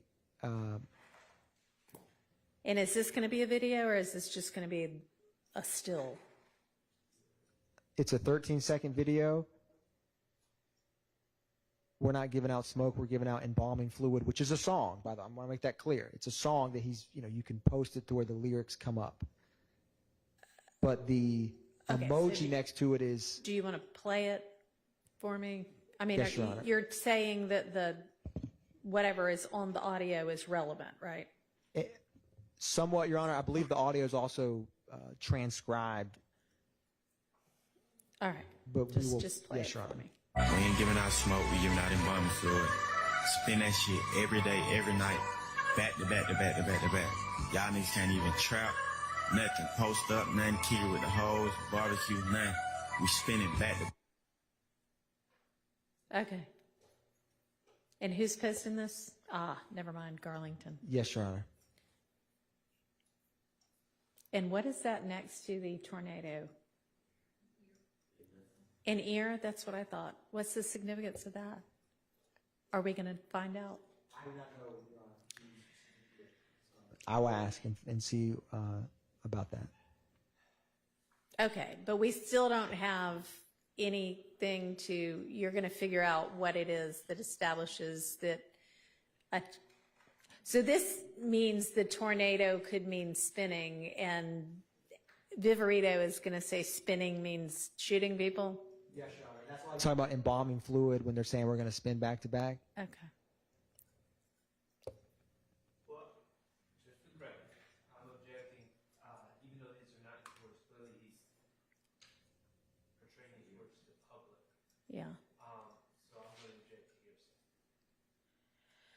All right, and I'm going to have to overrule that on the 802 D2, 803 D2E basis. All right, I think we're done for the day.